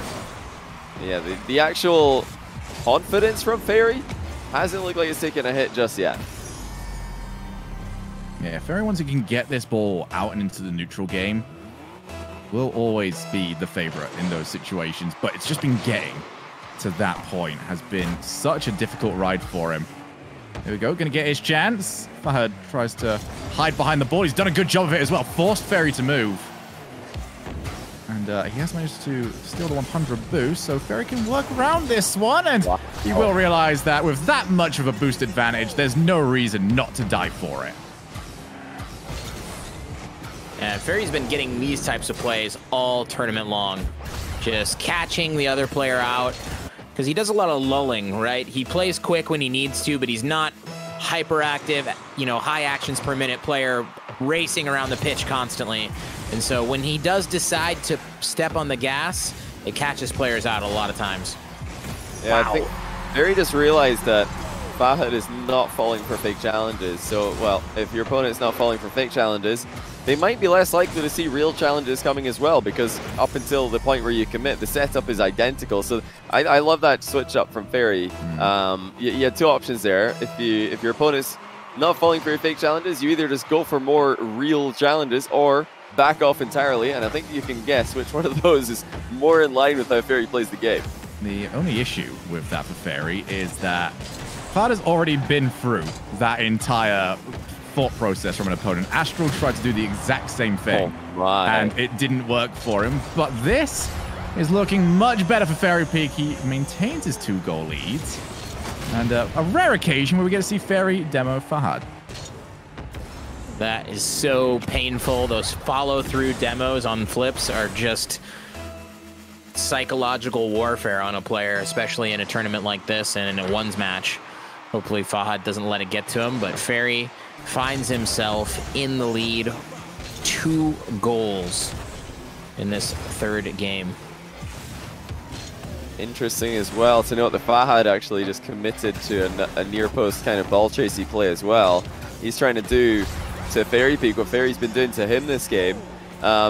Would you say that falls in his playbook, Shogun? That's a the new one. Coach has seen the difficult situation, I gotta say. When you're down in the clutch, you've got to pull out something new, something interesting. That one I don't think we'll see making a return in future playbooks, but maybe it was worth a go. Did Astral consistently rush challenges start to finish in the series against Fahad? I don't think very well. Varied at the start, but by the end, Astral was just gunning for it. Right, okay. Yeah, I mean, we've seen quite a few of those from Fairy here, but he won't go completely one-dimensional. Yeah, I get the thing it's going to be more of a mix-up. Yeah. I think Fairy's version of challenging more is where Astral started the series. Oh, good kickoff. That could be a... No! What is going on with these right now? Fahad will be able to score a bit, unlike Fairy at the 0 seconds last game. And that is a mistake that brings this series so much closer. Johnny, I can see you in our little group right now. You're feeling okay there, buddy? I don't want to watch. I can't watch. It's like, I mean, if I wanted to see that, I would just queue up ranked 1v1 myself. I do that most of the time with these tight angle kickoff goals. But, it's because Fairy Peak is usually so utterly consistent with that type of shot that we, just never expect to see that from him. A complete whiff on a goal, which for the vast majority of the Rocket League player base is a tough shot. For him, it's something he never misses. It's his pain, that he always can rely on. His pain, bro. I get it now, but I don't like it any less. Well, you're going to like Fairy Peak's position a bit more, at least, because he might be having an argument with the crossbar, but the post is very kind to him there. Passed his center perfectly. Fairy Peak didn't have to move at all. Just straight to him. That 2-goal lead is now back in his hands. Can put the previous kickoff miss behind him, but Try to dive it. It doesn't work. I'm sorry. As soon as he gets that ball to the middle 100, it's done. All right, just leave the net. Go and see the orange side of the field. So wave to the fans. You know, the eggs have paid their fee. Just don't dive in on Fahad. It doesn't work. Now, they're not paid. Did you not hear Rocket League went free to play? That means free to enter the stadium as well. Nice. All right. All right. That's good. I don't know how this eggs need a win in 2020. You know what I mean? Yeah. How is this place? We're not going to go into the economics of this, but there's a lot of fireworks for a place that are not currently charging for people to come in. But fireworks on the field. Fahad has got us to a tied game. They still have blueprints, Shogun. They still have blueprints. They're selling the paper? What's going on with that? Well, I'm loving the approaches from Fahad. You know, so many times we've seen the up-and-coming ones players of the Rocket League scene rely so much on straight dribbles, but he's really got a lot of angles in his dribbles. He goes side to side. He tries to get Fairy Peak on the awkward end of the ball more often than not. That is exactly how he should be playing it. A bit unfortunate there, he couldn't get the save. Boost just not there for him on the recovery. That was painful to watch. The double jump without boost, trying so hard to get to that ball before winning the goal. Brutal. I'm going to try and figure out some way past Fairy here. It doesn't end up jumping for it. Fairy thought it would come for the challenge. What? And he's managed to catch him out. Well then, I guess we have another tie game. Fairy Peak thought there was a challenge incoming, so he popped this ball to try and avoid the challenge, which wasn't actually coming. It was just Fahad waiting. He was just being more patient than Fairy Peak. Spoiler alert, turned into a goal for Fahad. Now it's all on this next one. Fahad will have decent possession. We're going to have the 100. Instead, Fairy Peak moves through, so it's much boost against much ball. And Fahad will have the final chance. Can he catch this? No, he will take it the entire way. What? No bumps to be seen. Fahad on tournament point. You've got to be kidding me. Oh, he bumps him on the way through off the flick. Incredible. Wow. You could see that he was just waiting for his moment. He had the boost advantage all the way from Fairy Peak's corner back into his own back corner, and he didn't rush. He just waited. He drew Fairy Peak in, and once Fairy Peak was completely as far away from his goal as he could be, that's when Fahad hit him with the turnaround. And you know, I'm shocked. Fairy Peak's been on another level today. He's produced some of the best Rocket League I've ever seen from him, but Fahad is on triple tournament points. I have a question. Is that the first time? That 0-second goal, is that the first time Fahad has the lead in the entire game? Because I think Fairy was leading the entire way. Yeah, could be. I think it might be. This was. It seemed like a really dominant game for Fairy for sure. But Fahad just stayed in it. And when you've got these high-scoring games, I feel like it's more likely that the comeback can happen. So great play to keep Fairy Peak at bay long enough to make this comeback happen, and then to clutch it with. He didn't even need overtime. This is impressive. But, you say it yourself all the time, Shogun, the hardest games in Rocket League, the first game and the last game. So if this is to be the last game, it's going to be a tough one. Fairy Peak will not go down without a fight. And I think it's interesting to note here as well that for Fairy Peak, it's just another game for him. It's just another grand final. For that, this is the grand final for him right now. This is the biggest stage he's been on. And this is the biggest test for him at this point. Against the greatest to do it, can he get the win? So if Fahad wins this game, that means that the entire second day, or finals day, he only lost one game. One game. One game completely. Well, what was his record? Do we know what his record was before this? Before finals day? I can get that for you. I mean, he went through his group without losing a series. He did have to, battle against some tough competition in there.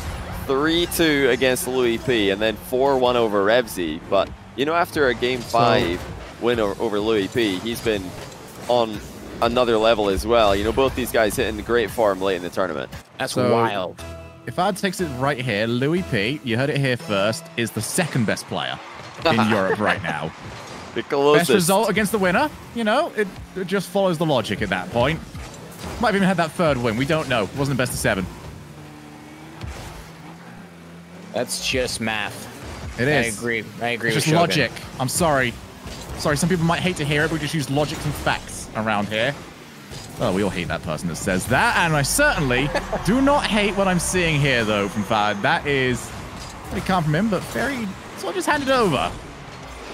This is so refreshing. You know, I really thought that this, the NA Goldmine tournament and the EU Goldmine tournament were going to be all about the AJs, the Jorias type of play styles with who can score the most flip reset goals, probably taking the tournaments. But we saw Lion Blaze in NA with the most defensive style ever. Now we got Fahad in EU with some of the most grounded gameplay ever. Just as I say that, though, he is scoring a ceiling shot. So it's not That's that the first he's ever gone for, let alone scored. Like, from what doesn't have to. Look at him go. Sorry, lad. This is Mr. I can't play very well in the air over here. to his own admission. If this level of humbleness is just annoying, to be honest. Oh, okay, Fairy. Back to the lead again. Are we going to switch roles here?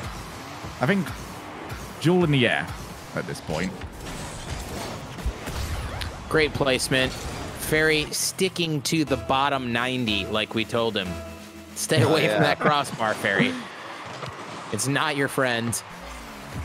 Excellent shot. Now I would say Coach Worth actually does roll off the tongue very well. Coach Worth certainly does. Yeah, I think you asked there, would the aerial battle be a good idea for Fahad to go for? I want to see them on the floor. I would so much say more entertaining over here. And definitely no. Do not take on Fairy Peak. Don't challenge him to an aerial battle because Fairy Peak, although he doesn't really use too much in the way of aerial play offensively, when it comes to aerial defense, he is absolutely insane. I mean, he's beaten Jorias and apparently Jack today. Need you know any more? And then he beat Ahmad and Ixo in qualifying. Just crazy fast aerial play in getting to the ball in defense. I haven't really pulled too much attention here to Fairy Peak's lead that he's starting to claw out for himself, and that's because, well, these 3-goal leads haven't tended to last all that long. The only one that really went too far is Fahad earlier on with his 8-1 win over Astral. Outside of that, these have disappeared very quickly on us today. A heavy touch there by Fairy Peak, but gets the follow-through demo. I would say that was a heavier touch onto Fahad. Yeah, absolutely. Explosive touch, if you will. Yeah, Fahad is just not scared of Fairy on the ground, though. And Fairy finding out more and more as this series progresses that big challenges are not going to work. Fahad clips him. 5-3. He is starting to come back once again. Okay, so let's go through Fairy's options here. Challenge? Nah, won't work. Fake challenge? Nah, won't work. Fairy? It feels strange, but he has to get away from this situation, no matter what. There is no good answer right now. Fahad is too good at reading the situation and getting something for it. These kickoffs have to stay on point for Fairy. Fahad is off to take the long route around, but he has managed to get a good play for it. Another goal for him. Really would put the pressure right back onto Fairy. And Fairy might have just handed this to him. He has at the post. And Fahad, very patient, stayed back, wait for a chance. He took such a smart path back when Fairy was chasing him. He stayed away from the boost and went back in a way that Fairy Peak just wasted a bunch of boost, and he ended up getting the 100 in Fairy's back corner. So when they went up on the wall, Fairy Peak was already down to 30 boost, and Fahad had like 100 left at that moment. It was just really brilliant pathing while being chased. You know, one aspect that we may not have covered enough here. Oh, Fairy Peak's going to get a goal off this. Fahad was close, but not able to keep it out. You know, the ground game, when it is done as well as Fahad is playing right now, it does, I think, have, in a way, more comeback potential than a really aerial-focused game. Because look at the speed of the setups, the sheer volume of shots that's being created by both players right now, causing these ridiculously swingy games, incredibly high-scoring games. That's to the advantage of the player who's losing. So maybe in that sense, it's a good idea for Fairy at this point to get the ball up in the air more, because when you've got the ball bouncing around and floating around the field, that takes time off the clock, which favors the player ahead. Fairy ahead now 3 goals. Great patience there, waiting for the play to come to him. I think there's a bit of hesitation by Fahad after he cut that ball. It didn't quite go where he expected, and he waited to see what Fairy Peak was doing, and that hesitation gave Fairy Peak the time to beat him on that challenge. Just gonna take the ball back, tried to show that he might go for the bump on Fairy, but brilliant. Maybe a step too many. Fairy Peak only needed 1, and he's gonna double up the amount of goals that Fahad has. And that 4-goal lead might be insurmountable. Look at that, one smooth motion for Fairy, jumps to avoid the bump and sets up his shot at the same time. Fahad thought with the heavy boost advantage that he'd acquired, he would be able to chase Fairy Peak off that one and have an uncontested play. He underestimated just how efficient Fairy could be. 9-4 now. There is still time. You know, I talked about it already. With the kind of efficiency and the speed of setups that Fahad goes for, he can come back here. But with every passing minute, Fairy Peak is just increasing his lead. Really 5-goal difference remains, but even though you can get a lot more goals with ground shots, it just really feels like Fairy has Fahad's number right now. Like he's reading all the moves. You know, when Fahad tries to demo him or bump him off of a play, that's, you know, what resulted in that jumping goal from Fairy Peak last. Oh, excellent save there from Fahad.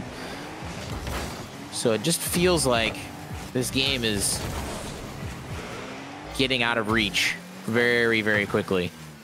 And we are still a very, very long way from Fairy Peak truly making the most of this comeback. Has great save from Fahad. Keep that one out. I think he just needs to get something for himself here. Tries to set up and did not quite find the flick that he was after.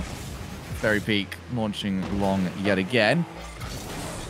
But Fairy Peak, this is going to be all about consistency here. Not going to let it get to him at all, the situation that he finds himself in. And he's going to maybe hope that the starting win here, if he can get a hold of it, there's still time in this one.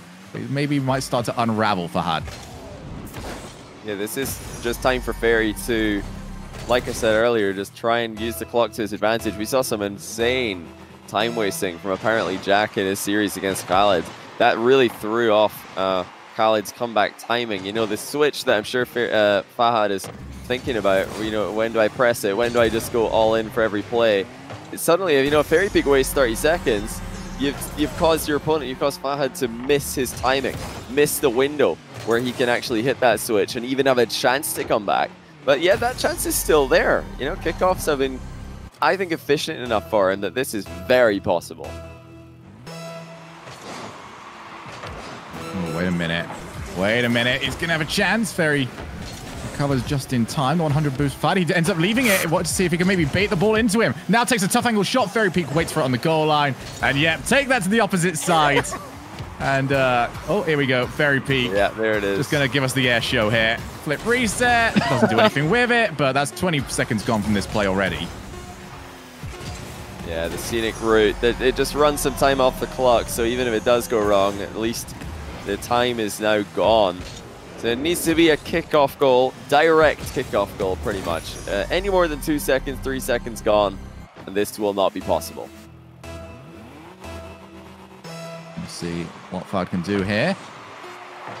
It's a big hit. He needs to try and take the first time shot, but Fairy is already back. So step 1 done. 2 more to go for Fairy. Fahad has dropped his first tournament point.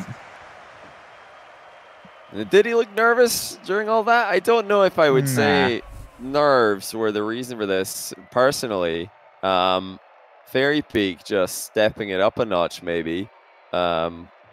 Controlling more of the play, and that's what it's all about when it's a ground game focused 1v1. Who gets to dribble more? Who gets to control the ball more?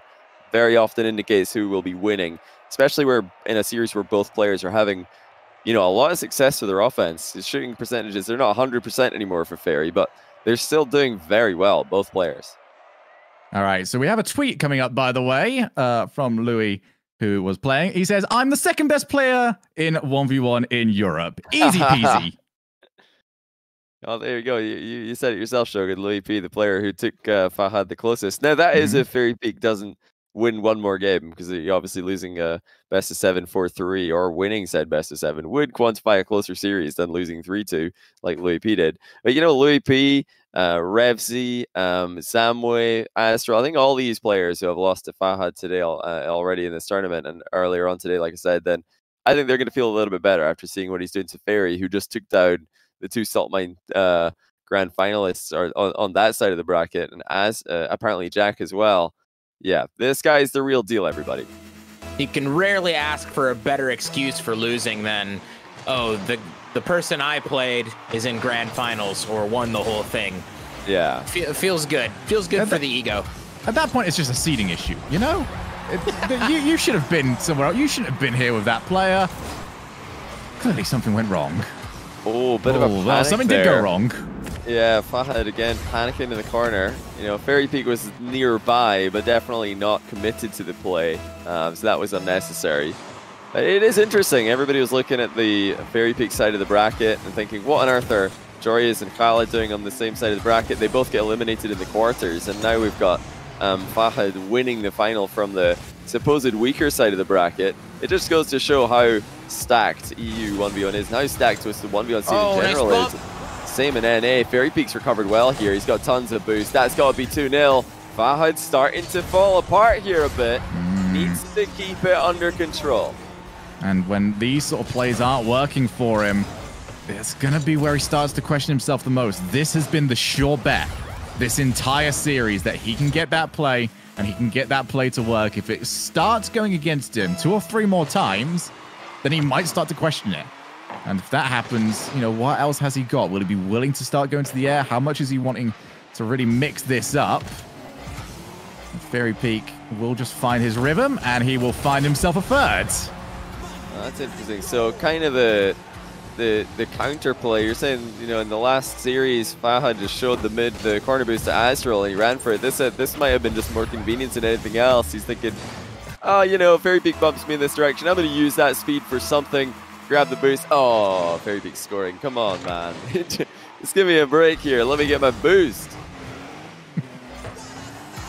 Just want to win the tournament. Leave me alone. Just for the record, everybody watching those exact words with that tone of voice were typed out in the game chat right now. Yeah, we do need that as a quick chat. I'm happy to have This Is Rocket League removed to replace it with just let me win, leave me alone. Yeah, just imagine if your quick chat could trigger certain announcements from the in-game announcer here. What if you could use maybe like 1 per game, 1 what is save per game from the in-game announcer? That would be the ultimate toxicity here. All of the crazy Rocket League mod creators, you guys know what to do. We just need like 200 extra lines, and none of them being on topic at all. From off topic to on fire, Fairy Peak, a 3-goal lead. And, well, we really needed that one. This is the sort of play that we need to see from him over and over again. Gets the kickoff going his way, sets up immediately after. And this has been the bread and butter this series. He really does not like to aerial. In that position, every other player I think we see in this competition goes up for, a quadruple reset to try to make it or something. Yeah, well, it's like Shogun said earlier, he just doesn't have the confidence. But, I think it's misplaced lack of confidence, really, because what we have seen from Fahad in the air has been extremely solid.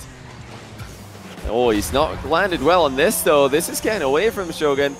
And although the last game didn't really have too many moments where it was, I would say, unforced errors coming in, this game has. That was another one that could have been saved. Yeah, the last one very much felt like it was just Fairy Peak winning. He's playing his game here, a little bit of just a more regular and normal game vibe, but you got a little bit more leeway. But when you start losing like this, and it's yourself that's causing your own problems, that's where the questions begin, because you're not even in that Game 7 yet if we do get to that point. And Fairy Peak would be going into that one with all the momentum. It would be so quick, the shift from favorite would be going away from over to Fairy Peak. I think it's already might be. My new favorite to win this might already be Fairy Peak, because Fahad may have missed his chance. You know, the last game didn't look too nervy. This one, it does. This has been extremely off for the underdog here. And momentum was very much on his side. That is no longer the case. And it's been proven in the past. You do not want to take Fairy into that Game 7. Not even Khaled could beat him in Game 7 when they arrived there. Oh, what done? What a reset from Fahad. We saw this earlier on, or yesterday in the NA tournament. Check it out once again. Fairy, I don't quite know where he was trying to put that ball originally. Fahad will take advantage of it. Lead down to 3. Now, one thing you mentioned earlier on, Johnny, that we have seen come up massive here is I do think Fairy has adapted his kickoffs now. This has been a rare situation where he's actually found himself here. Obviously, he still doesn't want to be here because, well, we already know just how dangerous Fahad is, as Fairy Peak will get there just on time to keep the ball out. But Fairy has seen that situation less often in the last few games, and we've seen just how helpful that can be, as he is determined to get the bump of Fahad, and it has worked. Just brutal again. Fairy Peak has no mercy. I think he just went to his dictionary, scribbled the word out, and then put it back on the shelf. You know what mercy means to Fairy Peak, right, Johnny? Oh, I do. Thank you. Oh, I do know. Oh man, I really perked up when I heard you say that. I was just ready to pounce on it. Just ready. I could literally see Smellsworth, like he was leaning forward, looking directly into the monitor, and then he leans back with his eyes wide open, like, this is my chance. My time has come. I can talk again. Moving to Paris was worth it all along. Oh my goodness. This is starting to look like a bit of a bloodbath here, though. Fairy Peak is dismantling Fahad right now. And maybe the most terrifying of all things, Fairy has reconciled with the crossbar. They are no longer enemies. And it is just Fahad by himself. Best friends once again. Let's not go too... It's a long, tricky path. They're but acquaintances will work, yep.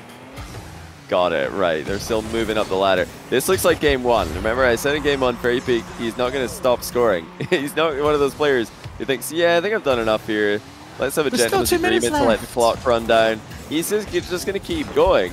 And I really don't think it's personal when it comes to Fairy Peak. I don't think he does this to try and take some kind of mental advantage. He's just playing Rocket League. He's just, I can imagine right now, you know, he's on his stream just in the tournament grand finals once again, just having a good time, you know, thanking some subs, talking to his quick chat, roasting K-Dop, and then he's like, oh, I scored 10 goals. Cool, that's nice.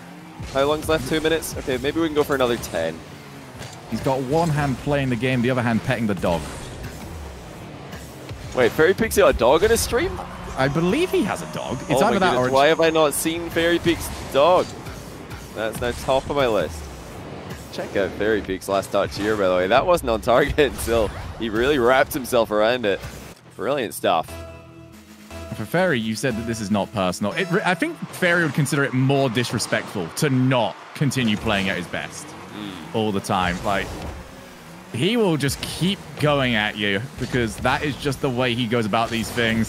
7 goals still needed. I'm an optimist, but I don't think this one's happening, lads. It looks like game 7. I know. I'm coming out here with a fire analysis right now. You're so brave for that one. I am. You really put I your am. neck I got out in there before you guys could say it because I could see the analytical minds racing. Right, I'm just looking for more French jokes. Take this opportunity to look up words that are both in French and English. Oh, well played. Very big on the turn. It's just going to obliterate Fahad once again. Just how many? Let's have a little guess here. I think I'm going for 15. Final score for Fairy Peak. What's the final score overall, though? 15-6. 15-6. That's a pretty good one. 5 more goals in a minute 18. I'll gonna go say for 13-5. I'm going to go low on this one. Okay. I was gonna say like my chances. 14. I'm very much on the last lap here already. But as long as we just get one more for Fairy, I'm all good. I said 14-6. Okay. 14-6, 15-6, and 13-5. Now I wish I would have said. Now I wish I would have said 14-7 because that goal got scored right after I spoke. But you know, such is life. Confident. 14-6 isn't bad. I kind of like that. Maybe it all depends on what happens in 0 seconds. Are these guys going to keep the ball up? That's right, Fairy. Keep it over here. When we get to 0 seconds, I think they might have an agreement to put the ball in any net. They're like, oh, it's fine. We see more own goals in 0 seconds than any other time in 1v1. So Fahad, don't score. Fahad, mate. Oh, save it for game 7. You don't want to waste it. no. We need more. We need one more. Fahad, come on. You can do it. Don't let Fairy, Shogun please. be right. No.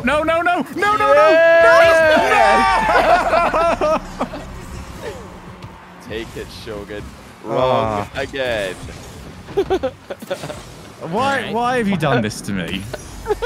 So now, what's the deciding factor? Is it closest? Do we do closest? I think, well, we got to wait and see how many goals Fairy Peak scores. Maybe it just ends up being something like 12-9, and we're like, oh, well, that was entirely surprising. None of us were anywhere near. But yeah, I believe Fairy Peak could put in a few more. It's not looking too great for my prediction, though.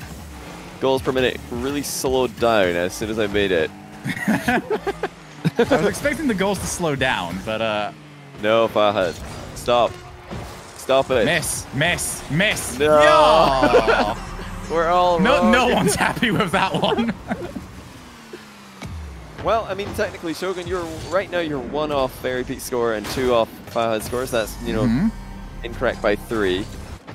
Smellsworth also off by 3 with 14-6, but I'm off by 4, so I need another goal for Fairy, or else I'm just extremely sad. At this point, I just want to keep Fahad scoring. I'm just sad, I guess. Just fully commit.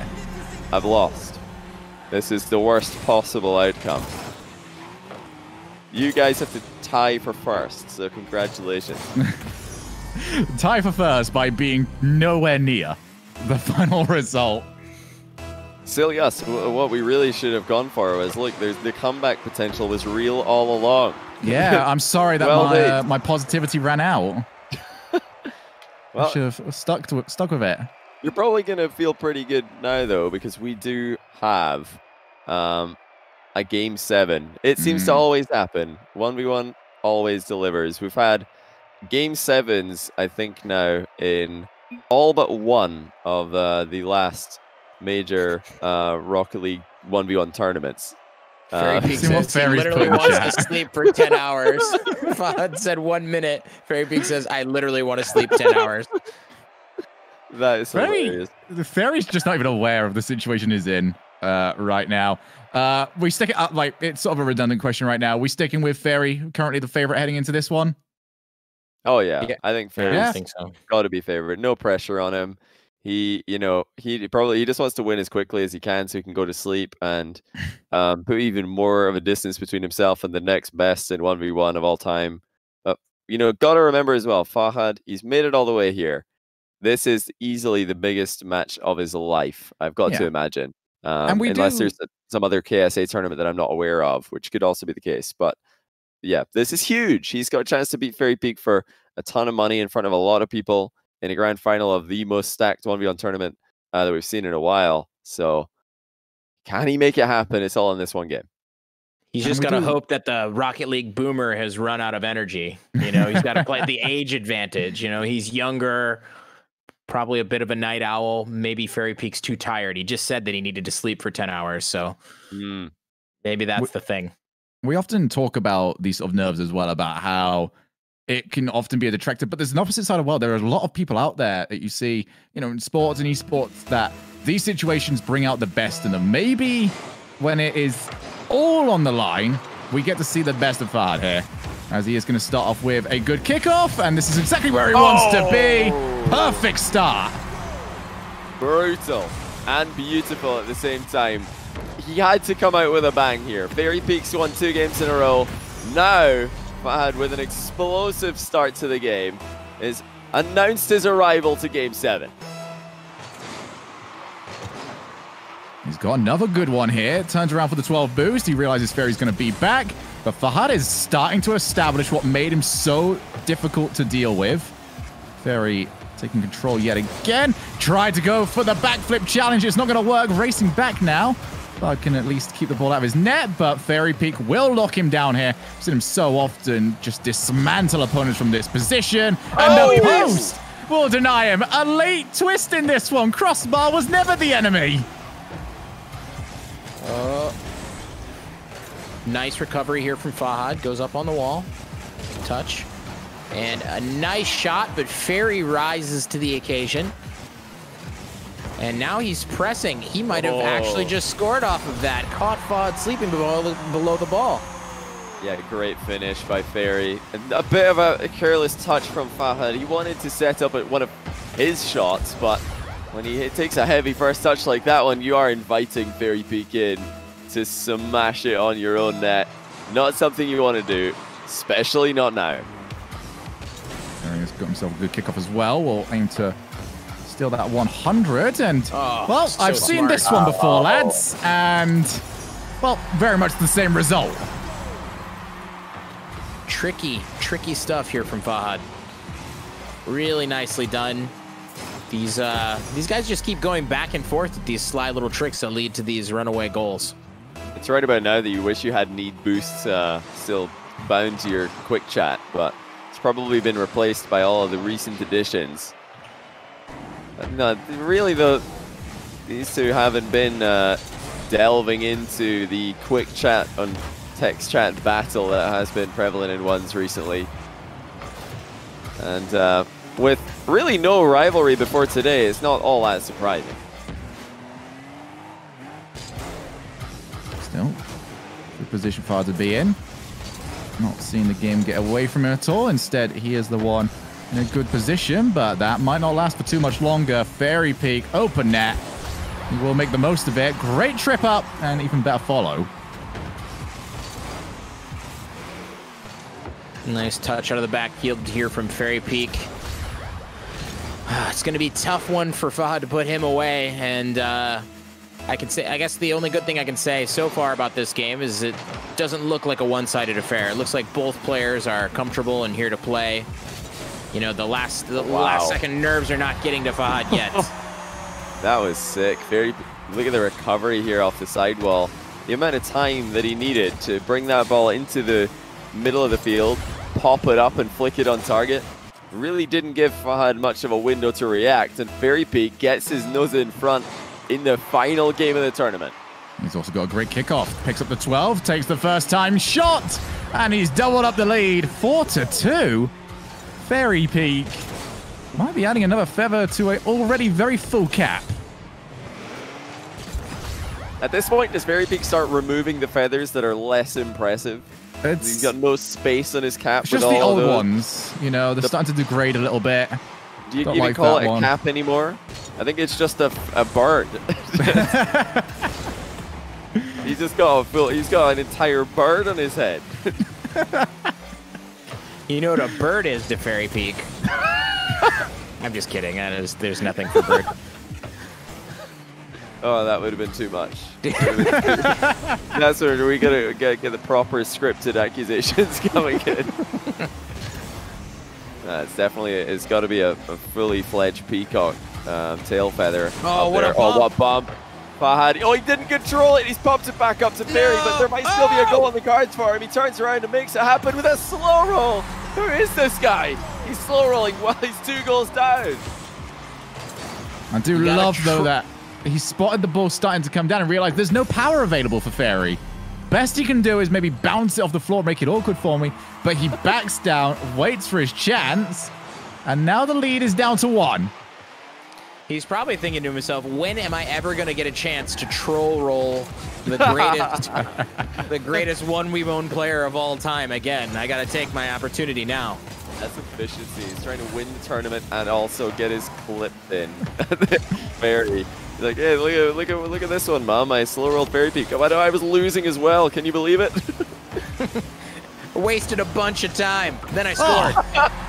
Then I came back anyway. It's even makes it even better. Turns out I'm pretty good. What investment. wasting your own comeback time. Just to make it all the more impressive. 4-4. Of course we knew this game would deliver. There's less than 2 minutes left. Off the kickoff, Fahad has gone for the fake again, and Fairy Peak gives it over to him. 3 for 3 now, Fahad. Fairy Peak decides to keep the pressure going. Both players so far not really willing to commit to midfield challenges. Smart. They're letting each other just go for it. Fahad's got the 100, but he delayed it too much. Fairy Peak saw him. Fahad tried to park up on the blind spot of the ball, but Fairy Peak had full vision. That was iffy. Not the challenge he wanted there. I thought Fairy's fake to take the ball into the back corner was brilliant there. Really sold it. Looked as if he was going to touch the ball. Just drove it all the way back to get the boost. Gave himself plenty of opportunity and plenty of space. And here we are. Fairy's 1 goal up. Oh, and he's Fairy! passing. And he's passing it. Well, I didn't know that just before the close of the EU transfer window, Vitality have picked up Fahad. What a passing play. I don't know who's been benched, but with team plays like this, it has to be... Oh, man. I reckon Alpha, he was exposed by Turbo for having not enough hours after all. I mean, clearly Fahad's been on the ground. Oh, what a save! What a save! It over. Vibal, Fairy Peak shaken by the save. Oh! He's gonna scramble back. He doesn't get there. Okay, I don't think anyone was prepared for Fairy Peak to be the one making the weird mistakes here in Game 7. Yet he is. He's fallen apart for 2 straight goals. I'm so glad that Goldmine ponied up the funds to buy the script writers that run on Johnny's stream. This is the best script we could have ever asked for. Game 7 antics fully engaged here. Oh, he's got him! Fahad. 7-5. The underdog's making it happen. He's got just over a minute left, but he's got the 2-goal lead. Kickoffs have been working out for him pretty well this game. Now it's his turn to try and run down this clock, control the ball, keep Fairy Peak at bay. We'll talk about efficiency. He gets the clip, he gets the comeback, he even gets a Game 7 out of it. Didn't want to win it earlier on. Fairy Peak has got it over the top, and now the questions will really be asked here of Fahad. How well can he hold his nerve? Other questions to ask. What was that? I've given up on defense. Okay. I think honestly, thought processes go out the window in Game 7s in Rocket League at the end of it, in a tournament final, especially in 1v1. Fahad, all he can think of there is, oh man, it would be so nice to just ball chase here, get the ball and get another goal. Then I'm winning by 3 goals. Wouldn't that be sick? Oh, wait, I didn't get to the point where I figured out what happens if Fairy hits the ball. So, you know, he didn't really get to the end of that, you know, thought chain, see the negative side before committing. And this is what we're talking about. If he gets this ball moving, this clock is going to run down so fast. Fairy Peak needs to do something about it, but Fahad gets another one. He's done it! Well, Fairy Peak did do something, and it was not the right thing. Fahad has got himself a 2-goal lead yet again. And we start to look to the kickoff game, because if Fahad can take this, he can run with the ball and see the game out. This has to be okay. He's got it. Oh, he's done him. I do not believe it. What a kickoff. He does the inverted half flip for his speedy recovery right into the play, where he flicks it into the open net. And he didn't slow down for a moment. 3-goal game. Fairy Peak is in desperate need of help. It's beautiful that he waited till grand finals to use that, to pull that play out, to give him another piece of insurance here. But that ball's going to make its way into the net. Fairy Peak has 11 seconds to do 2 points worth of magic. All right, Fairy needs to put together 35 minutes of Rocket League kickoffs into these next 2 and figure out what the mind game is. What can he pull off? Because he needs something instantly, and he's got something to work with. Bounces off the wall, turns around, saved by Fahad! Fahad with a huge save. What a recovery, and I think that sums up this play quite well. He's just always back so quickly. GG's. We have a new champion of Europe. And this is, I guess, definitive proof that there's more to KSA than O'Khaled. Fahad in chat, my eyes is red.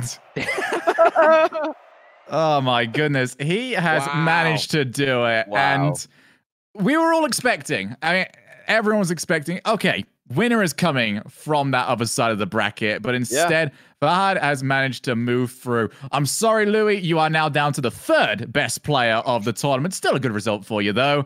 On the other side, Fahad claims the whole thing. Very peak. His GOAT status will not be questioned just yet, but for Fahad, it is time for him to raise his trophy. I wonder if we've spent maybe more production. Nope.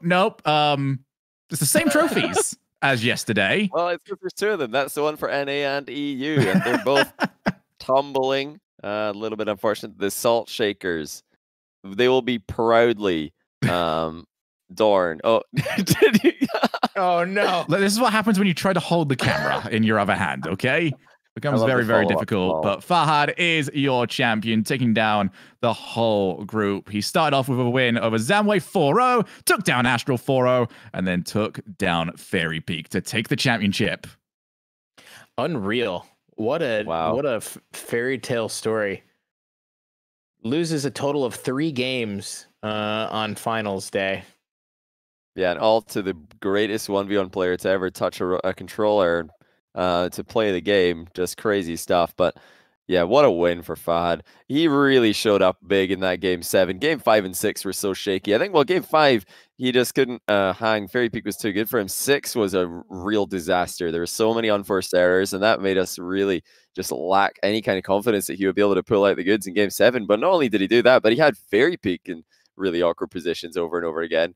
Thoroughly deserved this win, and what a win it must be for such a new player to this scene.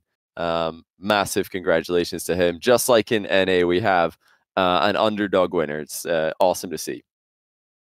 Yeah, and we really should be talking about Fahad's timing. I mean, the perfect time for a rebrand. Change your name, go on, win a massive tournament. Now everybody knows who you are with your new name. I mean, it couldn't have been better. I think that's why he won this. He's like, man, nobody knows about my rebrand. I better do something about that. Let's just go win gold mine real quick. Imagine rebranding and thinking, I'll just put a tweet out there. Fahad does it with some style and some class. Okay, everyone else out there, if you think about rebranding, win a tournament, then then we'll listen to it, because this is how you do it properly. 100%. It sounds like he's going to be down for a post-match interview as well. So hang tight, guys. He's celebrating. I think a well-deserved just moment to breathe. But Fahad is on the way for a post-match interview, which is awesome. We don't get to talk to the KSA players very often. They're a bit shy with English interviews, especially. But this is just so awesome. Oh man, I can't wait to hear his thoughts on this. He must be over the moon. And how could this be any better to beat Fairy Peak of all people in the grand final? This has to be perfect for him. I mean, how else are you going to do it? You got to come in, you got to beat the best, and he has certainly managed to do that. And it's such a huge statement for him as well about how, the region is starting to expand. It's now no longer just one player. It's now no longer just one team. And there'll be people scrambling now because they will have that player to play with in the future tournaments as well. So I'm looking forward to seeing where he goes, as we already see tweet coming through. Well played, Fahad, as the region all behind him. Just awesome to see. I mean, we saw Ahmad doing really well in group stage as well. But, Fairy Peak avenging him. It was Fairy who eliminated Ahmad in the group stage in the qualification match 4-1 in dominant fashion. So Fahad getting some revenge for his countrymen there. As if there weren't enough reasons to be happy for how today went. Yeah, apparently Jack as well. He's probably not going to feel too bad about this loss with the PS4 brother. There's so many connections here in the Rocket League community. All right, so we are now joined by our tournament winner, Fahad, mate. We only spoke recently, but I feel like we're going to start with the very basic question. How do you feel, mate? I'm shaking now. Oh my god, I can't really touch the mouse very good. Shaking. Dude, how does it feel? You know, you saw Ahmad losing in the qualifiers. You probably heard that Khalid lost today. All of the Middle East players are falling. You were the only one left, but you've done the entire region proud. How does that feel to represent KSA in the Middle East? That feels so awesome, man. Like KSA in top, you know. When Okad lose, I really felt bad because I wanted him to be in the finals together. It will be very nice matches. But when I win an Astral, I have a big faith that I will win. But very big, like he managed to give himself too much space. I don't know how, and he scored very nice shots. It was so hard for me. Mabruk. Well done. Well done. I don't know what really to say. Dude, go and enjoy your night, my friend. You have earned yourself a celebration. Where can people find you? Because you just rebranded to Fahad, but your Twitch is still FYAli77? Yes. Yes, Yeah. it is. But what about Twitter? Is that still FY_Ali as well? I don't have Twitter. I have an Instagram. Okay, It's so the what do same we name. need to look? Same name, Same nickname. FY_Ali ALI77. Yes. But yeah, the Fahad 77 rebrand seemed to work out pretty well. 100% on tournament wins with the name. So congratulations again. We don't want to keep you. Go celebrate the win and enjoy it. This is one of the greatest wins in 1v1 history. Yes, shout out to my friends in school and to apparently Jack. Nice. And to Nios. Well, congrats again, Fahad. Thank you so much for talking to us after the game. Awesome to get to have an interview with a winner. But yeah, like we said, yeah, just go and enjoy the win, man. And I'm sure you're gonna get a lot more people asking for profile signs and a lot more people swinging by your Twitch stream these days. So you That better will be feel live. so awesome. That will feel so awesome. Yeah, be sure to stream twitch.tv/FY_ALI77. Maybe we should get that posted in chat. Do any of the mods want to do that for us? But yeah, congratulations again to you. Thank you so much for talking to us as well. Yes, thank you. Goodbye. Bye, dude. Bye. Have a good night. Man, that is so awesome to hear. You know, this whole thing has just been incredible with Fairy Peak, the GOAT against the brand new blood. The only player in this top 8 who hadn't been in a top 8 previously. And now he doesn't just perform well, he wins the whole thing. Just insane. To see how stacked this tournament was. And to have a ground game player coming out on top in the aerial dominated meta. Yeah, and he has managed to move on through with just... a really impressive play style. We've obviously seen the same from Lion Blaze as well. Just the whole scene seems to be evolving at the moment, Smellsworth. Any final thoughts from you? Wow, I couldn't have asked for a better finals day for this EU 1v1. It was a roller coaster of emotions. I agree with Fairy Peak that I could go sleep for 10 hours now because I've just been screaming at the top of my lungs at a computer screen. Yeah, really, really great play today. And it is, I totally agree. It's great to see the meta of ones evolving. And it's refreshing to watch some ones when we have so much 3v3 content already. This has been really, really special. So shout out to the Goldmine team and thank you very much for having us on.